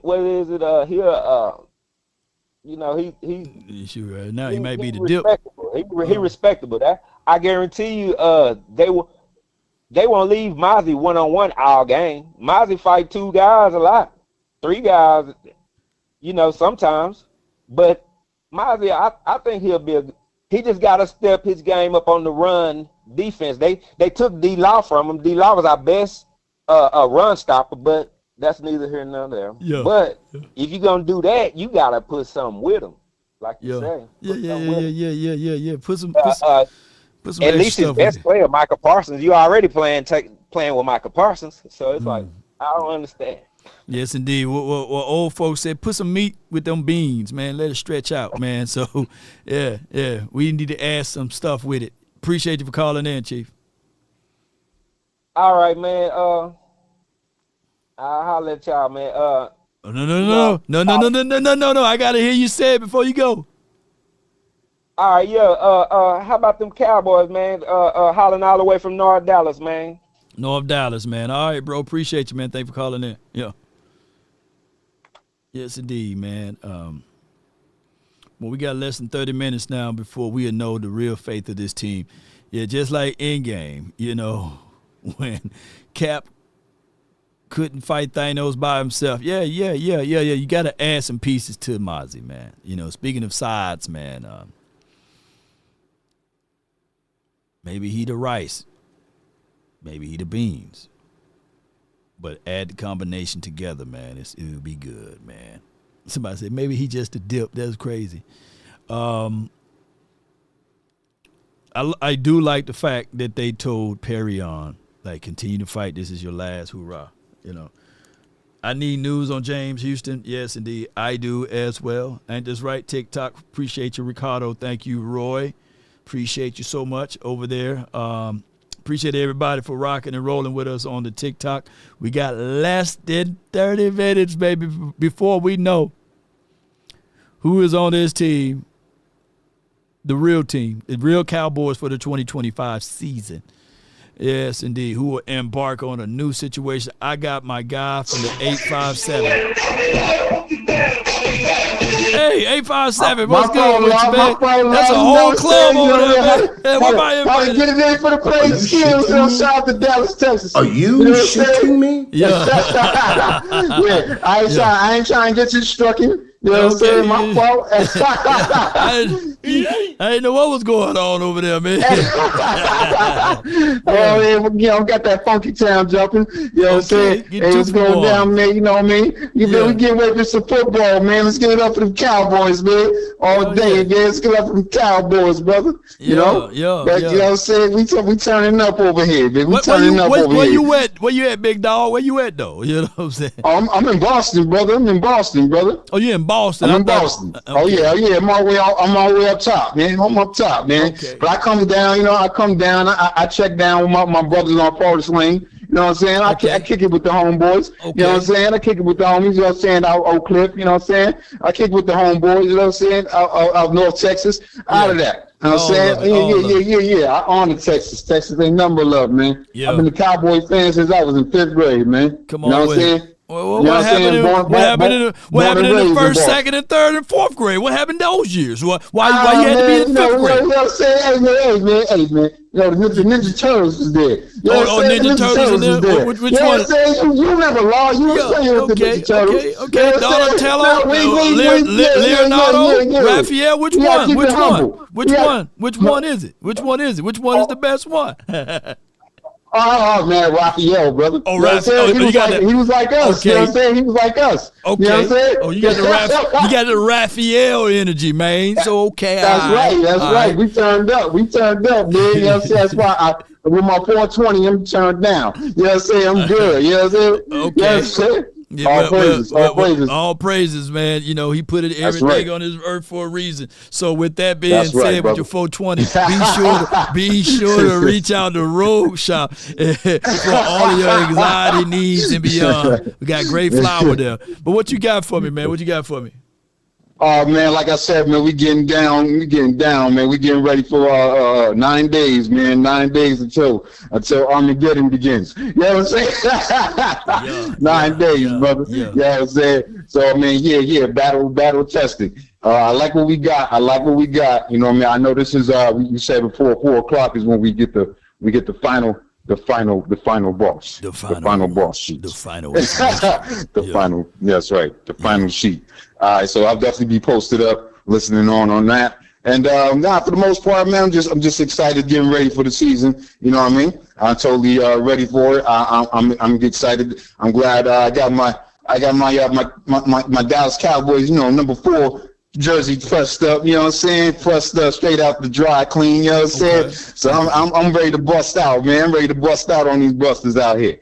You know what I'm saying? Like I said, that's my quarterback. That's my teammate. I don't care what you say about him, but that's my guy, man. That's my guy. And like I said, hey, I mean, as much as I don't like Jalen Hurts at the end of the day, he did that. You know what I mean? He did that. You know what I mean? That's one thing I will say. You know what I mean? I don't like him personally. I don't think he's a better quarterback than our guy, but he did that. That's all I can say. He did that. And we got to turn the tables, man. Hopefully, like I said, hopefully our guy Micah, you know what I'm saying? Our guy Micah, hopefully he can get his payday, man. Right. We deserve that. We deserve that. We have a generational talent. You know what I'm saying? And whenever we got those that we have to keep those. You know what I'm saying? Got to. I mean, like I said, everybody else got their payday. You know what I'm saying? And everybody else had to fight. I hear the brothers always talking about, you know, how Jerry might be, you know, being bipartisan on how he might feel about how he pays some of our players, but like you said, at the end of the day, he takes care of those players. He do. You know what I'm saying? He takes care of those players. Right. And like I said, yeah, he's a man. So I mean, you know, he do what he do, man. How I say, Trump be trumping, life be lifing, Jerry be jerrying. You know what I'm saying? So I mean, you just have to kick back, man, and let how they say, trust the process, trust the process. Yeah, but in closing, man. In closing, what else you got, bro? Yeah, man. Like I said, I just wanted to shoot him up real quick with the brother, and like I said, man, hopefully we could pull a W out next week, and I'll hopefully be able to check in with you on that. And man, and I'm gonna say one more thing. How about the Cowboys, Law? How about it, man? Appreciate you. All right, man. You take care, man. Already, brother. No doubt, man. Now that's good energy right there. Good energy from my guy. He was on the upper, even though he said he liked to do the downer, but he was on the uppers. He got his energy ready up there in Boston, and we can't wait for it. It's going to be some good news in about less than 30 minutes of us bringing in the real team, the real 53, and seeing what we can do from there. And I just hope that we don't get complacent. Ain't this right? Shout out to your PJ over there on the TikTok, man. Appreciate you. Marco, shout out to Marcos and them and everybody else that's over there on that side as we get ready for the next caller. Man, I appreciate you. Y'all stretching this thing out, man. I appreciate y'all. Yes, indeed. So whenever I see DeMarco, I think of shout out to him, man. Yes, indeed. But where y'all at, though, on the TikTok, man? Y'all come on in. Y'all call the number. Y'all let me know when I'm going to give me a caller for the TikTok. 657-390-7391. That's the hotline for your mind. Y'all be sure to call on in and get this thing going the best way possible. With all of that being said, I got the 470. You're live on the nation, brought to you by RogueShop. Talk to me. What up, Long? Not much, man. What you got? Hey, man, first of all, I just want to say thank you. I've been rocking with you all morning.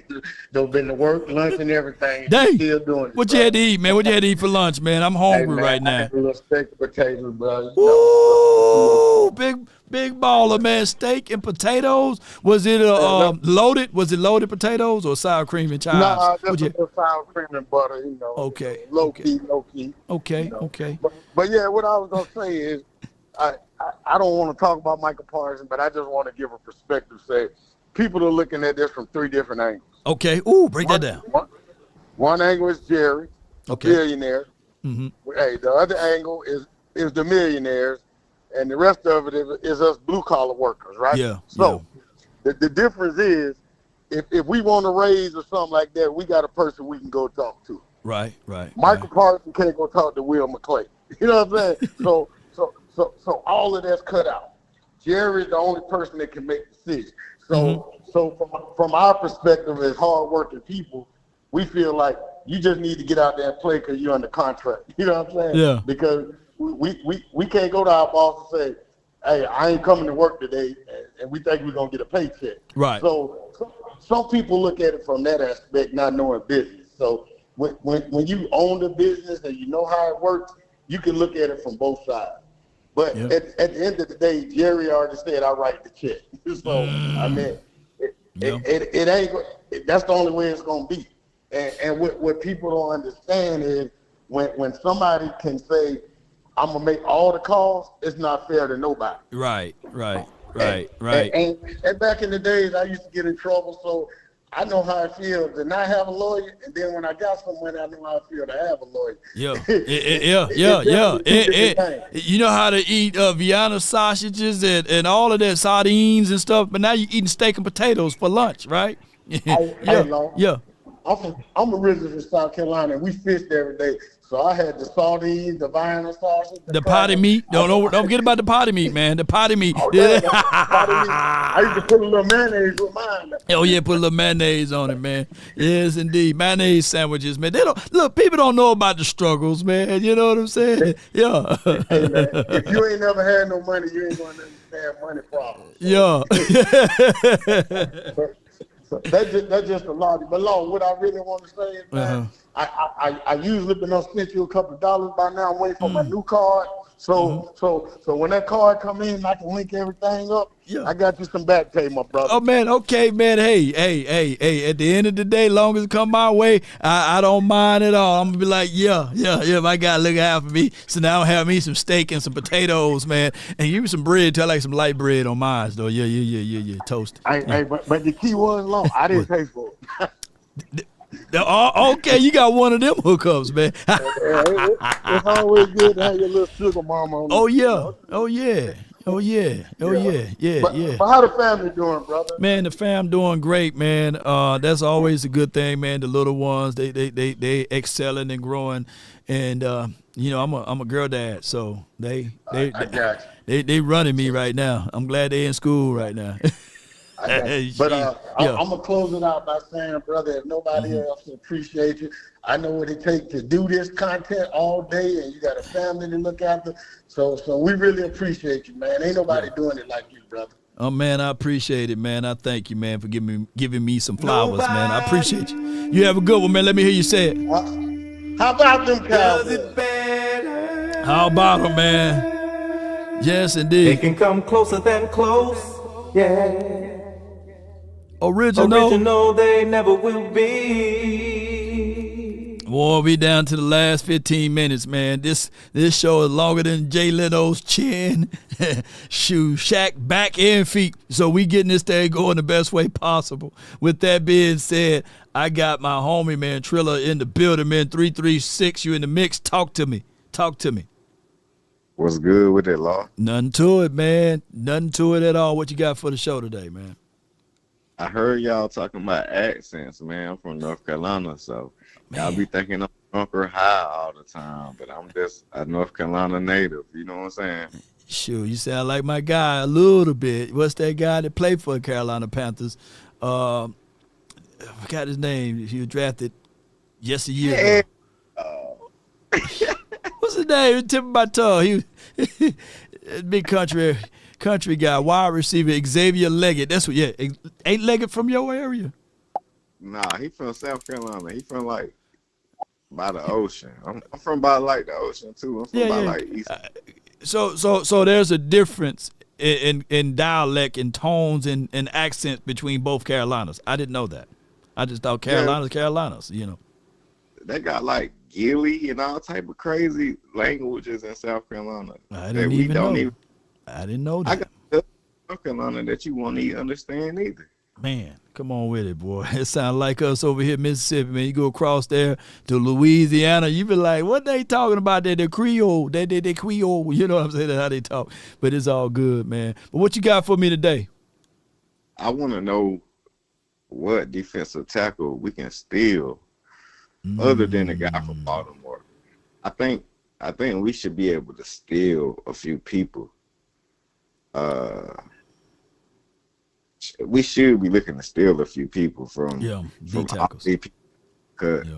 And especially a defensive tackle. I like the dude from Baltimore. I don't know what number he is, but I'm pretty sure we could steal some defensive tackles, especially since we cut Perrion Winfrey. No. They just updated it, and Perrion is going to be a Cowboy for the 2025 season. They just announced that, by the way. So he practice squad or? No, he on the 53. So they said, hey, don't mess this up, Perrion, and he's going to be on the team. Yeah. Okay. Yeah. Okay. So who can we steal, man? I'm talking about like all these people that's getting on the practice squad. We need to steal somebody. Somebody gotta get got. Yeah. I don't know. I'm looking through some lists right now as far as the bigger guys, of who can be one of these key pieces for us down the stretch. It'll be a situation that I'm waiting for, like, at 3:05 my time, we waiting to see whether or not who can really be a impact for this team from there, and then I can then go through that way we know for sure who's cut and who's not. You know what I'm saying? But right now we just shooting in the wind, shooting in the dark right now. We in the same time bracket, man. I'm in Frisco. Oh, you in Frisco? Okay, you right up the street. Well, I'm talking about whether we got less than 15 minutes, bro. And if you call back then I can go through whoever needs to be on this team to help solidify this roster, especially a defensive one tech. I'm looking for another cornerback, a veteran guy, and I'm still looking under every stone I can find for another running back as well. Hey, Love, don't act like you ain't never met me, no. Man, I can't remember all the people I met, for real. When you coming to the next event? But last year you had the practice at the store, right? And I was the one who called you over and told you to sign every goddamn thing. Oh, that was you. Yeah. I remember that part. Yeah, that was you. I was a little drunk. I was a little high too. But I had them motherfuckers thinking you were football players, man. Jeez. Oh, so you want to kick that off over there? I know exactly what that was about. That was the year before last, then, if that's the case. That was 2 years ago? Yeah. It might have been. I've been here for a while. But listen, I love everything that you do. I watch all y'all. Just hey, listen. When y'all talking about dialects, man, everybody in North Carolina don't sound the same, man. I don't even like how people in California talk. So, yeah. Hey, everybody be great. All the followers be great. The Cowboys gonna be great this year. I'm ready to see my boy George Pickens score like 2 touchdowns on the Eagles so I could talk so crazy. So I just want to talk so crazy to the Eagles. But my boy George Pickens scored 2 touchdowns. No doubt. On September 4th on my mama's birthday. No doubt, man. So September the 4th is your mom's birthday as well. Appreciate you, man. Yeah. Yes, indeed. Yeah, she gonna be 53. Yeah. But, man, I appreciate you for calling in, bro. Let me hear you say it before I let you rock and roll. I ain't going to say it like, dude, his voice get too high. But how about them Cowboys, man? All right, man. That's my guy, Triller, man. Yeah, we met about 2 or 3 years ago, man. He called me over to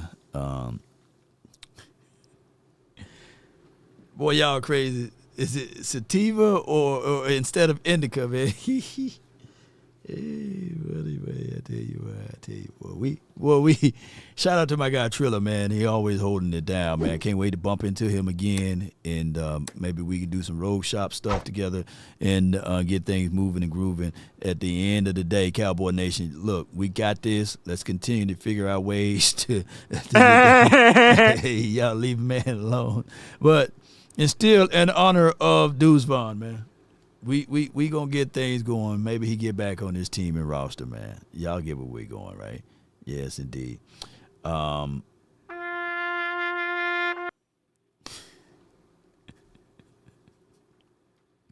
right, we got from the 337. You're live on the Nation, man. Talk to me, man. Talk to me. What's good, Law? Hey, man, all is well. Can't complain, bro. Can't complain. Hey, and I want to thank you for the marathon show. You're giving us great content, my brother. Thank you for it. Yeah. Appreciate you, man. I try. Man, I'm just still tripping over this trade we made with the Saints, man. Okay. We giving up a player and a draft pick for one draft pick. That's right. Am I understanding this correctly? That was a favor for a favor. Maybe something else in between that time frame is going to work its way out, because hear me out. You could have just went ahead and cut Awesome. You know, you can talk about 2028. You give it up a pick. You swapping picks basically. That's all I can think of what the Cowboys did with that. I don't know. I don't understand that, Law. I really don't. Because I'm telling you, I look at it like that's two of the worstest GMs in football doing working together, and we got fleeced out the job from looking at it from without digging into it too deep. Right. Face value, it seems like we got fleeced out the job. Yeah, it was like the weirdest thing ever, and for some strange reason, I'm feeling that particular deal, that particular moment, that particular situation is that somehow Awesome is going to become awesome. And then we get to see in 2028, you know, what will go from there. It's just crazy, man. It's just weird. It's just weird trade dynamic altogether, though, when you think about it. I know it is. And I have another thing. I know you go to camp and everything. And like some of the cuts, I'm scratching my head, like with the Holden cut. You know, like Shotty, his main thing all season was compete at everything, even competing to basketball. We doing everything is compete. Ping pong, jump ropes, hopscotch. Yeah. And this young man, soon as he stepped in the building, that's all he did was compete and showed that he was hungry. And he showed up better than some of the players that we have on our roster at this point. Now, like you said, the cuts are not final yet. Right. But some of the players that we have on our roster right now hadn't competed as much as he did and showed up as much as he did. And we cut him. So to me, I'm still feeling like we still showing a lot of favoritism. So it's not truly competing. Here's my only thoughts with this. If, and this is an operative word, if Trayshawn Holden clear waivers and he's back on the Cowboys uniform and all of this stuff, you know, then I say, okay, they were right. But if he don't clear waivers, then they're wrong. That's clear as mud. Yeah. Right. You're right. You're 100% right. But if you don't clear waivers and you talking about competing all day, and if that's the situation and scenario, it'll be a crazy one for us all. Well, you're right. I guess we'll just have to wait and see in 24 hours. We'll definitely have to wait and see in 24 hours, man. What else you got, man, for as anything else? That's about it. I just wanted to get that off my chest. I'll sit back and listen to everybody else and hang in there with you until 3 o'clock and see what's our official roster. No doubt, man. Appreciate you for calling in. Yes, sir, and you have a good day. You too. And how about them Cowboys? Yeah, I just wanna run it up. Count a check or something. I've been really in the film, let up, yeah. I've been really in the field, love the rush, I love the feel. Lately I just wanna run it up.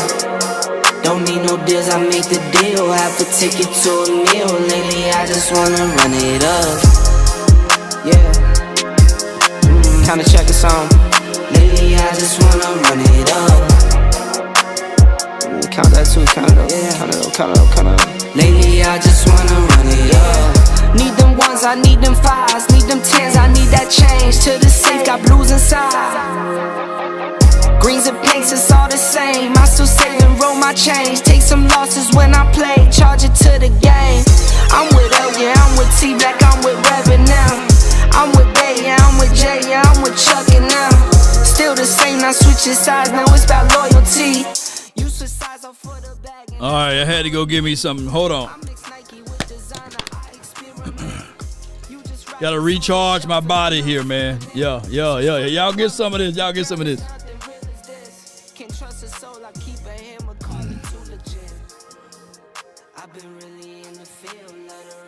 I gotta eat something. I'm gonna let the next caller on. We got less than 6 minutes.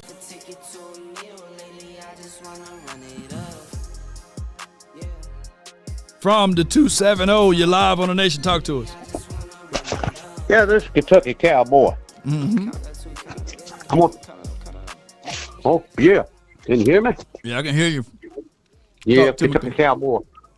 I can't wait to be a Cowboy fan for so many years. Mm-hmm. Love watching your show, man. Appreciate you for jumping in, Kentucky Cowboy. What you got for us? No problem. Yeah, well, here we go. Hope we do good. Hope we do good on this cut. I hope they keep number 37, and I hope they keep Houston. But I want to talk a little bit about Jerry Jones. Okay, go ahead with it. Well, Jerry Jones is the man. Jerry Jones is a gambler. I've been watching the Cowboys since for years.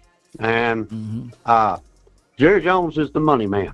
He's got the money, and I know everybody's pointing their finger at him, but he's tired of paying money for these high-rated players and setting the bar for the other NFL teams to follow.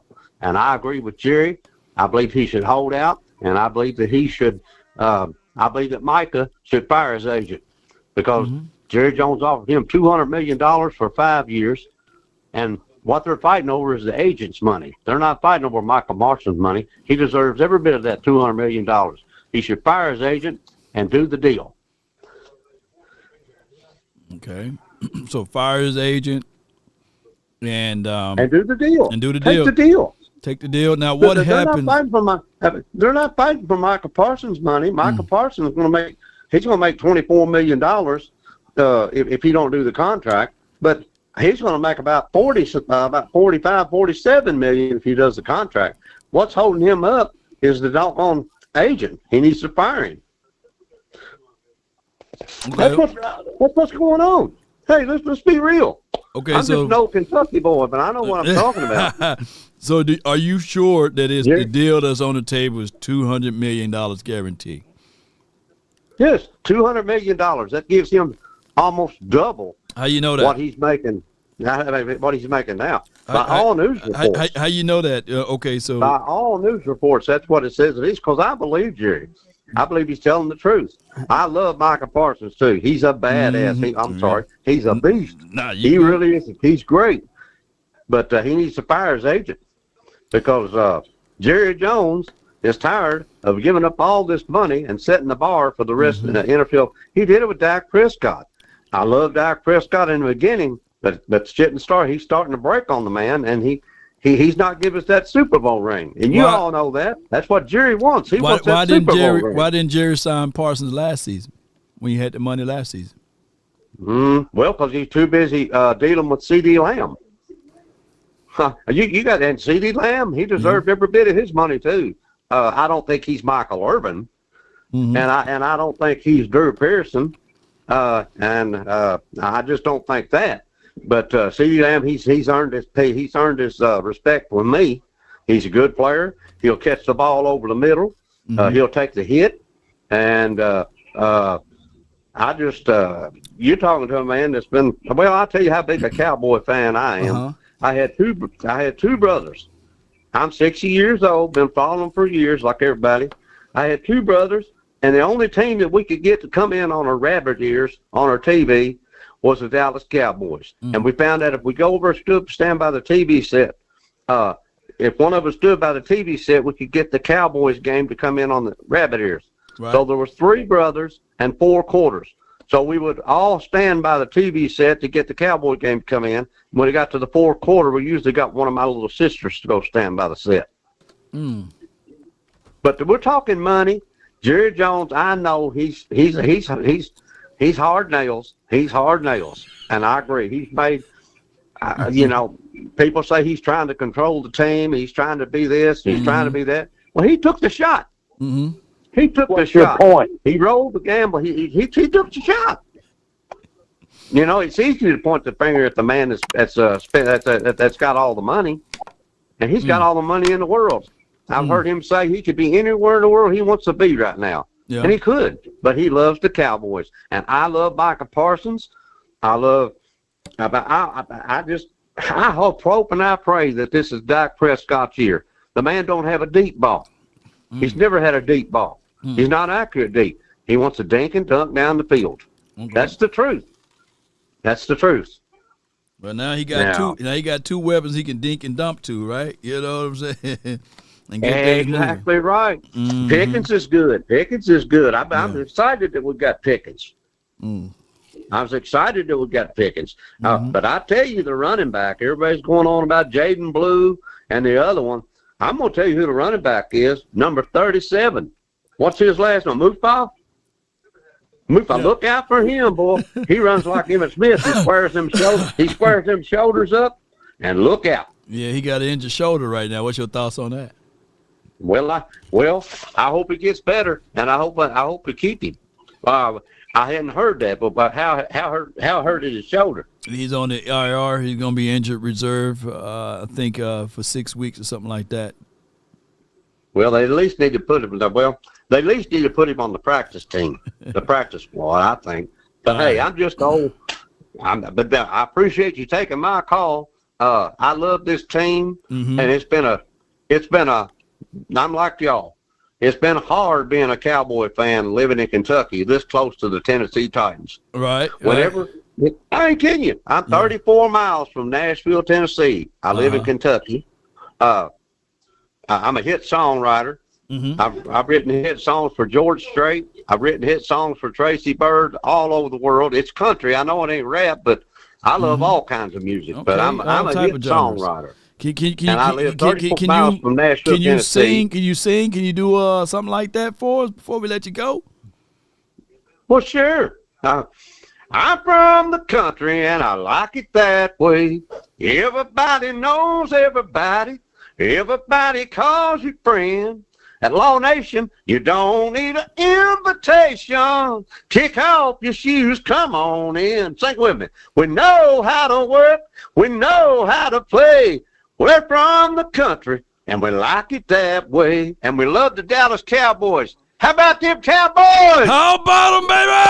We got a legend in the building, baby. Kentucky Cowboy. Woo! A little Rasta. Come on, baby. All right, you Kentucky Cowboy from here on out. You Kentucky Cowboy. I'm gonna get you in here as Kentucky Cowboy, and we clipping that one, man. Shout out to you, man. Yeah, I love it, man. Hey, check out my new George Strait song. Yeah, it's called "To the Moon." To the moon. Yes, indeed. That's my new George Strait. I love your show, brother. I love your show. Appreciate you, Kentucky Cowboy. Yeah. Yeah, let's go, baby. I go to the moon. Oh, wrong Kentucky. Wrong song. Yeah, but appreciate you, man. What you about to say, Kentucky Cowboy, before you go? He go. Oh, boy. Yeah. Woo! Woo, boy, that was the best call I had all day, man. I'm telling y'all, that was a great call. Believe it or not, man, I'm clipping that one, and I'm sending that to the Cowboys PR. Yes, Tad Capers, you finna get that one way or another. I cut him off a little too quick, which was mad. I'm mad about it. I hit the wrong button. But, man, my guy, Kentucky Cowboy, I got him saved in here. Yes, indeed, man. Kentucky Cowboy, we looking for another George Strait type of situation. He said, I go to the moon. I'm looking that up right now. Y'all know I am, Yeah. Yes, indeed. So they got the official roster that's out right now. And let me go to my brother from another mother page right quick. Y'all bear with me. Yes, indeed, man. Kentucky Cowboy. Shoot, that was a good call from him. All right, let me go right here. Go to I can't really see that list. Go to John Machota. Machine Gun John. And he got the original listing. Hey, I ain't going to even hold y'all. I'm a fan of Kentucky Cowboy. So Kentucky, I hit the wrong button, man. I tried to get back with him. I turned him off a little too quickly. Because I wanted to hear what he was going to say at the end. I hit the wrong button. I hit I hung up on him a little bit too quickly. But, man, I'm going to go back and remind me to find that clip and cut that one up. Boy, Cowboys initial 53, man, is here, ladies and gentlemen. I just wish that they just give us the people that they cut. But it's still this little long, boy. God, dog. Let's start from the bottom. Trent Siege is here. He's a Cowboy. Brian Anger. Let's give it a round of applause to Brandon Aubrey. Safety. One yay. My second cousin twice removed Thomas. Come on with it. Marquise Bell, come on down. You have won a car, Malik Hooker, Donovan Wilson, both of y'all.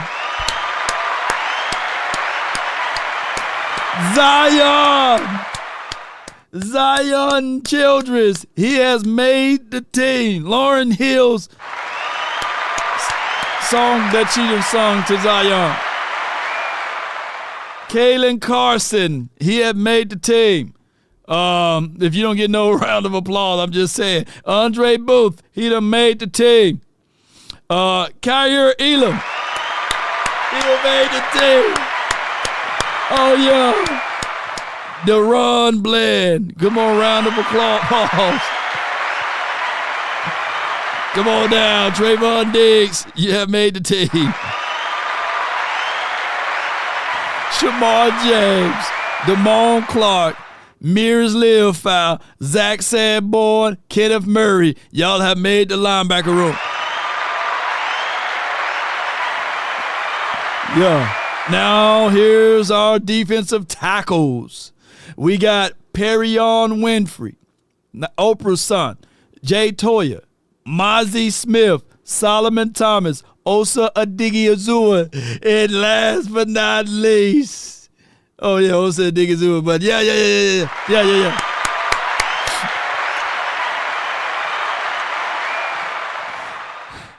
The edge room. Can y'all believe it? We got Donovan Ezaraku, Marshawn Nealon, Sam I Am Slam Williams, Dante Fowler, Michael Parsons, but last but not least, James, not Washington, but Houston. They going to have a problem trying to defend this guy, stop this guy, and getting things going. Yes, indeed. Yes, indeed. All right. Shout out to my guy, Keemon Hall. He didn't make the team. He's an honorable mention. I love my guy, Keemon Hall, but Zion Childress, he was a guy that was able to elevate and get things moving and grooving. So let me see what we have here. No breaking news for me. All right, so where are we at on this list? Let's start with Cornelius, TJ Bass, Brock Hoffman, Nate Thomas, Terrence Steele, Tyler Booker, Cooper Beebe, Tyler Smith, Tyler Guyton. Those are all the offensive line.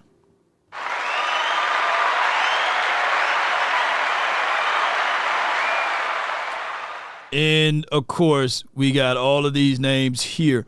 Dak Prescott, Joe Milton, Javonte Williams, Miles Monroe. Nope. But Miles Sanders, Jadon Blue, Phil Maffa, Hunter Luepke, C.D. Lamb, George Pickens, and Jalen Tolbert, Cavante Turpin, and Ryan Flanor, Jake Ferguson, Luke Schoonmaker, and Brevin Spann forward, not backwards.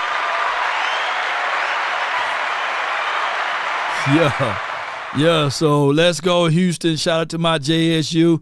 We still don't have a single one tech in the building that can move some stuff around, but I'm glad that we do have these guys here. And let me see if and I thank everybody, man. Shout out to you all that's on. Marshall Matters, appreciate you on the Tick to the Talk. Roy Joe, Bradley, is it Bradley? Appreciate you, man, over there on the TikTok, man. Thank you so much for all that y'all doing over there on the TikTok.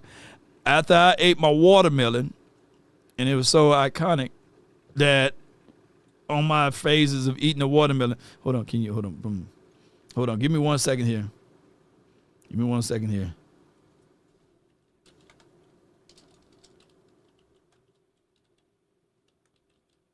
Break down the numbers of position to make this cleaner.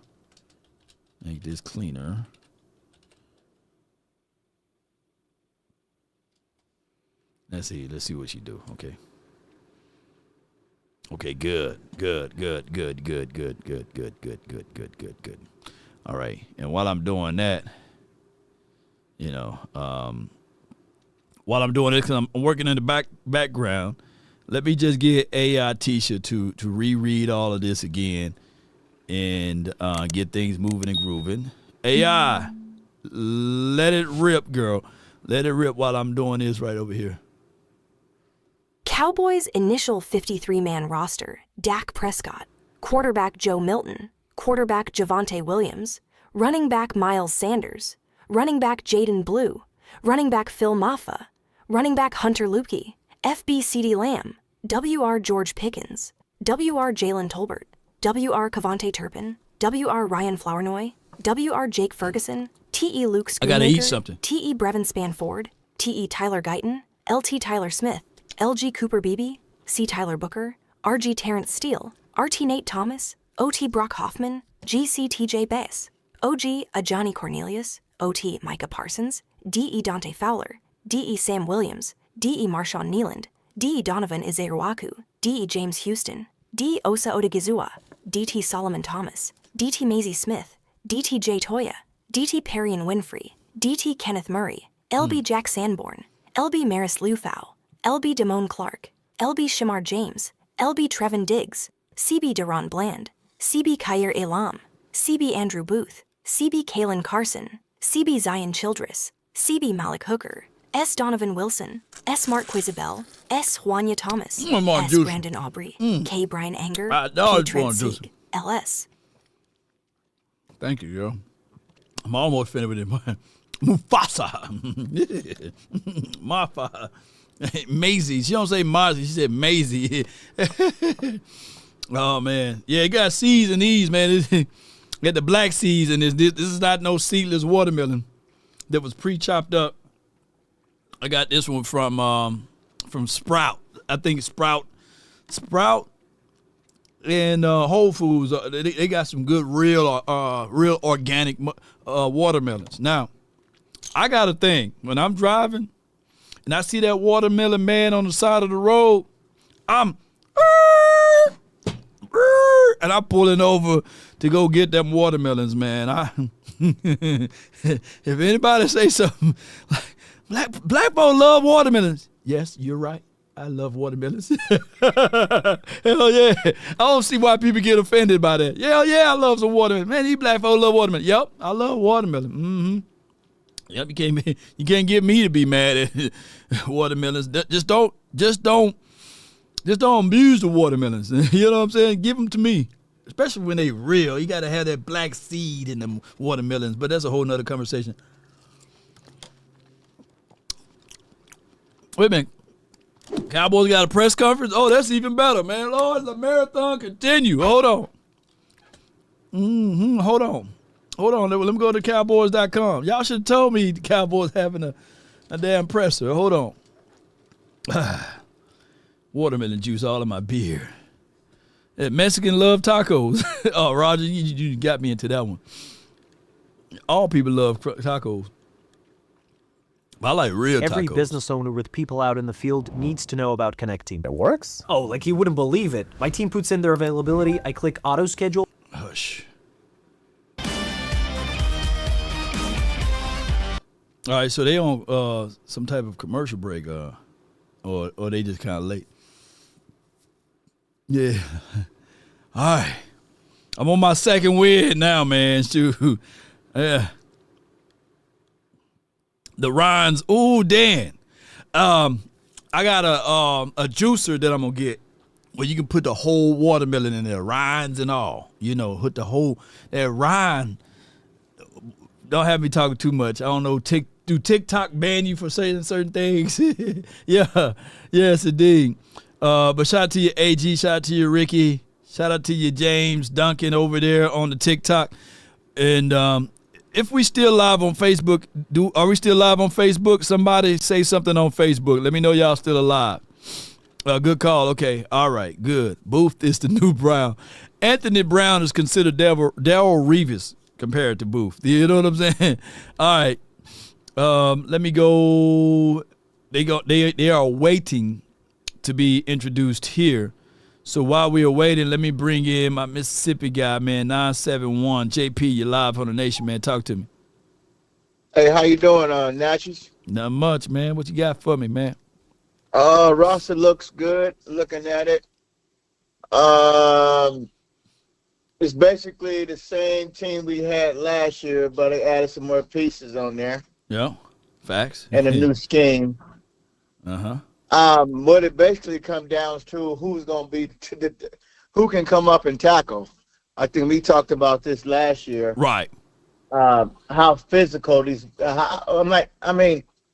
It just comes down to, you know, who's the bulldog,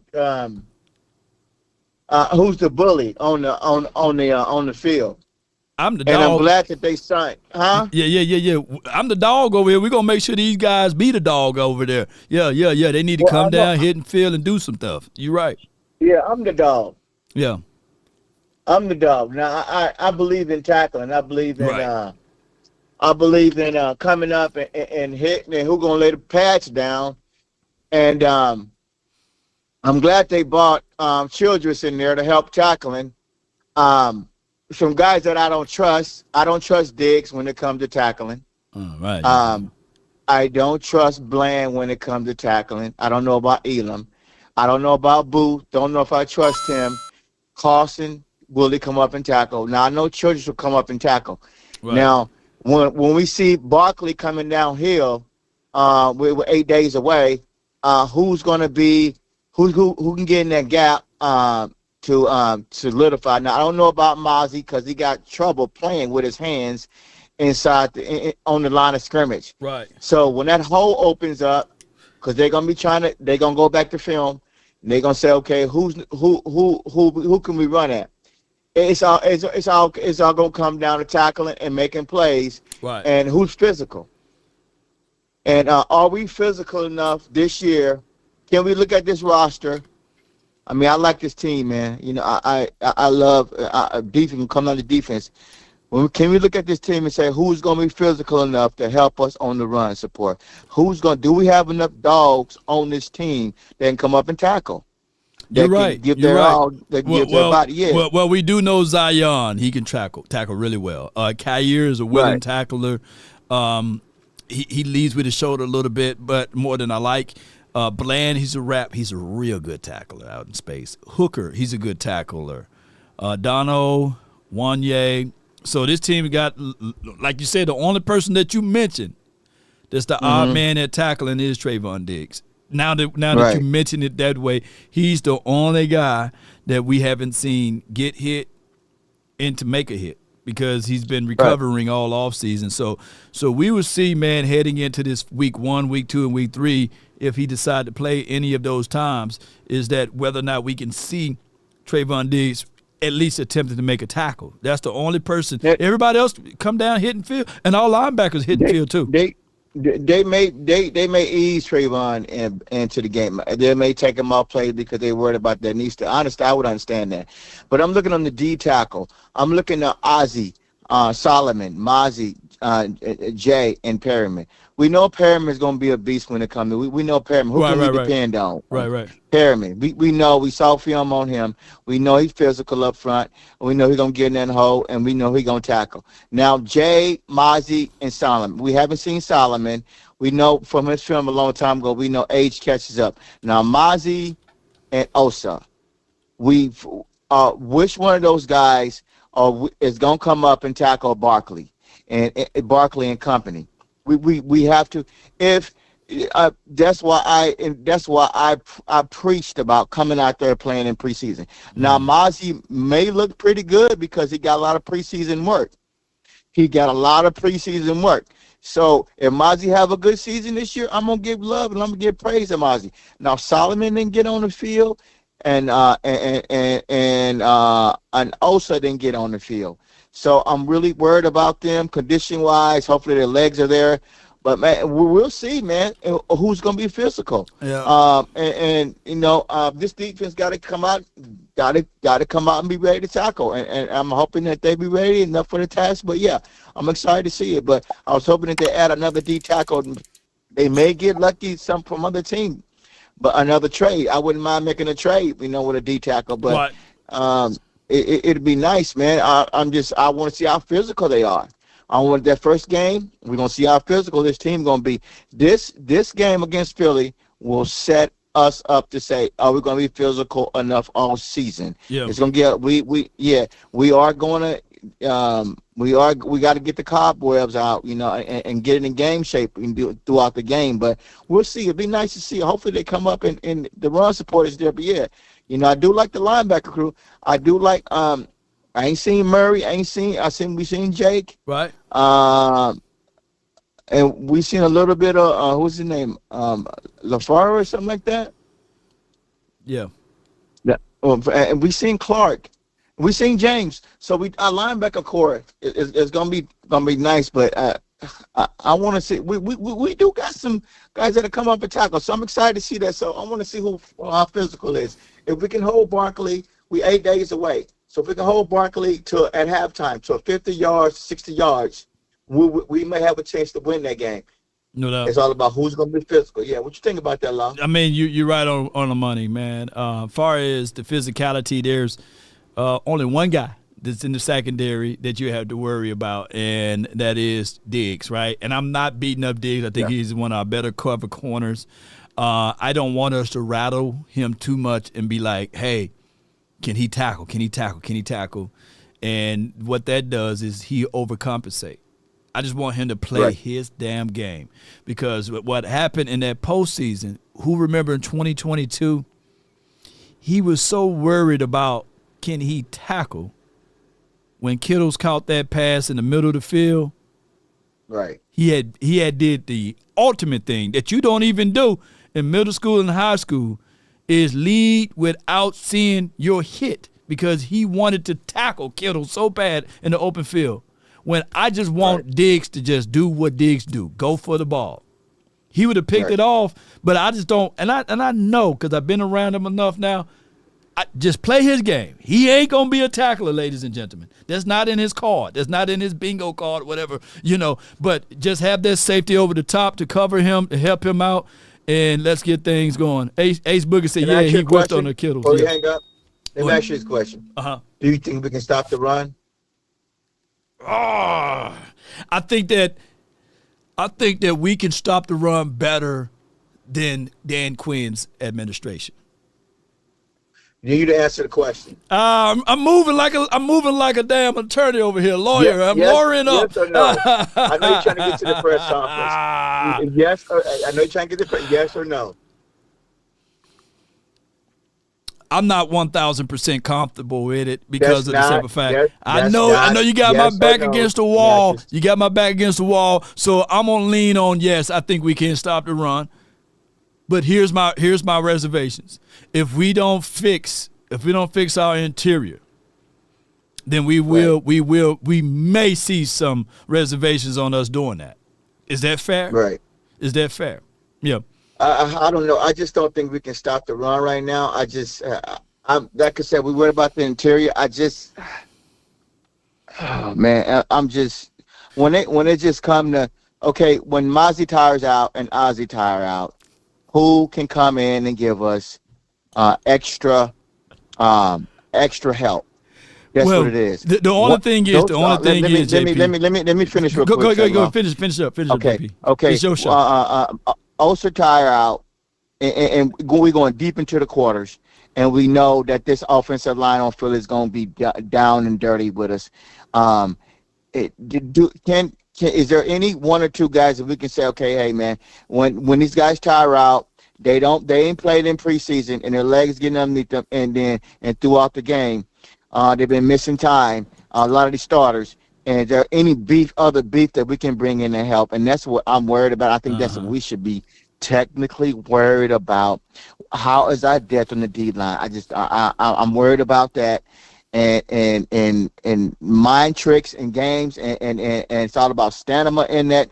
When it comes down to a stamina in that hole, when that hole opens up, can we find some guys that can down and dirty? And I don't know if I see it, Law. I just don't know. I don't know if I see it. But we'll find out, though, in the third quarter, though. We would definitely find out, JP, man. I really appreciate you, man. And I'm going to be in your backyard. You know what I'm saying? Give me some catfish and grits, man. Appreciate you, bro. Okay, Brookhaven in the house. Hey, love you. Hey, peace. Have a good day. No doubt, man. That's my guy, JP, man. All right, so here's the reason why I couldn't answer that question, man.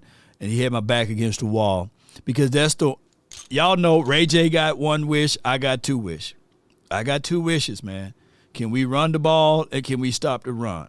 These are still reservations for me. I'm being transparent with you guys. My thing is, I can only lean on good faith and hope.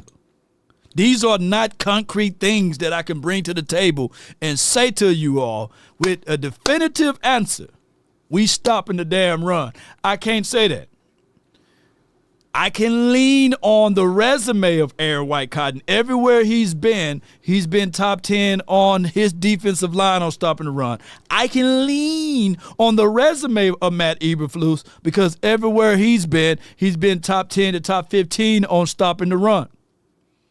But these guys didn't have the infrastructure, the personnel that we have now. And that's my only thing. So if it's a situation, a scenario that we keep the roster as it is today, as far as our interior. Also, I like what he brings to the table. Solomon Thomas, I like what he can do. But them two guys are playing three techs. These guys are the same people in totality. The same with Perrion Winfrey. He's still, not Perry Man, but Perrion, he's still a three-tech majority. He's not a one-tech. Damone Clark had a better season. If we would have a better season this season, yeah. So what the Cowboys going to have to do is fabricate on how to stop the run. That's why they do the wide nine techniques, and they funnel you inside to think that, hey, this is where the open gaps are at, and their linebackers must fit and seal holes. Your linebacker is part of your front seven. One thing that I can say definitively, without hesitations nor deviations to the nation, and with all of this good stuff, is the simple fact that we have a better linebacker core during this time than what we had during the time that Dan Quinn was here. And I showed you guys information and details, even when, let me pull this up, PFF, where you at? Here you go. Dan Quinn, They made it to the postseason, made it further than what we did in the last 30 years, right? But they were still ranked 29th in defense. And that was with all of the movement pieces and all of the other stuff that they had over there. So what I'm getting at is that we should be okay, not to compare Dan Quinn's defense to a Matt Eberflus, but the principles are still the same. These are attacking style defenses. But the only great thing that I can say is that we do have better linebacker play, if y'all get what I'm saying. All right, so downhill hitter, ratio. Yeah, like we can have reservations on a lot of things, but we're not using nickel packages to stop the run. You get what I'm saying? We're using base formations. We're using guys like Zion Childress. I'm quite sure he made this team based off the sure fact that he can hit. The brother can hit. Come down and field and hit you. And y'all be like, hey, which one of y'all hit me? You know what I'm saying? Keemon Hall was a better cover nickel corner, in my opinion. But Zion, the difference maker, that he brought a little bit more physicality to the table. The Cowboys selected physicality. And when you need somebody down inside the box, if a rotational situation is there, then you put Dono there. And then you can always substitute Dono with Wanye. Wanye and Hooker, they are cover corners. They are cover safeties, I meant to say. Yeah, Douglas, as Dan Quinn wanted Bobby Wagner. You know what, ladies and gentlemen? I'm glad he do got Bobby Wagner. If y'all look up his stats, he living off of old bodies. You know, he look at his resume. He living off of old resume stuff. He couldn't cover. He couldn't cover nothing. Who's playing J. Lou's spot? Zion Childress. Physicality is the key to White Barrow. Appreciate you. Yeah, appreciate everybody. So that's what we're doing. We have more physical. We are a more physical team. As much as we like J. Lou, and I like J. Lou, but he had his ups and downs, and I'm not saying that Zion Childress is better, but he's younger, and he should be able to fit and hit a little bit better too. Not saying that Jordan Lewis took plays off and these sorts of things. Bell can tackle as well. Yeah. Bell is a hitter, a thumper. Just don't put him at linebacker. I think by him switching them, that messed him up a little bit. I need Bell to cover a little bit better.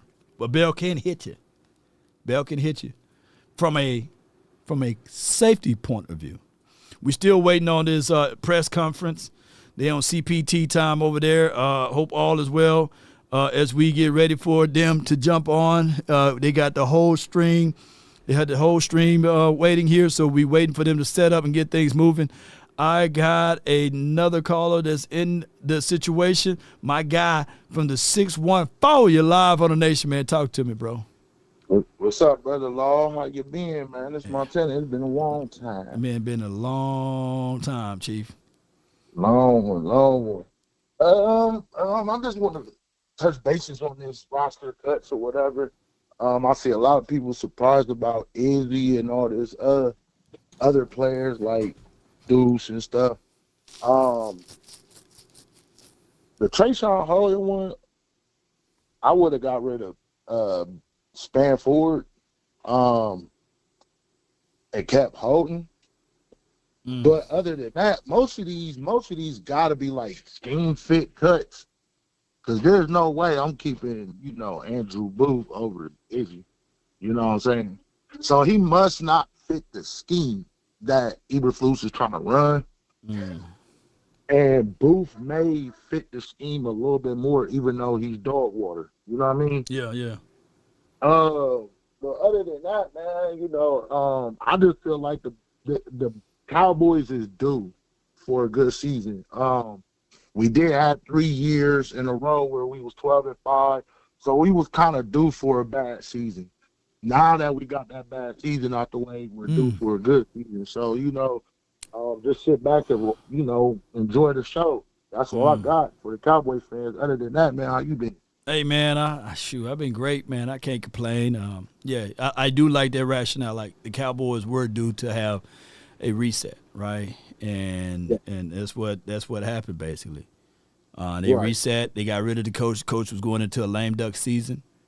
and they had to figure out a way to, reset everything, to start over with a fresh sheet of paper. Now, was it Schottenheimer the first of choices there? A lot of people could say no, but he's here now, so we got to deal with what we got to deal with. And I'm right now got him at a 5.5, and I moved him up to a 6.5.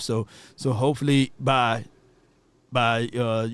next week we can see exactly who he is and what he brings to the table and know a little bit more about him. To be honest, even though he's been in the league for 20-something years, it's different being a head coach. I'm a coach myself, so I went from defensive coordinator to offense. I'm running offense this year because I played defense, so I know what will give a defense fit. Yeah. So with that being said, I came up with so many schemes and plays, and a couple of those didn't work. Scratched them out. Me and the head coach talked, and I'm working with a first-time head coach. So as long as the coaches are in cohesion, right? I think Shotty first year should be decent enough for him to be evaluated next year. I know people like, man, why next year? Because he's a first-time head coach, so I don't really want to evaluate this coaching staff based off of 1 year. True. You know what I'm saying? True. So, give them like a year or two with the same unit. Then if they still doing the same things, no adjustments and all this, the following year, then that's when you can start saying otherwise. But this year, I'm going to be a little lenient because Dak Prescott didn't have multiple offensive coordinator, multiple head coaches thus far. Same thing with the defense and CeeDee Lamb and everybody else. Like, most of the guys that's still on the team, they just seen so many different coaches over these past, four years. It's been crazy for the turnover. And us being Cowboy fans, especially the long-time Cowboy fans, we're not used to seeing that turnover at that high rate like that. So, I just want the fans, just to relax and just, take your feelings out of it. Watch the game because it's year one for Eberflus back in Dallas. Is year one. It's year one for the linebacker coach, O-line. It's year one for Shotty. It's year one for the OC, D-line coach, and everything. So as long as that coaching staff is working together and putting these players in position to be successful, I think Dallas should be solid. You know what I'm saying? Other than that, man, I ain't got nothing else for you. Appreciate you. I just wanted to stop in because I ain't talked to you in a while. And you have a beautiful, beautiful rest of your day, sir. No doubt, man. You as well, man. Appreciate you for calling in, man. Thank you. That's my guy. Sir. He's one of the mods there, man, at Montana, man. 808, man. Appreciate you, bro. Good call from him. Real good call from him. And for those who pretty much looking at it at this list, it's not the end times, man. If you wanted to be on this team and wanting to play, I know a lot of people who play for the boys watch this channel, right?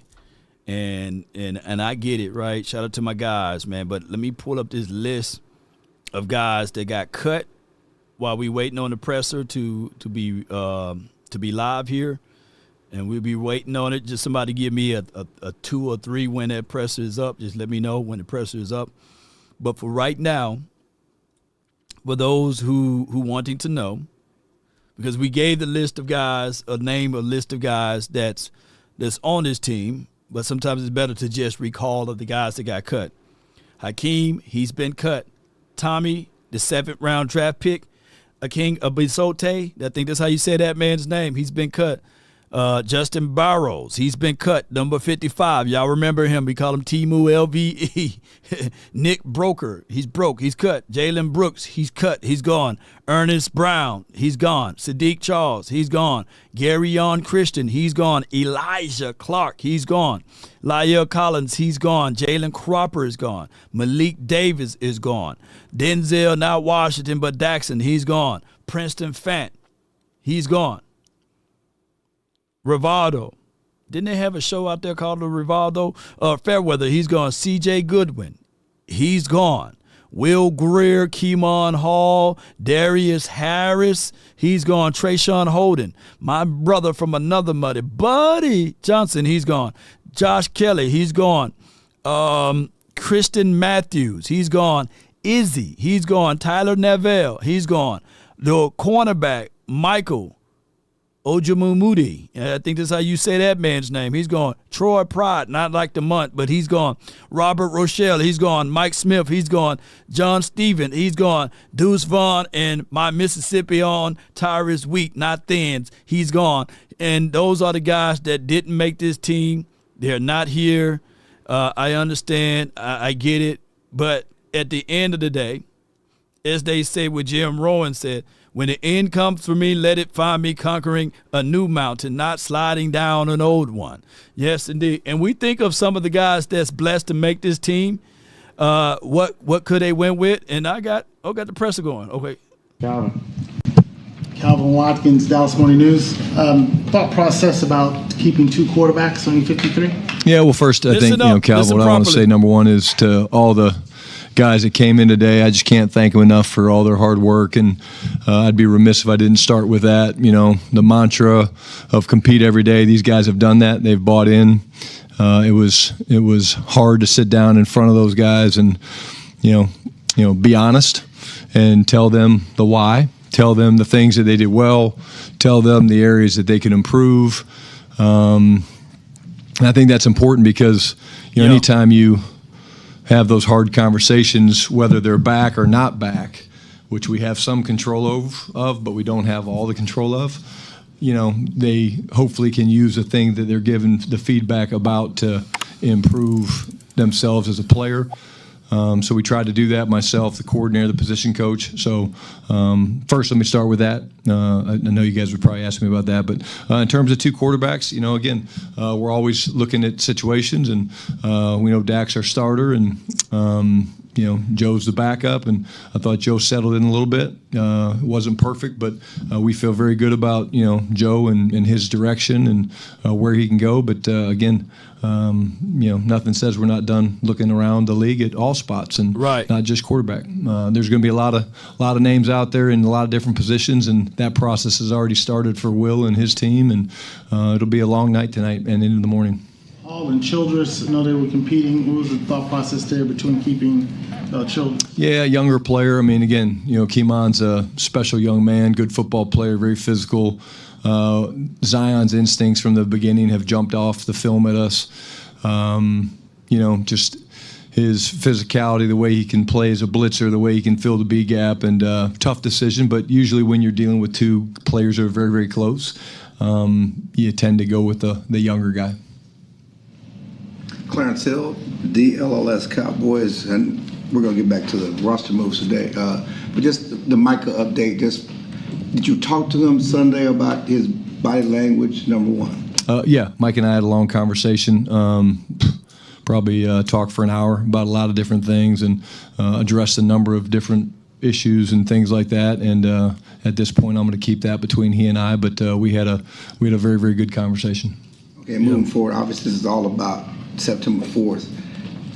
I know you say you believe he's going to be on the field. What does he need to get to practice and ramp up to get to that point where you can be confident he can play against the Eagles? Yeah, well, I think, again, that's always the story, it's different for everybody. The fact he's been here gives him a little bit of a leg up on the fact that he knows the defense, and that could be a completely different story if he wasn't here. But at the end of the day, I think once we want him out there as soon as possible. And when he's feeling up to it and all those things is a big factor into it. But every day that he can get out there and get reps would be great. But I do think very strongly that him being around has helped. Him doing some of the walkthroughs and things like that does help. There's communication. There's signals that come from the sideline. There's communication from player to player that he's getting all those things. But the best way to get good at football is to play football. And so I would say as soon as possible would be the desire. Put a 1 in the chat if the audio is straight. I know just for game day, just since it's on a Thursday, obviously. Yeah. Yeah, we're going to treat it as a normal week. We'll start. We have a bonus Monday on Friday, and then they get their day off. The league has a number of rules where they have to get certain days off. Clarence. But at the end of the day, as soon as he get out there, that's great. But again, there'll be a ramp up plan for him, and when he lines up out there to play, do I think he would play 75 plays in every play? Probably not. I don't think that that's real. But I do think that he can be very disruptive, like we all know. Brian, Tyler Archer with ESPN. Has he given you assurance that he'll practice? Did that come up in your talks? No, just again, wants to make sure he feels good and all that stuff. But again, like I said, I haven't changed my tune on the way I feel, and like I said, very, very good conversation about a lot of different things. So, power communication, I think, is great, and having the conversations with him, but even having the conversations with some of the players today, it just reminds you the people side of this business is really important. And had a great conversation with Mozzie. Brought Mozzie in, talked to Mozzie, just same topic. Just hey, consistency. It doesn't matter that you're a first-round pick. It's just we want to see you be more consistent. We know what you're capable of, and again, that's one of my things I'm really important. It's important to me is to find time to have conversations, and because I think it matters. Today's obviously a day you had to deliver bad news to guys that they're not making the team, but do you ever deliver good news to guys to say, hey, you made it? It actually happened today. I'll share it with you guys. I'm sure he won't mind me sharing it. So we brought Perrion Winfrey in, and he assumed he was being cut.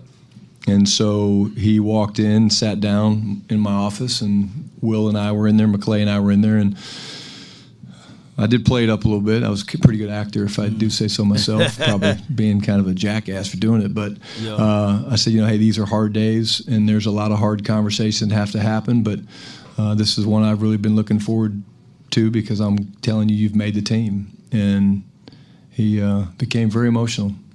And then I became emotional, and then I looked over at McClay. He was emotional. Crying together. That's certainly something when you talk about a guy that's had this amazing game taken away from him, and you really realize how much these players love this game, what they sacrifice to play this game, what they have to, give up and go through, and the pounding it takes on their bodies. But the emotion of it, seeing Perrion react like that, showed me two things. It showed me the passion that he has for this game, but also the pain that he's had to go through having it taken away from him and not knowing whether this would work out or not. And I told him, I said, the reason we wanted to do it is I wanted to see your reaction because I figured you would react like this, and he did not disappoint. Special young man. John Machado with The Athletic. What made the difference for Mozzie Smith for you guys to keep him on the roster? Obviously, he was playing in the final preseason game. Yeah, it's a fair question, and that was part of the conversation with Mozzie, that, hey, nothing is guaranteed. We're all competing, and you've got your 53-man roster, but then you've got your game day roster, and again, the message was the same. I thought Mozzie had two of his best practices last week. Thought he played well, had flashes during the game. Just okay yesterday. And so, again, the conversation and having hard conversations, some coaches might be like, yeah, hey, I'll just deal with that when we get back. But I wanted Mozzie to know that, this has nothing to do with you being a first-round draft pick. It's that there's an expectation of you as a player because of how talented you are, and we've seen it. We just need to see it on more of a consistent basis. And, gave him my input. We had great conversation about, how we can help him and him figuring out his routine and getting his body feeling better and things like that.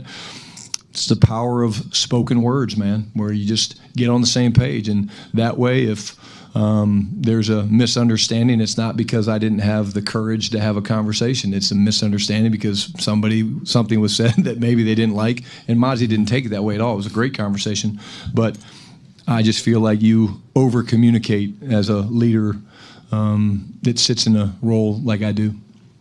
And kind of a weird question, but do you have final say on all 53? Because there are a lot of people that believe that, for example, with Mozzie, that he's a first-round pick, and Jerry Jones is going to be like, Brian, we used a first-round pick on him. He has to be on the team. Yeah, again, I've never felt one time pressure to do this or that because I don't feel like we have to, because we have such good communication, and at the end of the day, this is something that I want to do collectively. Like, I want to do the cuts with Will. I want Will to be in there. I want these guys to hear the same message, and I think it's important that it's not just me. Some of these guys, Will's been around longer than I have. He knows them why they were drafted, when they were drafted, and things like that. And so, to me, at the end of the day, I've never and will never look at this situation in terms of, hey, I have to have this. I remember Bill Parcells. I remember hearing it, however many years ago. I think it was here.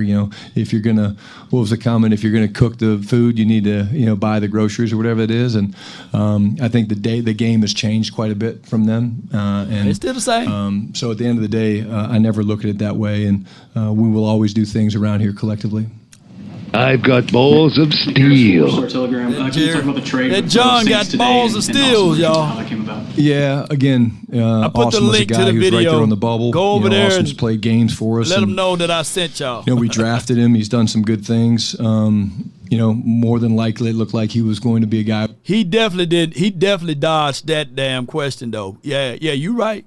Coach did dodge it. Rather than take a chance on losing him, they wanted to make the trade, and we felt good to get something for someone that was probably going to get released. And then I would assume one of the tougher conversations was with Deuce Vaughn. Can you talk about his preseason and his outlook moving forward? Yeah, had a great conversation with Deuce. Such an incredible young man, damn good football player. So those are the hard ones. But again, you have real conversations, Nick. You sit down and you say, look, at this point, this is about what's in the best interest of you, Deuce. And sometimes a change of scenery is a good thing. And, if that's what he decides, then we certainly support that in terms of, however the practice squad thing plays itself out. But, I could not speak enough great things about Deuce and the type of football player he is. But it also speaks to the fact that you can't just be an offensive or defensive player. You have to have other roles. You have to do multiple things. And, unfortunately, the special teams part of it, when you're a third or fourth runner, or you're a fifth or sixth receiver, or you're a, fourth or fifth safety, whatever it plays out, if you don't have other roles and you're doing those roles at a high level, then unfortunately you become a guy that you're on the bubble, and then decisions have to be made in terms of who's going to help us win games in more than one phase. Tommy Yarsh, DallasCowboys.com. You mentioned the special teams aspect for that fifth or sixth receiver. What made Ryan Flournoy the guy that made you guys confident? Was it the special teams ability, and then what do you feel like he can do for you on offense? Yeah, it was a tough one. Tough conversation with Jalen Brooks, and it was one of those things, Tommy, where we were going back and forth a lot, quite honestly. And like I've told you guys in the past, we have point of attack tapes, we have target tapes, and literally the offensive side of it was like literally neck and neck. But over the past 2 or 3 weeks, I would say there's been no one that has played special teams more dominant than Ryan Flournoy. And as a gunner, he's been unstoppable, whether they single him up, they vice him because of his power and stuff like that. And he's done some really good jobs playing receiver with contested Micah catches Parsons and make the reverse team? press release and things like that. But it's a perfect point to what Nick asked in terms of that was one that came down to, okay, hey, which way do we want to go? And there was a lot of back and forth, a lot of good conversation about it. And at the end of the day, when you turned on the special teams film, there was a guy that was doing it at a very dominant level. And so that's what tipped the scales in his direction. Go. Joe Hoyt, Dallas Morning News. Some guys like James Houston, Zion Shoulders, and Johnny Cornelius, maybe some guys that kind of progressed and maybe earned this, at least externally. That's kind of what, we kind of look at it as. When you're looking at those guys and you're kind of making your roster, when you kind of realize, hey, man, this guy might have kind of earned this spot, and really opened our eyes throughout this camp? Well, again, James is a guy I think I've been, I get up here all the time and just talk about. I mean, the ability to rush the passer is such an important, part of our game. And James has been pretty much unblockable in most competitive padded situations we've been in, whether it's scrimmages, preseason games, our padded practices, whatever it is. And that jumps out at you. Zion's a good young player that, again, has flashed. He got a lot of work with the ones during different things when we were moving pieces around and trying different things. And so he never shied away, and the skills never he never took a step back when he was put into the starting rotation, and we've been moving guys around. And then AJ's a guy that we just, we like, and we see a huge upside for AJ, and that's why we drafted him. And so, but there's not a date that you're like, oh, hey, this, because again, everything you have to go back and you have to do your due diligence. You have to literally go back to when they were here in OTAs or in rookie minicamp, and then look at the player, the consistency, the performance, the ability to retain our information, and all those things go into it, which is why this is such a difficult and daunting task at times, because there's a lot of deliberation and there's a lot of differing opinions. And at the end of the day, there's probably 6 to 8 different conversations and meetings over the past, I'd say, 3 or 4 days that help us come to these decisions that we made. Zion, obviously we'll learn more about Trayvon Diggs' situation, but Zion's a guy that could end up being your nickel corner week 1 against Philly, defending champs 0-9. How much trust do you have in him to kind of handle such a big moment potentially if he's called upon? Yeah, well, obviously the fact he's on our team means we trust him. I think he's earned that. I'm not going to give away any secrets of how we're going to play Philadelphia on opening night. But if you made our football team from a very, very competitive roster where we had to trim down from 91 guys, it shows you that we have trust in you. Garrett Podell, CBS Sports. Got cantaloupe this time. Position you entered the offseason with some cantaloupe. questions, end up with 5 on the roster. Some of that cantaloupe. How did you settle on that mix of 5 guys, and what's kind of your evaluation of the position now after cut down? Well, I think, I've got my sheet up here. Javante's been a guy from day one that I've been just really impressed with, and the professionalism, the run talent jumps out. Miles is a veteran player that,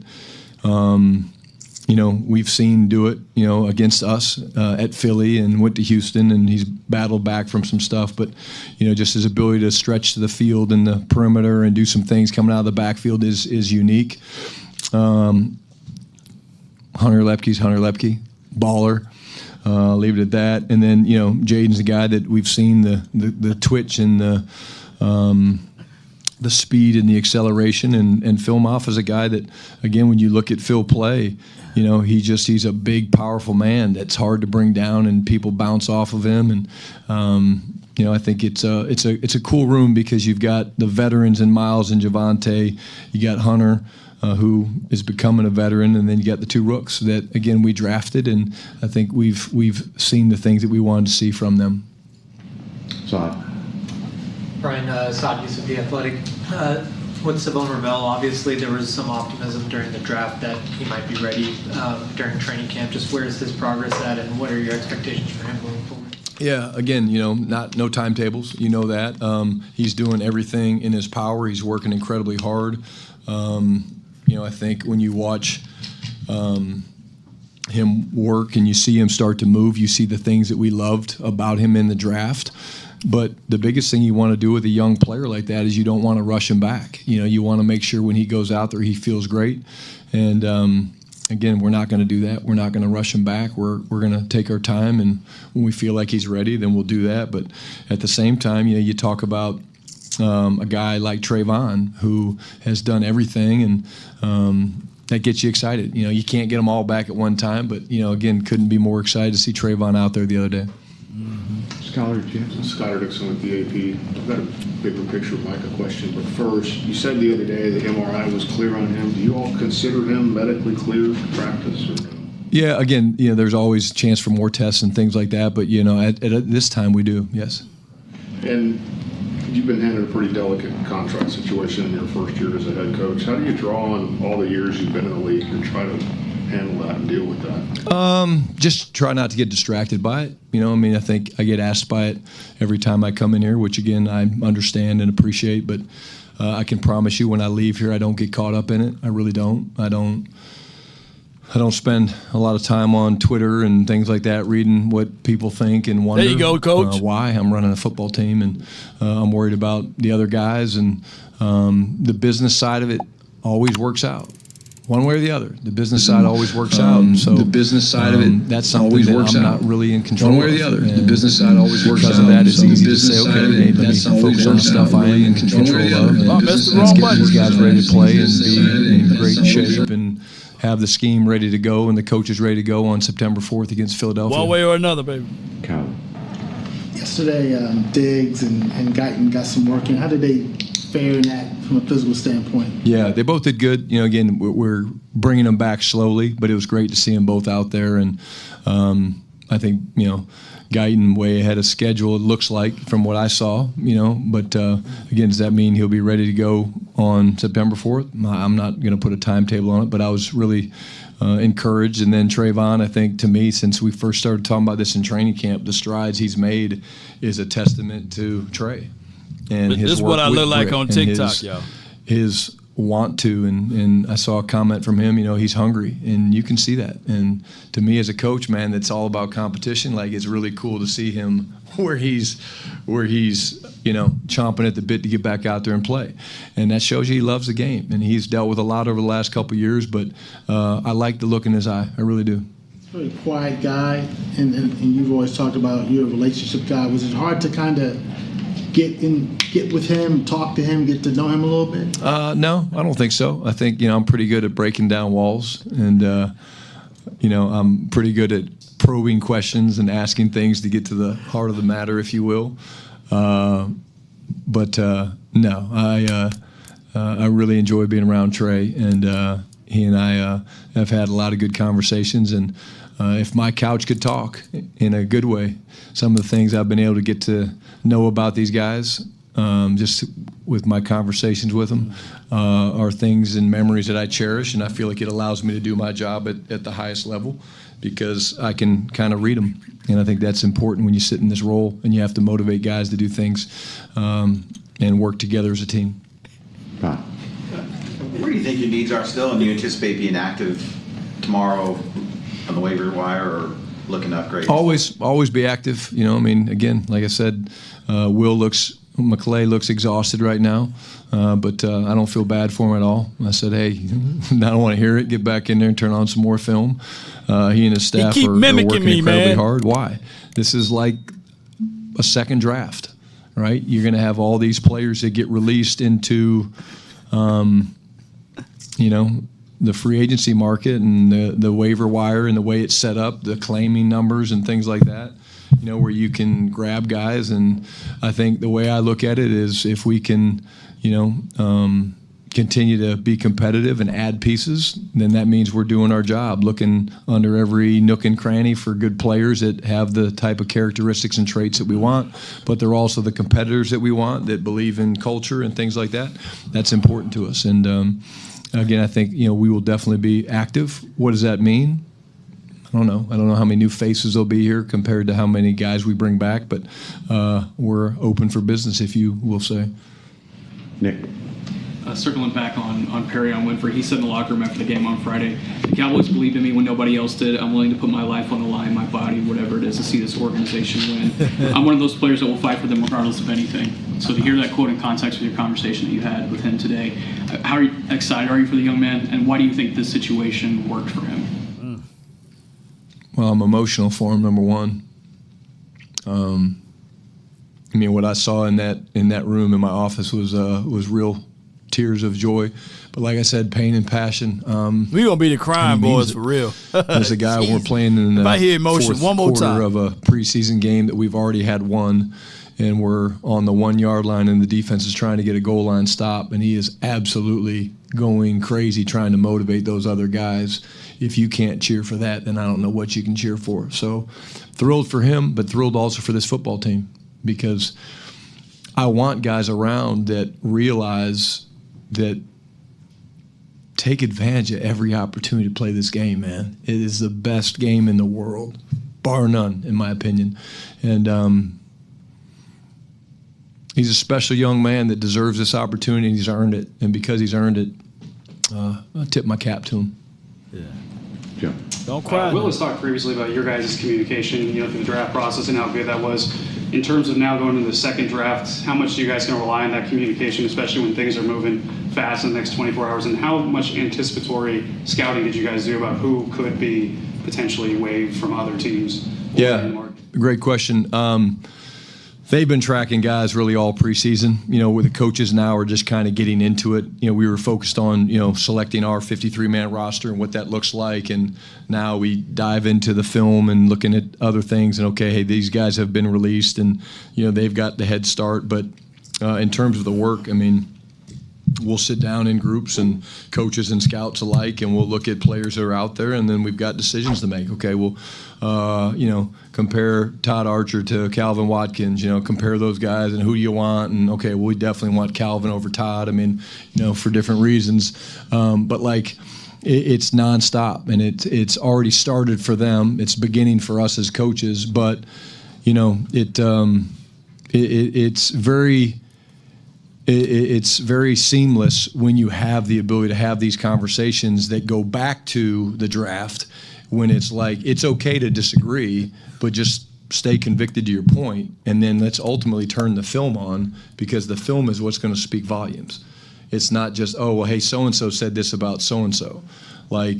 It's, okay, this guy's clearly a really good player, and I think he upgrades us in this spot, and here's why, as opposed to just, well, hey, I talked to my buddy in Carolina, and he really loves the guy. Let's turn the film on and let the film speak to these guys, and that's honestly one of the things about Nick's question about Perrion. You turn the film on, right, and that guy is a disruptive, badass football player.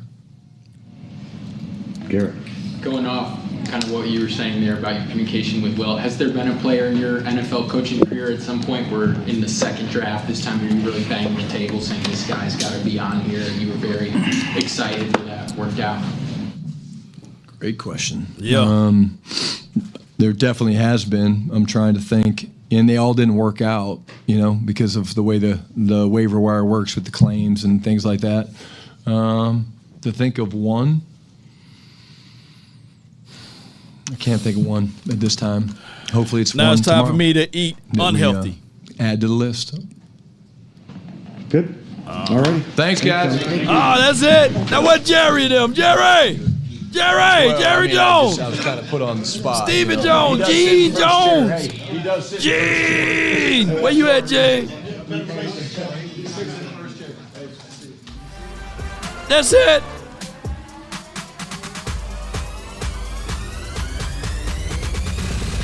Cowboys. I love that. I love that part when they say "Go Cowboys." Man.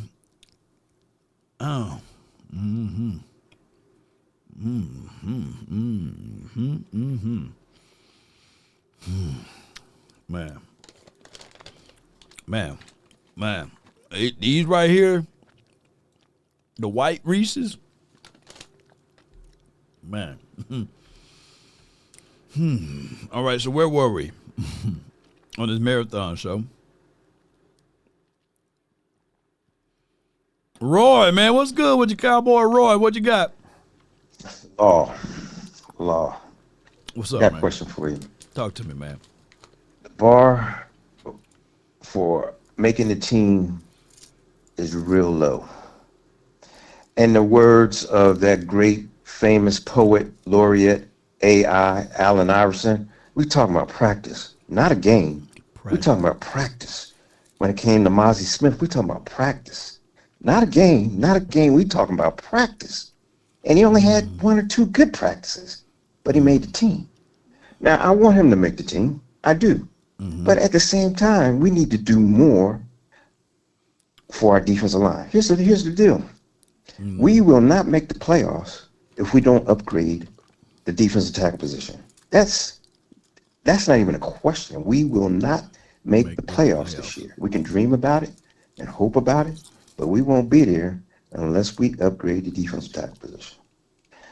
on another note, why are we keeping Donovan Wilson? He should have been cut, along with Booth, or Boots, whatever you want to call him.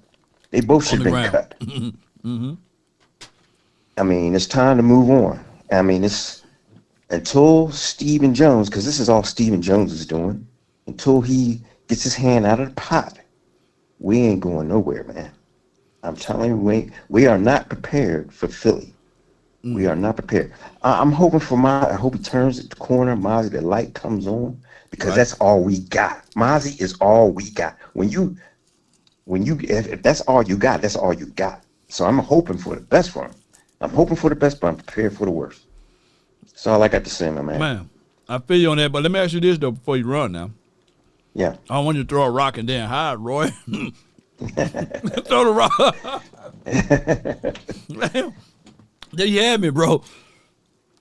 Is this team, defensively speaking, better than 2021's, 2022's, or 2023? No. On the defensive side, if you line them up side by side, why? No. Why? No, because of the defensive line. I was thinking, hey, Law, let me ask you this, man. Break it down. I got a question for you. Would you take the New York Jets defensive line over this defensive line? With Quentin Williams, would you take that line over this defensive line? Would you take the line that Eberflus had in Indianapolis over this defensive line? Would you take the defensive line that Eberflus had in Chicago over this defensive line? Because they had Josh Sweat. I think they had Sweat on that defensive line in Chicago. Yeah, but you can't name the interior guys for both sides outside of. Well, I know that they had that big 6'6" kid they had drafted out of Florida that I wanted us to draft. They had drafted over in Chicago, who's a defensive tackle who's just now starting to come on real good. I forgot his name. I think he came out of Florida, University of Florida. But he's just now starting to make some noise. Parsons is the equalizer. You know, you seen the movie Denzel Washington, the equalizer. Yeah, Well, I'm looking at Parsons as the X factor. But here's the deal. X factor, yeah. Here's the deal, man. Everybody wants Parsons. Everybody wants Parsons. Come back. It don't make a difference to me one way or the other. It don't make one difference. Well, I would like to trade him and get the picks and get players. Get the boatload you can. And build our defense. Who do you want? Who do you want? It's more so about the picks, because I really believe that the Joneses are really trying to position themselves to get into the Arch Manning sweepstakes. And they're going to drag this thing out. They're going to drag it out, and they're going to drag it out, and then see what kind of bidding they get. If Arch Manning comes out, I don't know how much eligibility he has. Arch, they're not going to come out until like 2 years, I believe. Yeah, well, see, I didn't know if he was eligible to come out this year, but I know they want to get into Arch Manning sweepstakes. That's what they want. They've already said it. So, I mean, when somebody tells you something, you should believe what they're telling you. If they telegraph in 2 years from now, man. Yeah. But I don't know if to me personally, man, Parsons, it don't make it don't even make a difference to me anymore, because of the way Stephen Jones. It ain't Jerry's just a clown mouthpiece. Stephen is the other clown on the same coin that's really messing this team up. And so it don't matter to me one way or the other. But I know we ain't gonna smell playoffs as long as that defensive line is the way it is. We have no all pros on the defensive line, not one. Parsons, yeah. I mean, you count Parsons, but Parsons is he a defense end? He's a linebacker. To me, he's a linebacker. But still, we ain't got no all pros, man. We got no all pros on that defensive line. None. True defensive linemen that are all pro. Well, we would definitely see, man. I really appreciate you, Cowboy Roy, and we'll see how this thing goes down the stretch. We'll wait and see. But we talking about practice, man. That's a low bar. Not a game. We ain't talking about a game. Yeah. We ain't talking about a game. We talking about practice, man. Come on with it, man. Appreciate you. Come on, man. All right. Yes, indeed.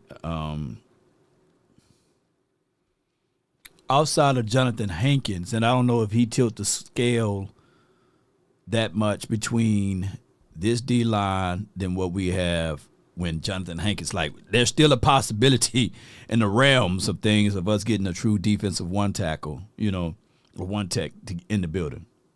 And remember the ruling, after week 1, you can go and get a veteran defensive tackle and his money's not guaranteed, right? So Christian Wilkinson is there. I know he's zesty. I know that David Mulugeta is his also agent, right? But at some point, regardless of fans wanting David Mulugeta to be fired from Parsons, you still got to deal with David Mulugeta with George Pickens. You still got to deal with David Mulugeta with Andre Booth. You still got to deal with David Mulugeta with Sam Williams. You still got to deal with David Mulugeta. So he's not going anywhere. He's office furniture. And there's no rep as of present day that signed more money and contracts than David Mulugeta. But without seeing evidence now and going off of the track record, Matt Eberflus finished above Dan Quinn in any of the seasons that Dan Quinn been a defensive coordinator versus a Matt Eberflus defenses.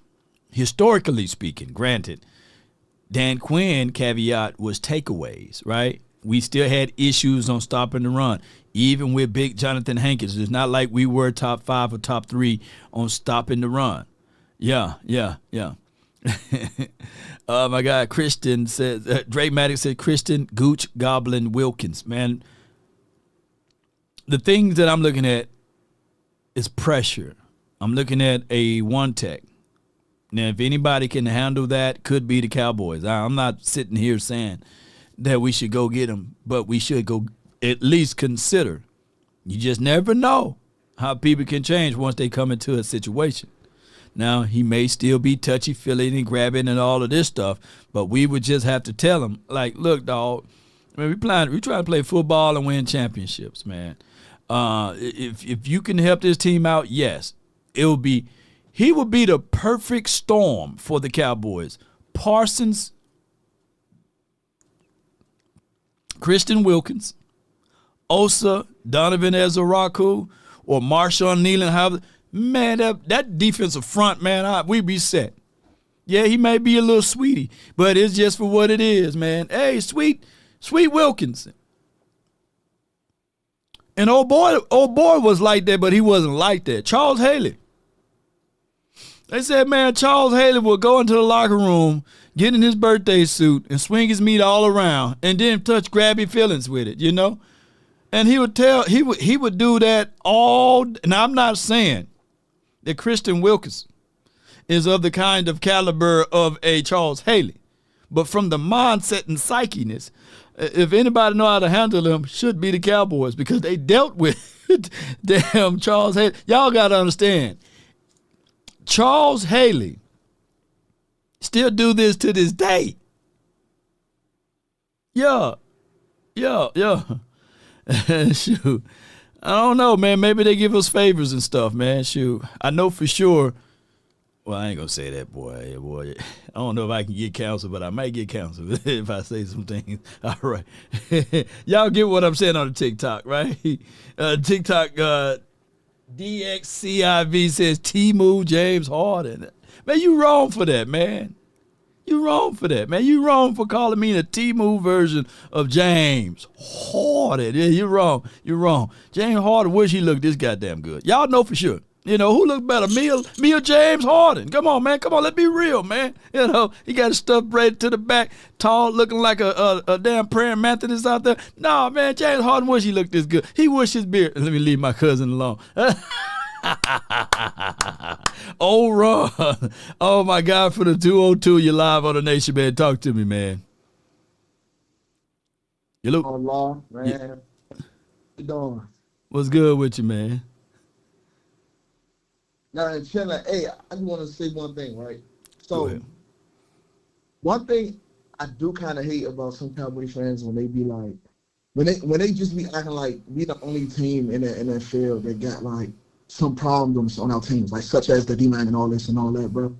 It's like going into week 1, these Cowboy fans be looking at the Eagles all like, Like they some gods or something. Like, you get what I'm saying, bro? Like, Yeah. okay, we might those on the defense that we probably can't, this and that. But the Eagles got something too, though, bro. Like, we're not the only team that slouch at like certain positions. You get what I'm saying, bro? Like, oh yeah, man, you're right, because deep down in the hearts of hearts, Eagles fans can't have nothing to talk about Odor Jackson. He's bird food, right?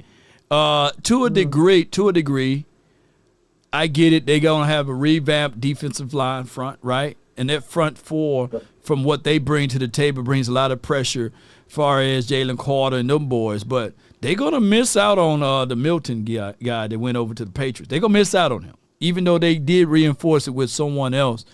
And Reed Blankenship, he can't cover, right?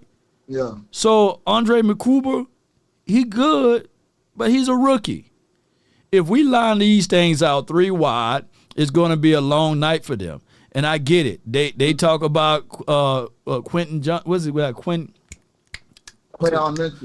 Mitchell. I don't know why I said Quentin John. Quentin Mitchell. Yes, I like him as a rookie, right? But now it's the responsibility of him going into his second season, and he's going to be running day one with Lamb, with Pickens, with Cavante Turpin. Yeah. This is not going to be a cakewalk for them. Their battle cry will be they're going to run the ball, and they better hope to pray to Allah that they can stop this run out of what they did against the Kansas City Chiefs by dropping 6 and 7. That's because the Chiefs, and granted, I'm not saying that we are the Chiefs, but you got to understand the Chiefs didn't have no run game in that game. And if they think that they're going to rinse and repeat and do the same thing, I got news for them. It's not finna happen that way. These guys going to be able to run into that quarters defense. That's what they built for. But keep going. Yeah, like some Cowboys fans, like I understand it, but it's kind of annoying because it's like, bro, it's not one team that's in the NFL that's perfect at a position. You get what I'm saying, bro? Like, Facts. Can't do that. Like last year, we didn't have a receiver. We go get a receiver, then they complain about the defense alignment. It's like, and once they do get the defense alignment, they go complain about the receiving again. You get what I'm saying, bro? It's like, you can't have everything, bro. You get what I'm saying, bro? Like, we cannot have. That's just how it is, bro. And I feel like people is overlooking this game. Some Cowboy fans are overlooking this game too. Like they think the Eagles is just going to come in and smack us upside the head. I don't think so. Me personally, I don't think so. I don't think nobody can. I don't think no team can guard George Pickens, CeeDee Lamb, Cavante Turpin, Jake Ferguson. I don't think so. You get what I'm saying, bro? The only way is if Dak Prescott don't perform the way how he, should perform. That's the only way how that.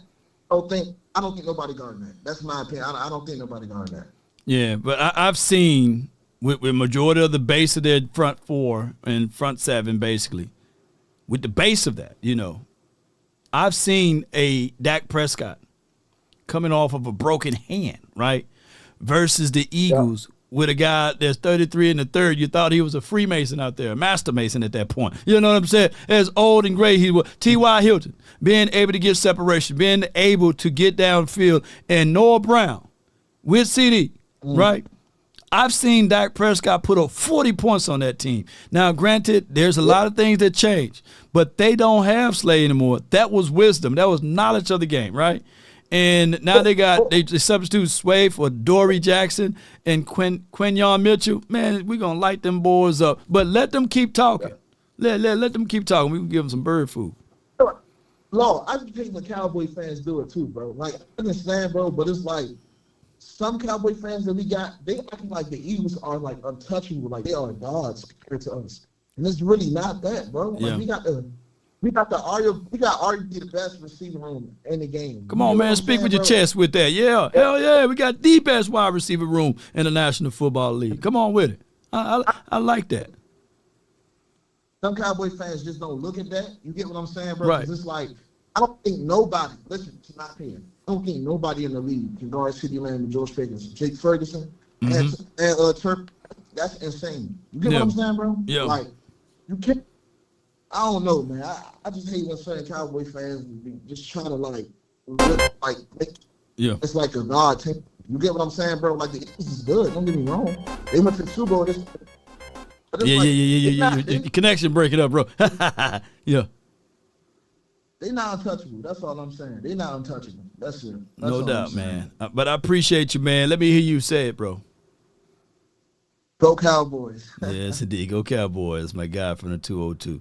Yeah, I mean, that's the reality of it. Now, are the Eagles talented? Yes. I'm not taking that away from them. But that same Eagles team that won the Super Bowl, that lifted up that Lombardi trophy, they had difficulties beating the Bucks. Don't y'all know what's the Bucks head coach name? What's his name? Put his name down in the chat. The brother that started off here.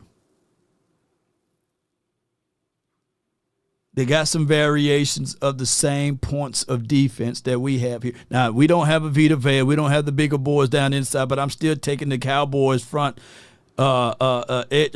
Not John Gruden. I'm talking about last season, the Bucks last season. They put the whoopings, putting the beat down on the Eagles. Todd Bowles. If you follow Todd Bowles' defense and you follow Matt Eberflus, you see some synchronicities there, or you see some synergy there. We're going to run a similar style of press of type of defense here in Dallas. Now, I'm not saying just because one is equal as the others, but what I'm getting at is that Matt Eberflus is a more disciplinarian. He's a more of a technician, and he will have his guys playing freely. So my thing is, you're going to have to slow the Eagles' run game down. But that's their battle call. If it takes a 300-yard day from Jalen Hurts to beat us, then so be it, right? But that's not Hurts' bag. That's not his game. That's a run-first team. When you think of the Eagles, you think of stopping the run. Yes, you can want to force the ball one-on-ones to the outside. But any hesitations to A.J. Brown, any hesitations to Smitty, by us bringing pressure, it's going to be a good situation for us. All I want is both teams to remain healthy. The craziest thing that we got at the table, at the forefront now, is the simple fact that Micah Parsons, we dealing with uninjured players not practicing. Because of the business side of it. Because of the Jerry Jones, the need to be right. Now, I get it. It's two sides to every argument. But ultimately, there's no excuses to not sit down like grown folks and get this deal done. The most important deal for them was to do what? Do this Netflix documentary. That's ancillary stuff. That stuff don't help us. Netflix documentary don't help us not one game. Because as a general manager, as the owner, your focal point should be only primarily on, dare I say, winning games. But he's trying to get deals done, right? And that's where we having the drawback from. What's the priority? It's definitely not winning games. It's about selling tickets, getting the sizzles. We don't give a dog about the Netflix documentary. It was good stuff to recall, but it's not helping us. And that's what we spent majority of the all season talking about without getting the deal done, without making sure that you believing or starting off with your best foot forward. My guy, smoke one for you. Let me see what he got right here. Because he sent me this the other day, and I want to pull this up from a reference point of view. Let me see if I can get it. Smoke one for you. Appreciate you, man. Thank you so much. I think that it was you that sent me that this detail here. Give me 1 second. It could have been someone else, but let me make sure it's not you. Yeah. Let me see if I can find it. If I can't find it, whoop-de-doo. Yeah, I can't find it. I think it was you, Smoke one for you, when they was talking about the dealings with, let me see, make sure, double check it, make sure it's not him. Okay. I don't have it. But I'm going to let the next caller on. The next caller we have is from the 804. You're live on the Nation. Talk to me. TJ. What's up? What's up, brother Law? Not much, man. What you got, man, for me? I just kind of want to level set some of this conversation that's been going on in Cowboy Nation. It's kind of frustrating, honestly, to hear people come on day after day listening to your show or other shows about, like, it's just doom and gloom. It's frustrating, man. It's like Dak, as long as Dak is healthy, the playoffs is the floor. Right. If we get through 17 games with Dak, CD, George Pickens intact, the floor is the playoffs, guys. Go ahead and get it in your mind. Super Bowl is in the distant future. I don't think we should even think about Super Bowl right now. This team is in the process of turning over a whole new coaching staff, whole new scheme. We have some pieces, as we always do. Right. We will be competitive. We will be entertaining, like always. The defense will play tough. We gonna blow some games. It's just the ebb and flow of how things go with this organization. But I don't think we should just be like ready to give up before the season even happens. So everybody just chill out, sit back and see what happens, and let the players do their thing. They may surprise you. But just this going into the season with this defeative spirit and talking about trying to draft quarterbacks from 2 years out and all this stuff, just be happy that you have a competitive team. We all know what we want, especially us who grew up through the 90s. We know what we want. Right. We know what the end game is, but just enjoy the ride. Don't spoil the season before it starts. You ain't lying, bro. You got to enjoy the ride, man. Let this ride be for what it is. And you're right, man. It's a situation and scenario that I get it, because that's what the three-letter networks are going to talk about. It's been all Cowboys all the way up until this point. If I was an alien from from a different galaxy, right, or from the underworld, beyond the ice wall, you would think that the Cowboys just won the Super Bowl, right?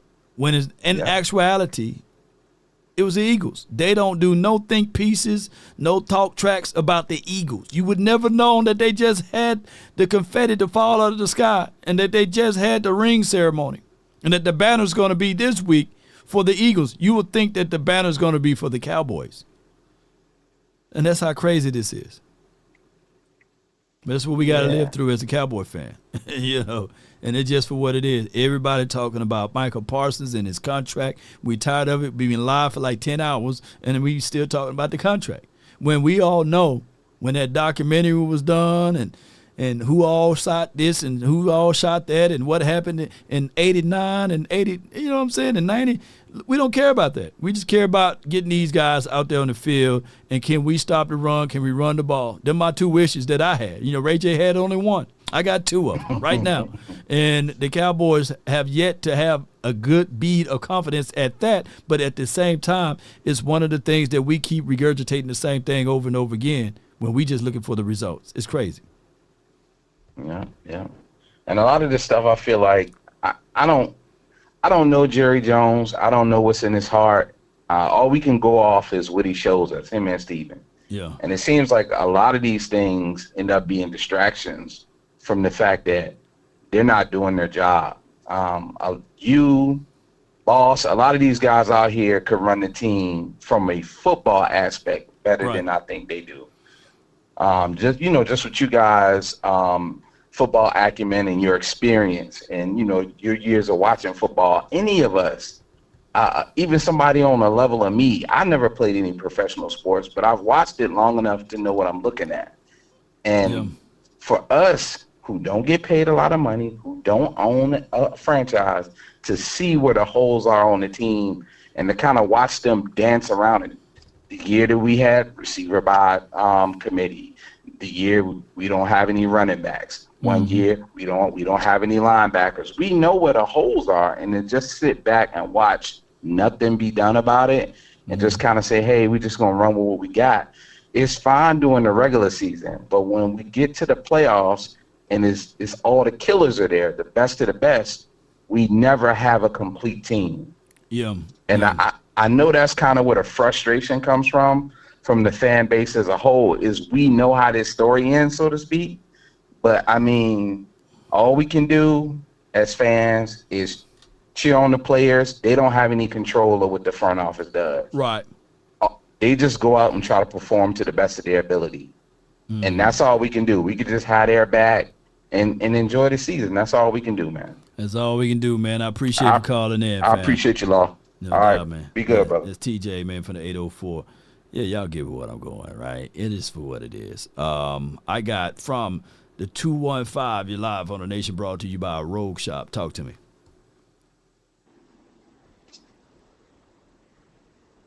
Going once.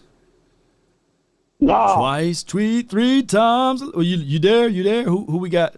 Your Law. Hello? Law Nation. That's my name. What's good? What you got for me? Talk to me, man. I mean, you called me. What you got for today? This Eric, man. This Eric. What y'all gonna do without Michael Parsons? Which Eric? Is this the Eagles, Eric? Yes, it's the Eagles, Eric. And you got me blocked too. I got you blocked. I don't got you blocked. You called in. Somebody got. You talking about on the? I can't even send you a what's that, a payment or whatever y'all call it. You can't even pay your dues, man. Okay. Yeah, because somebody blocked me. Somebody blocked me out in the chat or something. I told y'all don't block Eric. I need you looking. Y'all can put him in timeout, but don't block him. Yeah, they blocked me completely.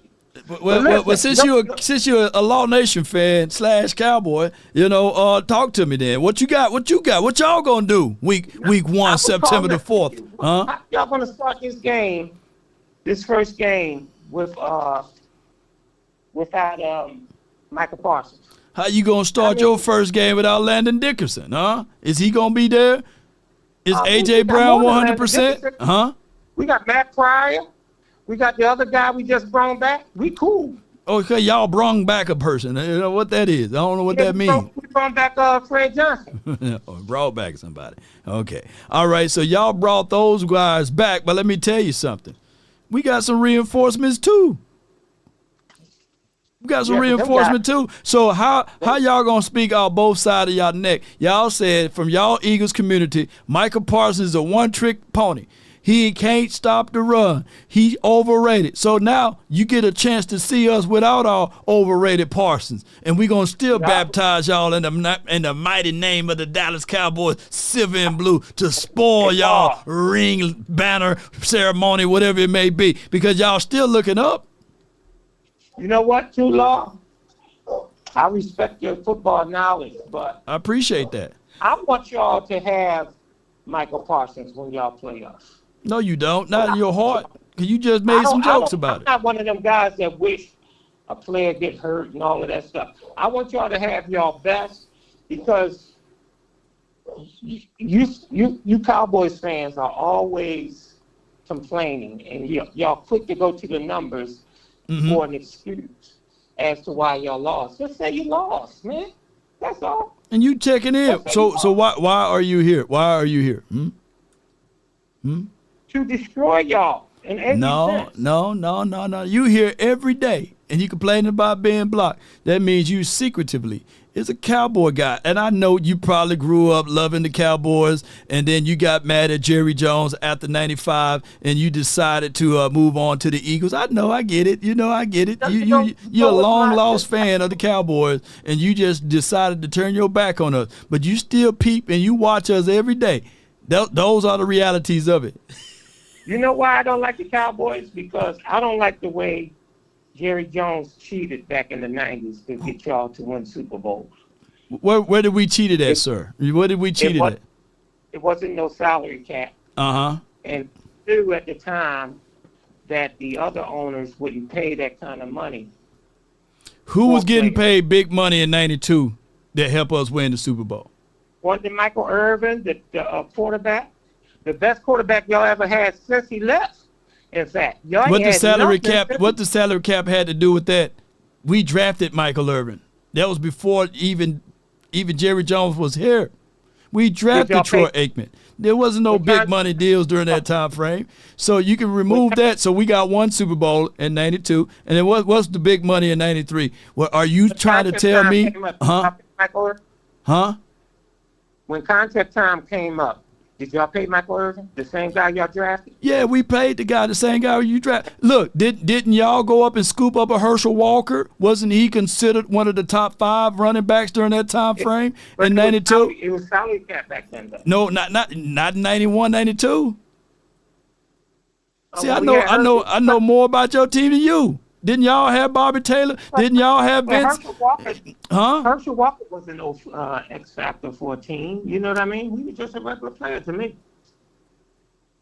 That's on you. Just a regular. Y'all had Cunningham. Y'all had the guy that was taller, catching all of those things. So y'all had weapons. Y'all just got whooped. It was no cheating. Y'all wasn't even in the conversation. It was us versus the Niners, man. We had to play against juggernaut team. It was us versus Steelers. That was a juggernaut team. Boy, we didn't look. The Bills wasn't easy to beat. The Bills had a loaded team, and we beat them. Man, you mean to tell me Thurman Thomas, Bruce Smith, Andre Reed, and all of them boys? We had to beat them boys. Them boys was good. I agree.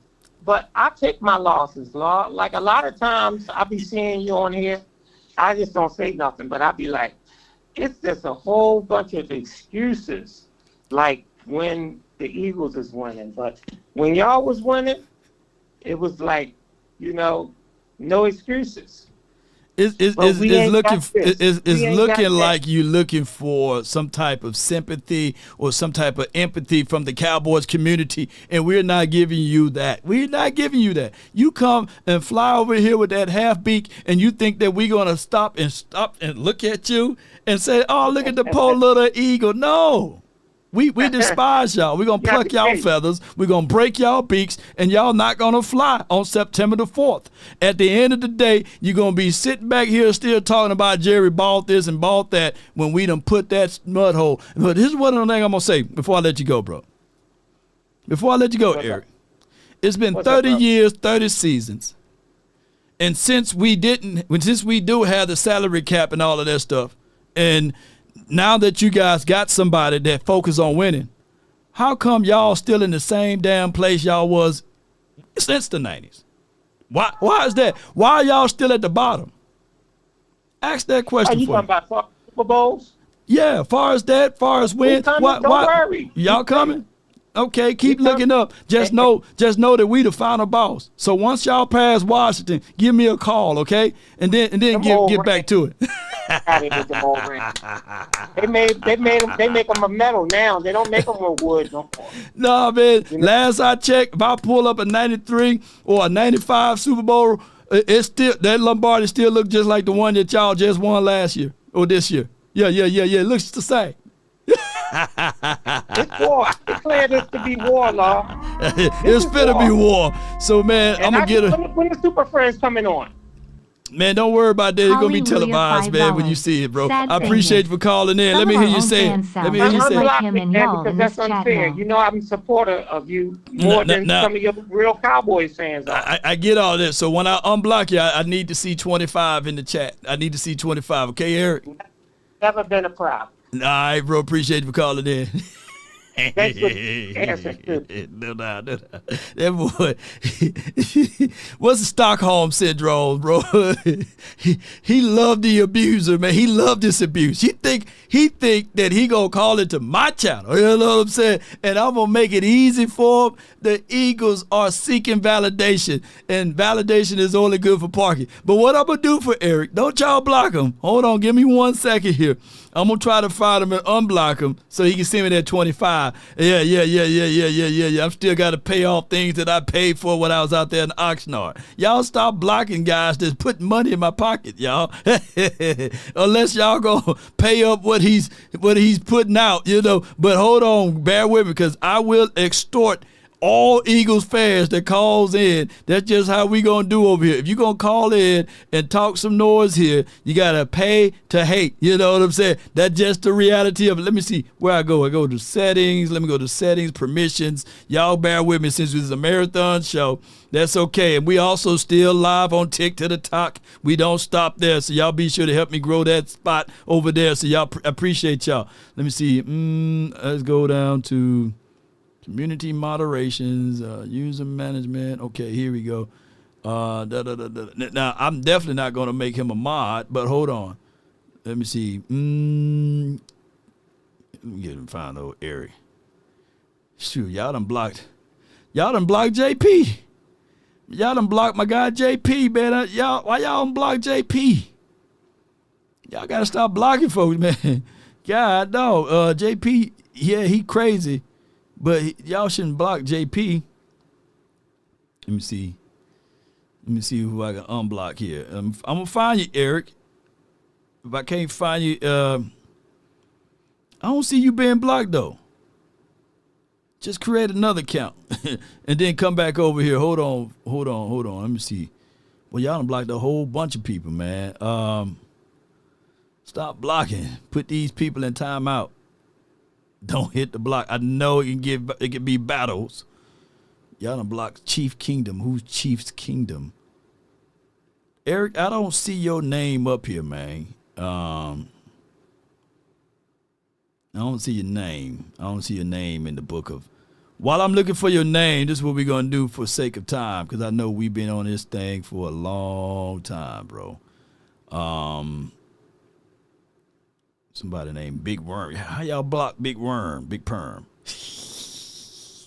L Cool. Y'all done blocked a whole bunch of folks over here.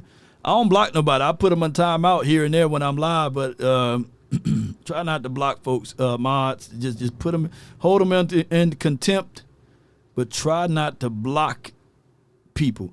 All right, so hit save right here, and we're going to let the next caller on, and here we go. The next caller I have from There are 4 participants in the conference. All right, Swayze, you're live on the Nation, brought to you by RogueShop. Talk to me. Hey, was good, Lord? Not much, man. What's good? The objective Cowboys fan here. Hey, remember I was talking about Micah Parsons' immaturity? Right. Like a while back. Right. And everyone was like, oh, you're crazy. Guess what? A couple of days later, he does the preseason. Oh, Micah Parsons is immature. I've been said that. Like, I don't get it. I'm just too early, man. Maybe I'm just a little bit too early. I don't get it. No, but I just want to talk about the roster spot really quickly. The first thing I know is his linebackers. We finally got linebackers. We finally got we had like 4 or 5 linebackers. We do. That made the team. Yeah, we got some line. And Finally, some we got real linebackers for real. Yeah, we do. Mm-hmm. I know Dan Quinn like, damn, so you couldn't give me linebackers, but you give it, you know what I'm saying? Like you couldn't just give me linebackers. I could have got you a Super Bowl. Should just gave me a real linebacker. You real one. You ain't lying. The own guy, but nah, man. Like I think I heard what Dak Prescott had to say about the Micah Parsons situation. I'm not gonna lie to you. I'm actually very disappointed in Dak Prescott as a leader. The reason why is if Dak Prescott went inside the press conference and demanded for them to pay Micah Parsons gets paid tomorrow. Same thing Joe Burrow did with Jamar Chase and T. Higgins. He demanded on first take, I want my guys paid immediately, and they made sure to pay both guys at the same position. I beg the difference. I'm old enough to remember Chris Jones was in the holdout, right, with the Chiefs, and they missed game 1. He missed the entirety of game 1, and then they realized, oh, snap, let's go ahead and pay Chris Jones. And they paid him for 1 year, and then they now finally gave him that big contract. So some people just not built to just speak on other man's money, right? And that's why I would not put that over Dak Prescott. I can't put everything as Dak Prescott's fault. I know how y'all get, man. Everything Dak Prescott's fault. But Parsons not being paid had nothing to do with Dak Prescott, in my opinion. No, of course not. I'm not saying that it has something to do with Dak Prescott. All I'm saying is... You talking about his leadership, right? I'm talking about his he has extreme leverage over the organization. He's playing one of the most popular positions on the most popular team with the most popular sport in America. How, Swayze? He has the power. Swayze, how? The man didn't get paid until 5 minutes before kickoff last season. So what position do Prescott got? He got none. He had rarely done.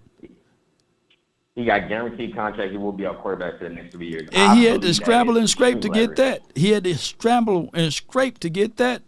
That was crazy. If the Cowboys really valued Dak Prescott like they say they would, it's like they say they do, then they wouldn't have did what they did last season. The Cowboys were hoping that Trigger Trey Lance would have been able to give us something. And if he couldn't produce nothing, I know Jerry. See, people think it's crazy. If Trigger Trey were out there last year throwing for 300 yards in preseason, that Dak Prescott would never got traded. Not traded, but never got paid. He would never got paid. They would let him play out the end of his contract and say, you know what, we got Trey Lance, who is a young and up and coming. They would have been able to spin it and sell it, but they couldn't sell Trey because he couldn't hit water if he fell off a boat. And want to know how I know? Because when Trey Lance got here, there was a third of the Cowboys who couldn't stand Dak Prescott saying Trey Lance is going to be better than Dak Prescott. Trey Lance is better than Dak Prescott. Trey Lance is crazy, bro. I can't make this stuff up. No, I understand what you're saying. I think that's more so haters, right? I'm really just talking about from an objective point of view. I just really believe, and the reason why the difference between Chris Jones and this team is that they had a couple of Super Bowls underneath their belt recently. You haven't won in 30 years. Is everyone scared of Jerry? I don't get it. Is everyone scared of this 82-year-old man? I mean, is these players that's 200-something pounds, they scared to go out on a limb? Fox is making billions. I'm gonna give you an example. Fox is making billions of dollars. I'm gonna give you an example. Charles Haley. Remember when we didn't pay Emmitt Smith? Charles Haley almost knocked Jerry Jones out because he didn't pay Emmitt Smith. These are people who wanted to win so bad they was willing to knock out their own owner by not paying one of their guys. The culture is just like it's a fucked up culture. Yeah, but Charles Haley wouldn't last a snowball in hell chance in playing in modern day football, you know. And those were two different eras. I know it's before your time, but this was a whole different era. Charles Haley, bipolar Haley, he whipped his Johnson out over there in 49ers land and said, get me up out of here, you know. So it was just a different type of situation. Charles Haley can blame it on drugs or blame it on his mental capacity of the reason why he knocked out Jerry. But nowadays, man, this is a whole different world. And then this is a younger situation. Jerry got more days behind him than in front of him. And it is a situation and scenario that none of these guys can really stand toe-to-toe to. Jerry is a whole different era, man, whole different time frame, two different eras. I'm just saying, like, he's violating NFLPA laws. Like, it's just like, I don't get it, right? It's like it's in our face, but we just, I don't know. Jerry got a picture underneath the NFLPA's president, and he got a picture of the commissioner on the side. He's you know what I'm saying? Like, I don't get what's happening here. Like, it just doesn't make sense to me. Like, this whole situation just doesn't make sense. Well, all I'm gonna say is before I let you go, Swayze. Just don't think it's strange when we go through 13 games without a single holding call on players, and you can get a situation whereas that never happened in the history of NFL, but it happened to the Cowboys. Just think it's not strange when you have too many people on the offensive huddle in a major movement of a game that just don't think that that's something just randomly happening to all teams. But the Cowboys have always, and I know it sounds like bevies of excuses, but the Cowboys have always been measured and geared to be hard or judge harder versus any other teams in the National Football League because of Jerry. And I'm not even defending Jerry, but people organically or naturally just can't stand Jerry because of the way he was able to beat the NFL and took $750 million from him and ultimately winning that particular TV deal, that particular individual marketing deals. Jerry is public enemy number one because not everybody don't like him on how he moves and how he's able to do things on his own. Not everybody like that, bro. So before I go, I just want to make a prediction on the Micah Parsons situation, and I will be happy if you make a prediction as well on how much money he will get, as well as when he will get signed. Me personally, I think he gets signed week 2, week 3, but he caves. What I mean by caving is that when we look at the details, we're going to see Micah Parsons calling his agent and demanding he gets this done as quickly as possible, not the other way around. The office calling his agent. You kind of get what I'm saying? Like, so I think he does get signed. I think he gets signed week 2, week 3, but it's not. It's going to put a huge strain on Micah Parsons and his agent's relationship. And I wouldn't be surprised if he actually fired his agent. Well, we'll find out, man. I predict that Micah Parsons will be the highest paid non-quarterback in the National Football League. He'll be the highest paid defensive player, non-quarterback. He will be that, and I think that's where Jerry is shooting for. Appreciate you for calling in, bro. All right, well, thank you. I appreciate it. Thank you. No doubt. That's Swayze. All right, y'all get what I'm saying. Jerry caves in all the time. Now, if this is the situation and scenario, he squeezed. It could be some conspiracy theory going on if y'all want me to take it that way. Or I can go down that road before I let the other caller on. Cowboys beat writers reported yesterday, that Parsons wasn't spotted at practice. Now, they are only privy to the first 10 to 15 minutes of practice. They're not privy to the entirety of practice. There was also reports that Micah Parsons was there. We don't know how much Bohemian Grove, Illuminati that's going on that Parsons may be running out there practicing. We don't know. We don't know whether or not the deal is already done. And this is semantics. This is like over soap opera type of stuff that's going on. I wouldn't be surprised at all that the deal is already done, the contract is already ready, and everything is already moving and grooving. I would not be surprised at that too. Because what Jerry Jones said is that this is a 365 soap opera. And just like I said last year, if you're going to pay Dak Prescott $60 million APY, and if you're going to cave in and give him all of that money, make him the highest paid player, not just out of the quarterbacks, but out of all of the players in the National Football League during that time frame, why wait till 5 minutes before kickoff? Why wait so late? Why put that on the mental mindset and the constraints and then have the audacity to say, oh my goodness, we all in? And when we went all in last year, we only got one guy in free agency. His name is Eric Kendricks, who I don't believe that he's even playing in the National Football League this year. That was our only pick all offseason, Eric Kendricks. And people still had the audacity to say, we're going to the Super Bowl. Don't y'all know that people still said we were going to the Super Bowl when we had Chan Gailey, Dave Campo? I get it with the Parcells administration, but with Wade Phillips, Jason Garrett for 13 years, 13 seasons, we still was saying we're going to the Super Bowl. And if the last two coaches for the Dallas Cowboys, if they go apply for a head coaching job, and I'm going to apply for the head coaching job too, all three of us will have the exact same answer.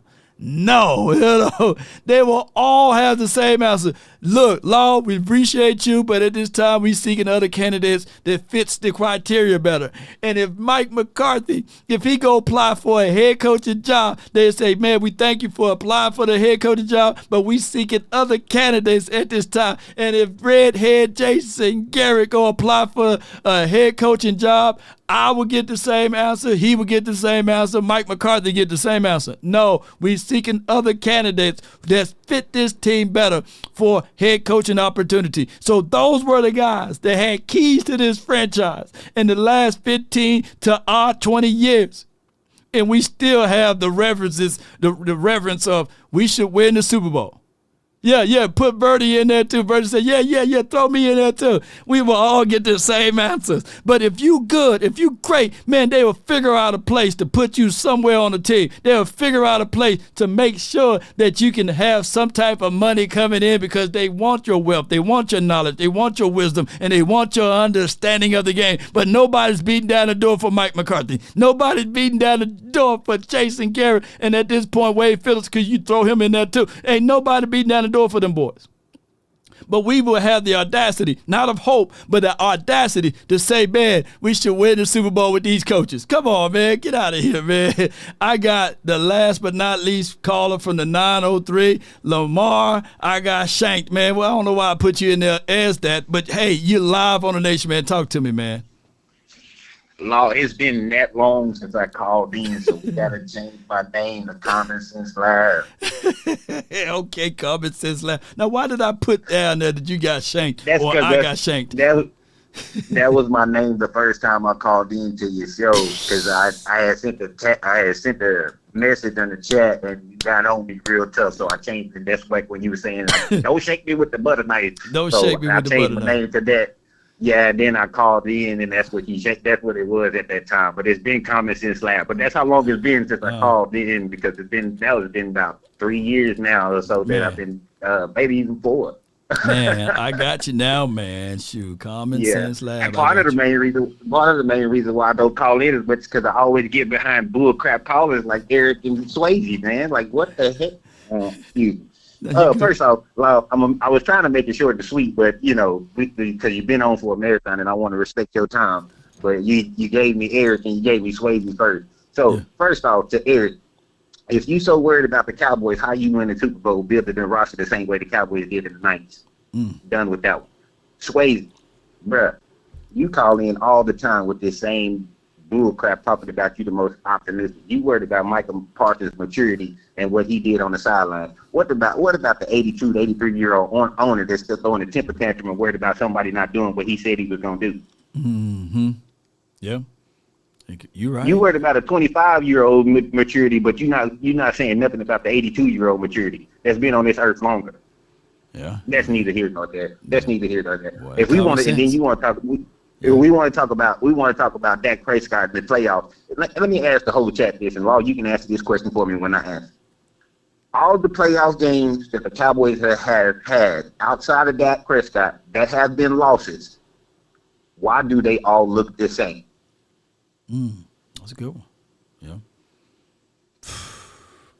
Every loss is either discipline, no run game. Yeah. Or lack of the ability not to stop the run. Every loss. You can go through any playoff loss without Dak Prescott. You can go to Tony Romo and anybody else who made it to the playoffs since then. Those three things have always been the same issue for 30 years that y'all want to keep talking about. So I don't want to hear nothing about Dak Prescott. I don't want to hear nothing about the quarterbacks. I don't want to hear nothing about this team. What y'all casual bullcrap fans need to start doing is putting the finger where it's supposed to go. It ain't quit thinking of Jerry Jones, the owner. It's Jerry Jones, the GM. You have to separate the two. That is the freaking problem. Y'all think of Jerry Jones and all y'all think about the owner. No, it's the general manager. The general manager job is to build this team to make it the best team that it can be. The owner takes precedence over the GM in Dallas. You have to stop doing that. As fans, we have to be able to separate that. Oh, yeah. Point blank, period. And until you do that, you're going to constantly be a casual fan. That is the bottom line. Point blank, period. I'm done with those two, Law. I'm done with those two. Now to what I called in for, Law. This is an actual question that I had for you because I know you're the only one that can give it some time and thought. Amen. Go ahead. Okay, this was the question I had. Okay, so all the people that talk about that, Michael Parsons is under contract for the next 3 years, right? Yeah. Because we got the 1 year or the 5th year option, and then he can be franchise tagged twice, right? Right. That's the order of business. Yeah. Okay, so for all of those people and all of the fans and Jerry Jones and Steven Jones, in those next 3 years, you're willing to risk Tyler Smith, DeRon Bland, George Pickens, and Brandon Aubrey because you're going to franchise tag Michael Parsons. That's crazy. Yeah, you're right. The whole point of stalling on Dak Prescott contract, and as well as with CeeDee Lamb, was to say that, hey, we got pie, and we got to spread the pie around. So the reason why Zach Martin in there too. And Zach Martin. And Zach was smart to skip the line. I get it. It's a capitalistic society. So he was like, shit, yes. I know I'm up out of here. Let me get on in there. Yeah. Right, but the thing about it is when they was in the media talking about Zach when they said, Zach wanted to skip the line and he wants his money, but he has to understand that we have to pay Micah Parsons in the future. That's what they said. That's what they said. They said that. That's what they said. Now it's time to pay. Now it's time to pay Parsons. Hey, we gotta pay. We gotta pay Bland. We gotta pay Tyler Smith. Yeah. So what is the issue this whole offseason? We for the last 3 years we have heard that the whole pie thing. Anytime they said pie. Prior to this year, it has been we have Micah Parsons coming up in a couple years. Right. Every single time they said pie. Now that it's Micah Parsons' time, he's not paid. Yeah. And he went to y'all last year to say, hey, pay me early so we can build this team the right way. Yeah. Yeah, and that's what he was saying. I don't see any difference between $40 million and $30 million, and that probably made Jerry Jones and Stephen Jones rock so hard that it flipped their table over because that's what they love. They love to hear people say, I'm willing to play for dog water, right? Dog cheap, dirt cheap. So they said, okay, we got us one. So when Micah Parsons, this is where Micah Parsons made the ultimate epic mistake, is turning himself in to the police. You know what I'm saying? Hey, I'm going to turn myself in with good faith that I know that I'm an innocent man and I think that I can negotiate this situation. And then when he fooled around, got the details, he probably was happy as get out. Jerry Jones saw that and he took that information to David Mulugeta, and David Mulugeta says, no way, Jose. Because this is the underlining of this contract. We can't do that in good faith. Now, Jerry Jones get mad at David Mulugeta. We don't know. There's no tangible information that deal was $200 million guaranteed. There's no tangible information that it was that. And there's no tangible information that it wasn't. But the reality of it is, ain't everybody lying. Everybody who deal with Jerry Jones have to go through this hardship to get money for some strange reason, and he ended up caving and ended up also forking the money over. So why do with all of this when we could have been already done in March? Just go pay that man and get this thing done. Exactly.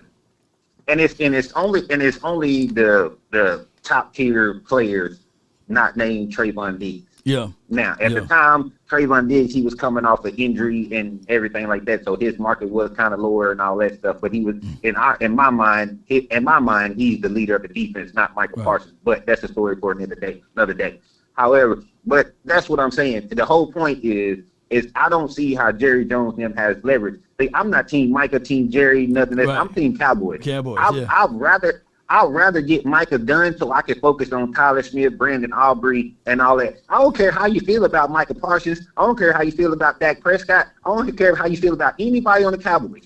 There's one person on this Cowboys that everybody loves. I don't care if you're a casual fan or whoever. There's one person on this team that everybody loves. His name is Brandon Aubrey. Oh, yeah. Yeah. So y'all telling me that y'all are willing to lose him, the one person that every fan loves. Ain't no hate for Brandon Aubrey because he ain't missed a kick yet. As soon as he start missing kickers, then it's going to change. But right now, there's not one fan that hates Brandon Aubrey. So you're telling me y'all rather risk losing him to have this pity pat, back and forth, egotistic bullcrap with Micah Parsons and Jerry Jones, but in the future you might lose Brandon Aubrey. Yeah. That's what we doing here. Yeah. I don't get it, Law. I don't get it, bro. I'm sorry. I didn't know I was gonna be your last caller and all of that, but I couldn't just let you go this marathon. And I was just chilling today because we had a rain day here at work. So I was just chilling. I said, you know what? I'm going to call in today. I got time today. Man, so I just want to tell you, you are my GOAT. You are my GOAT. And you know me, every year, you know, I'm always in the chat, but you know, you always help me through in my darkest days. You know, I still battle with my depression and everything like that. This past 2 years have been the roughest of my life. You know, my son would have been he would actually been 19 this year. You know what I'm saying? So that was big for me, you know, and everything like that. So, you know, but like anytime I hear your voice and just know your story and just how much you inspired the entire nation, that just means so much to me just to be a part of it. I haven't been able to super chat because I just started back working, so that's why my shares have kind of went up and stuff on Twitter, because that's the only way I can support at this time and everything like that. So hopefully I'll be able to start sending some financial, but then I will still keep sharing and everything like that. And I just want to tell you from the bottom of my heart, Law, I love you to death, brother. I appreciate you. How about them Cowboys? Let's go get 6. I'm not saying we win in the Super Bowl this year, but I'm gonna tell you one thing, Cowboy Nation. Dak Prescott, the only time he missed the playoffs was in 2017 without Ezekiel Elliott. 2019, the first year with Kellen Moore, and they went 8-8. Other than that, and injuries, Dak Prescott stayed healthy. You're going to the playoffs. So it's not about the playoffs. It's not about the regular season with the Cowboys. Go get a run game and stop the run. That's how you make a playoff push. I love you, Law. I'll call you in next time, brother. No doubt, man. Man, Common Sense Lab, man, gonna have us with wet face over here. All the tears gonna be not a dry in the building, man. I know how it is, man, to lose a loved one. Best prayers out to you, bro. Got some breaking news. According to information bestowed upon us, 23 would be back on Jadon's Blues number there, so there will be some number change. So instead of Jadon Blue rocking 34, he'll be rocking 23. So salute to him, and there will be more and more number changes throughout the course of today. You guys will be getting information on. Hey, just to echo what he's saying, regardless of whether it's Dak Prescott or Tony Romo, the common denominator will always be Jerry Jones. And even if you guys are watching that opportunity to watch Aubrey already had his extension. I think he meant to say more so of Tyler Smith or Bland, and the Bland contract may be due any day because they are very close on getting that deal done. All I can say is on these marathon shows, man, it is therapy. It's therapeutic for me. You know what I'm saying? Because even my mom, she was a diehard Saints fan, right? I'm from Mississippi, so we just picked our teams that we fell in love with. I just picked the best team. I even said that to my mom. I said, Mom, I got the best team. And I used to dread the fact that when you see the Saints on TV. But I love it when my Cowboy played the Saints, though. And my other brother, he's a 49er fan. And he loves the 49ers. And we used to grow up having all type of fights over who's the best and these sorts of things. And my oldest brother, believe it or not, he is a diehard Eagles fan, right? And he's in the group chat every day, just like Eric, talking all types of noise and doing all types of stuff about the Eagles. But shoot, when they lose, he quiet. But when they win, that joke will be talking some noise and spitting at us and all of this stuff. But neither here nor there. That's our life that we grew up being in sports. Just somehow that, Mississippi, we don't have a professional football team. But I'm in Dallas now, right? And, it's always good talking to you guys about this, right? And at the end of the day, perspectives. Jerry Jones knows what he need to do and what he got to do in order to win. But he got to win it his way. And he would rather be stubborn enough to not make that necessary adjustment. There's nothing that we can say to anyone that he's not successful, because successful is subjective. Regardless of it, he's a Hall of Fame. He's a 3-time Super Bowl winning owner, general manager. He done built $3.5 billion stadium in Arlington and got the city to pay for it. Taxpayers are pissed if you live in Arlington because of the property taxes are sky high, right? Everybody talk about Texas and there's no income, state taxes or what have you. Property taxes higher than kangaroo, you know what, giraffe, you know what. It is literally higher than giraffe neck, right?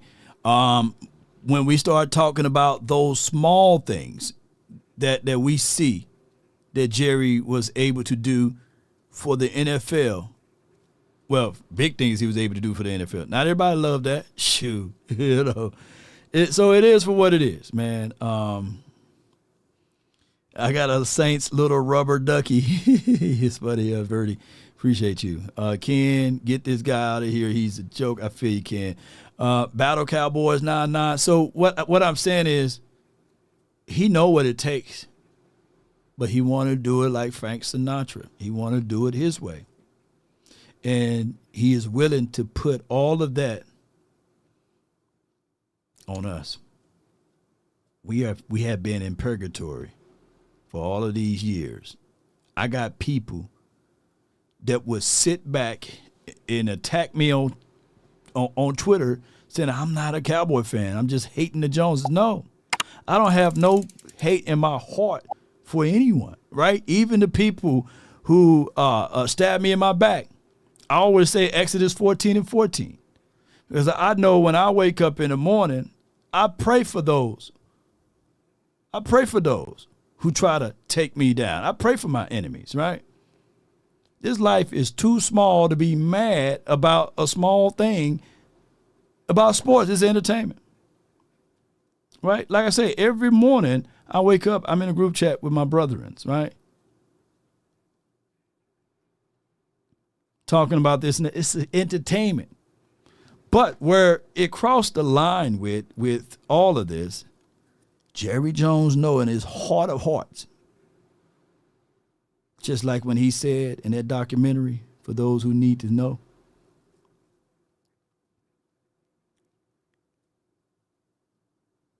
I got a story to tell you. It's going to make it in bold headlines. I'm firing at M&F and Jimmy Johnson. Emotions. Emotions get in the way of all things. And even with this whole conversation with Micah Parsons, an innocent young kid who's happy-go-lucky, you can tell by the countenance on his face, it would never be the same. By him going through this, he would never be the same happy-go-lucky energy people, and we are energy force people. He would never be the same.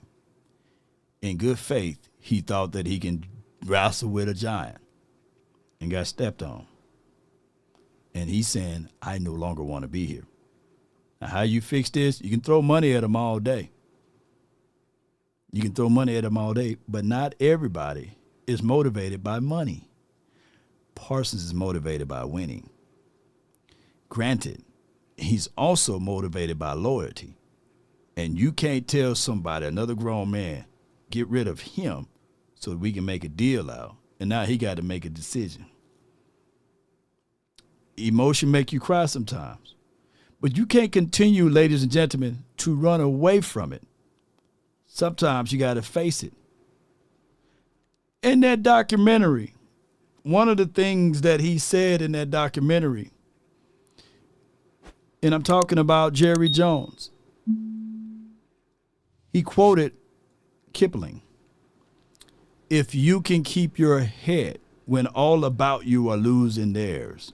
Let me put some music over it. And blaming it on you. If you can trust yourself when all men doubt you, but make allowance for their doubting too.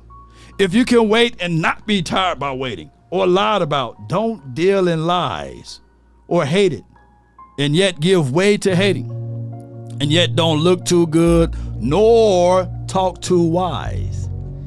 If you can think and not make thoughts your aim, if you can meet with triumph and disaster, treat those two imposters just the same. If you can bear to hear the truth you've spoken, twisted by knaves to make a trap for fools, or watch the things you gave your whole life for broken and stooped and built back up again with worn out tools. can make one heap of all of your winnings and risk it on one turn of pitch and toss to start again at your beginnings and never breathe one word of your loss. Go Cowboys, Super Bowl or bust. If you can walk with kings and presidents nor lose the calming touch, if you can fill the unforgiving minutes with 60 seconds worth of distance run, you have unlocked the true meaning of what it takes to be a champion. But most important, ladies and gentlemen, you have unlocked the true meaning of what it takes to be a man. Stand tall or not at all, V. Appreciate you for the super chat. Great show. Thank you so much. Super Bowl or bust, as always. You're right. You got to be hungry to go out there and get the things that you desire. You got to be willing to roll up your sleeve. You know, even though Micah Parsons had the great intentions, I was reading in the biblical words in scripture that there was this guy, 7 sons of Sceva. They saw what Paul was able to do of casting out demons, and they thought that it was cool. So they decided to reach and walk out to a demon themselves, someone that had many legions inside of them. And when they went to go try to do the executions or whatever you may want to call it, when they try to exile that spirit up out of them, that evil spirit says, Paul, I know.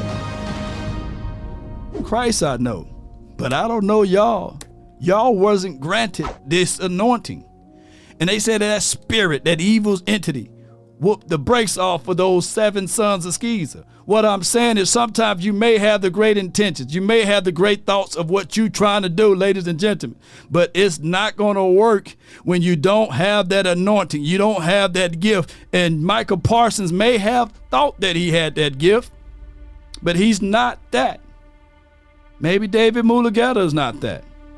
But Jerry Jones got to sit back sometimes and not overdo these type of things. It's all about winning September the 4th. It's all about winning against the Giants. It's all about winning against the Chicago Bears. It's all about winning against whoever else we play beyond that.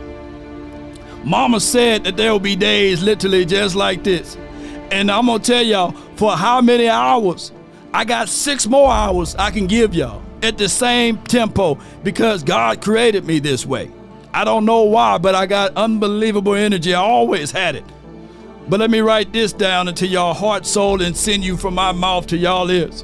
If you want a thing bad enough to go out there and fight for it, to work day and night, to give up your time, your peace, and your sleep, if all of your desires of it makes you quite mad that you don't get tired, and it makes you hold everything tawdry and cheap, if life itself seems empty, and it will, and useless, and it will without it. And all that you scheme and dream is about it. If you will gladly go out there and sweat for it, fret for it, or plan for it, or lose all terror of your mind. If you would just simply go after the things you want with all of your capacity, strength, sagacity, with faith, hope, confidence, and stern pertinacity. If neither cold, poverty, or the famish of fame,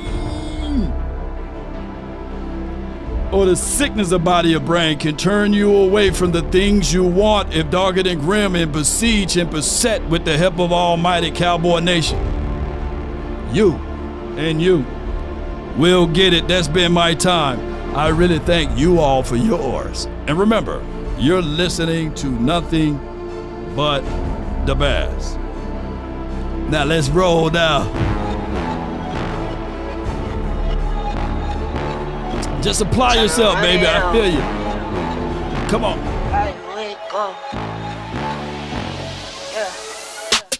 I wake up. Flex, I'm down that. Check. No drip, this. Tell him run it. Now it's time. No sleep, no rest. For the longest outro in the land. And how you do that is roll those crazy. I love my fans, don't need no friends, I got my homies. Come on. Thought I could trust you, I find out you tried to zone me. Don't zone me. I'm number one up on that court, I'm Nick McGrady. The first one in, the last one out, can't call me late. Come on.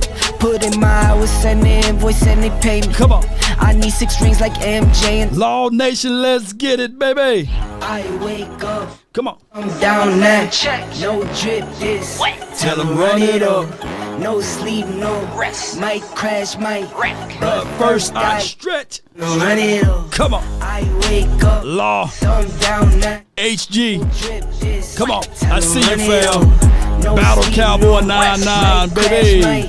But first I stretch. Shout out to your man. Philly.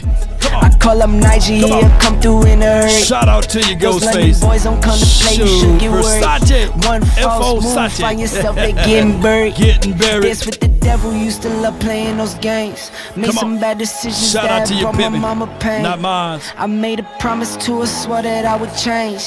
I'm on the come up, bet I live up to my name. Yeah. I wake up. I'm down that. Yeah. No drip this. Tell them run it up. Come on. No sleep, no rest. Might crash, might wreck. But first I come on. Tell them run it up. Yeah. I wake up. Flex. I'm down that check. No drip this. Sachi. Shout out to you, Brandon. Shout out to you, T-Mon. R-Dub. But first I stretch. Tell them run it up. Come on with it, man. Good day with y'all. Give me my theme music. Come on. I see you, Sadiq. Appreciate you, Duncan. Shout out to you, Winston. Not Churchill, but Michael. Shout out to you, Anthony Likes, Stephen Carroll, and as well as DP, Darren Posey. If your name never been on this list, on the end credits, and you say you support the nation, you say you rock with the nation, you say that you are here for me, and your name never been up there, let me hear y'all, what y'all say this. Shout out to you. Bring you in.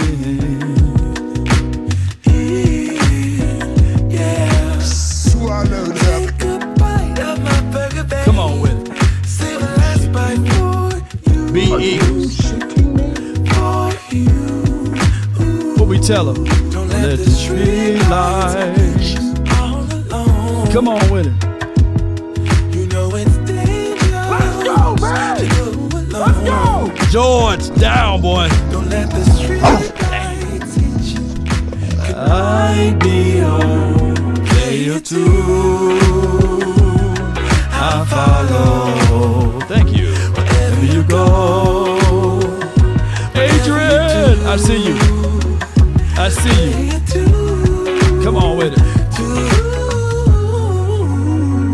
Too broke to pay attention, I get you.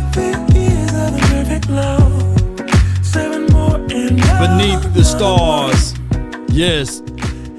Come on with it, Seabass. Yeah.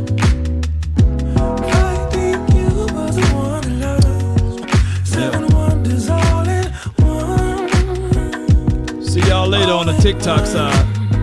But what? We tell them. Let the street lights hit you. All alone. You know it's dangerous to go alone. Come on with it. Don't let the street lights hit you. Can I be on? Where them haters at? Tell them to lean forward just a little bit. Wherever you go, whatever you do.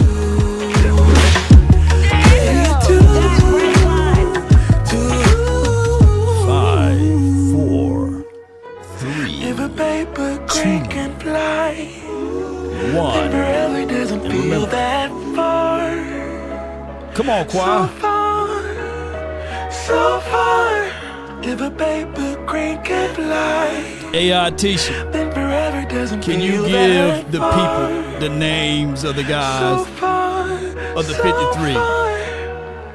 If a paper crane can fly. Cowboys' initial 53-man roster: Dak Prescott, quarterback Joe Milton, quarterback Javonte Williams, running back Miles Sanders, running back Jaden Blue, running back Phil Maffa, running back Hunter Luka, FB CeeDee Lamb, WR George Pickens, WR Jalen Tolbert, WR Cavante Turpin, WR Ryan Flournoy, WR Jake Ferguson, TE Luke Schoonmaker, TE Brevin Spanford, TE Tyler Guyton, LT Tyler Smith, LG Cooper Beebe, C Tyler Booker, RG Terrence Steele, RT Nate Thomas, OT Brock Hoffman, GC TJ Bass, OG Ajani Cornelius, OT Micah Parsons, DE Dante Fowler, DE Sam Williams, DE Marshawn Nealand, DE Donovan Ezirawaku, DE James Houston, D Osa Odigizua, DT Solomon Thomas, DT Maisie Smith, DT Jay Toya, DT Perry and Winfrey, DT Kenneth Murray, LB Jack Sanborn, LB Maris Lufau, LB Damone Clark, LB Shimar James, LB Trevin Diggs, CB Daron Bland, CB Kair Elam, CB Andrew Booth, CB Kalen Carson, CB Zion Childress, CB Malik Hooker, S. Donovan Wilson, S. Marquez Bell, S. Juanya Thomas, S. Brandon Aubrey, K. Brian Anger, P. Trent Sieg, LS.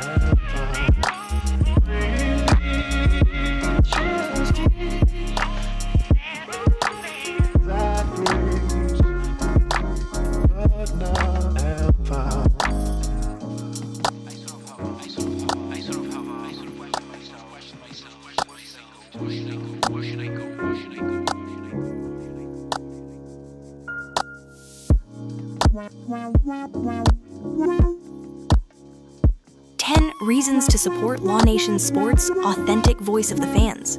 Law Nation represents the people, not corporate agendas. The analysis is powered by passion and truth. Deep football knowledge. Years of studying film, schemes, contracts, and the Cowboys organization bring unmatched insight. Consistent content, daily uploads, live streams, and breakdowns keep fans informed 365 days a year. Community First, Law Nation has built a loyal family of supporters, #DC4L, where everyone's opinion is respected and valued. Independent platform, no big network controlling the narrative. It's freedom of thought and raw sports talk for the people.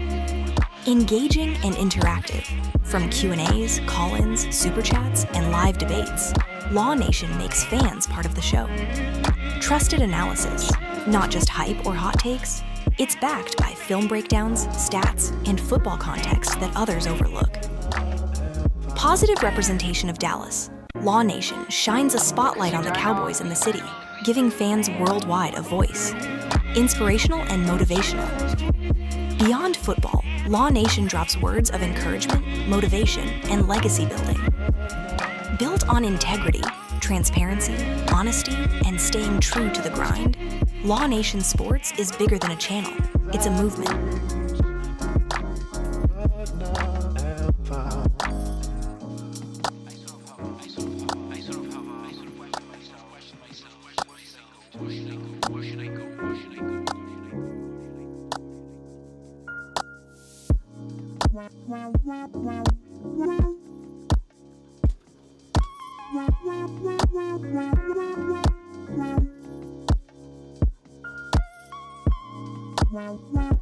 Salute to Common Sense Lab. We got you. I heard your story. One love. Keep your head up.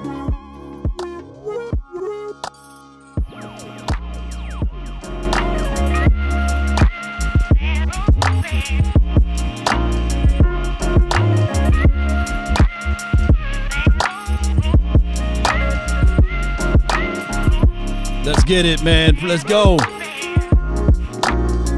Let's get it one way or another. Until next time, DC for life, not for short.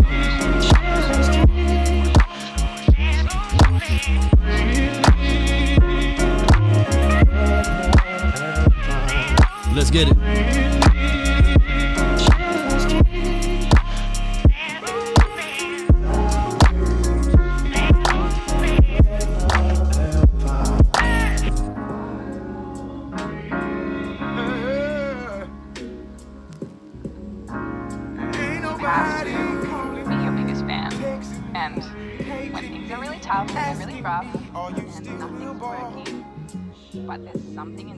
And they understand the cost that is involved.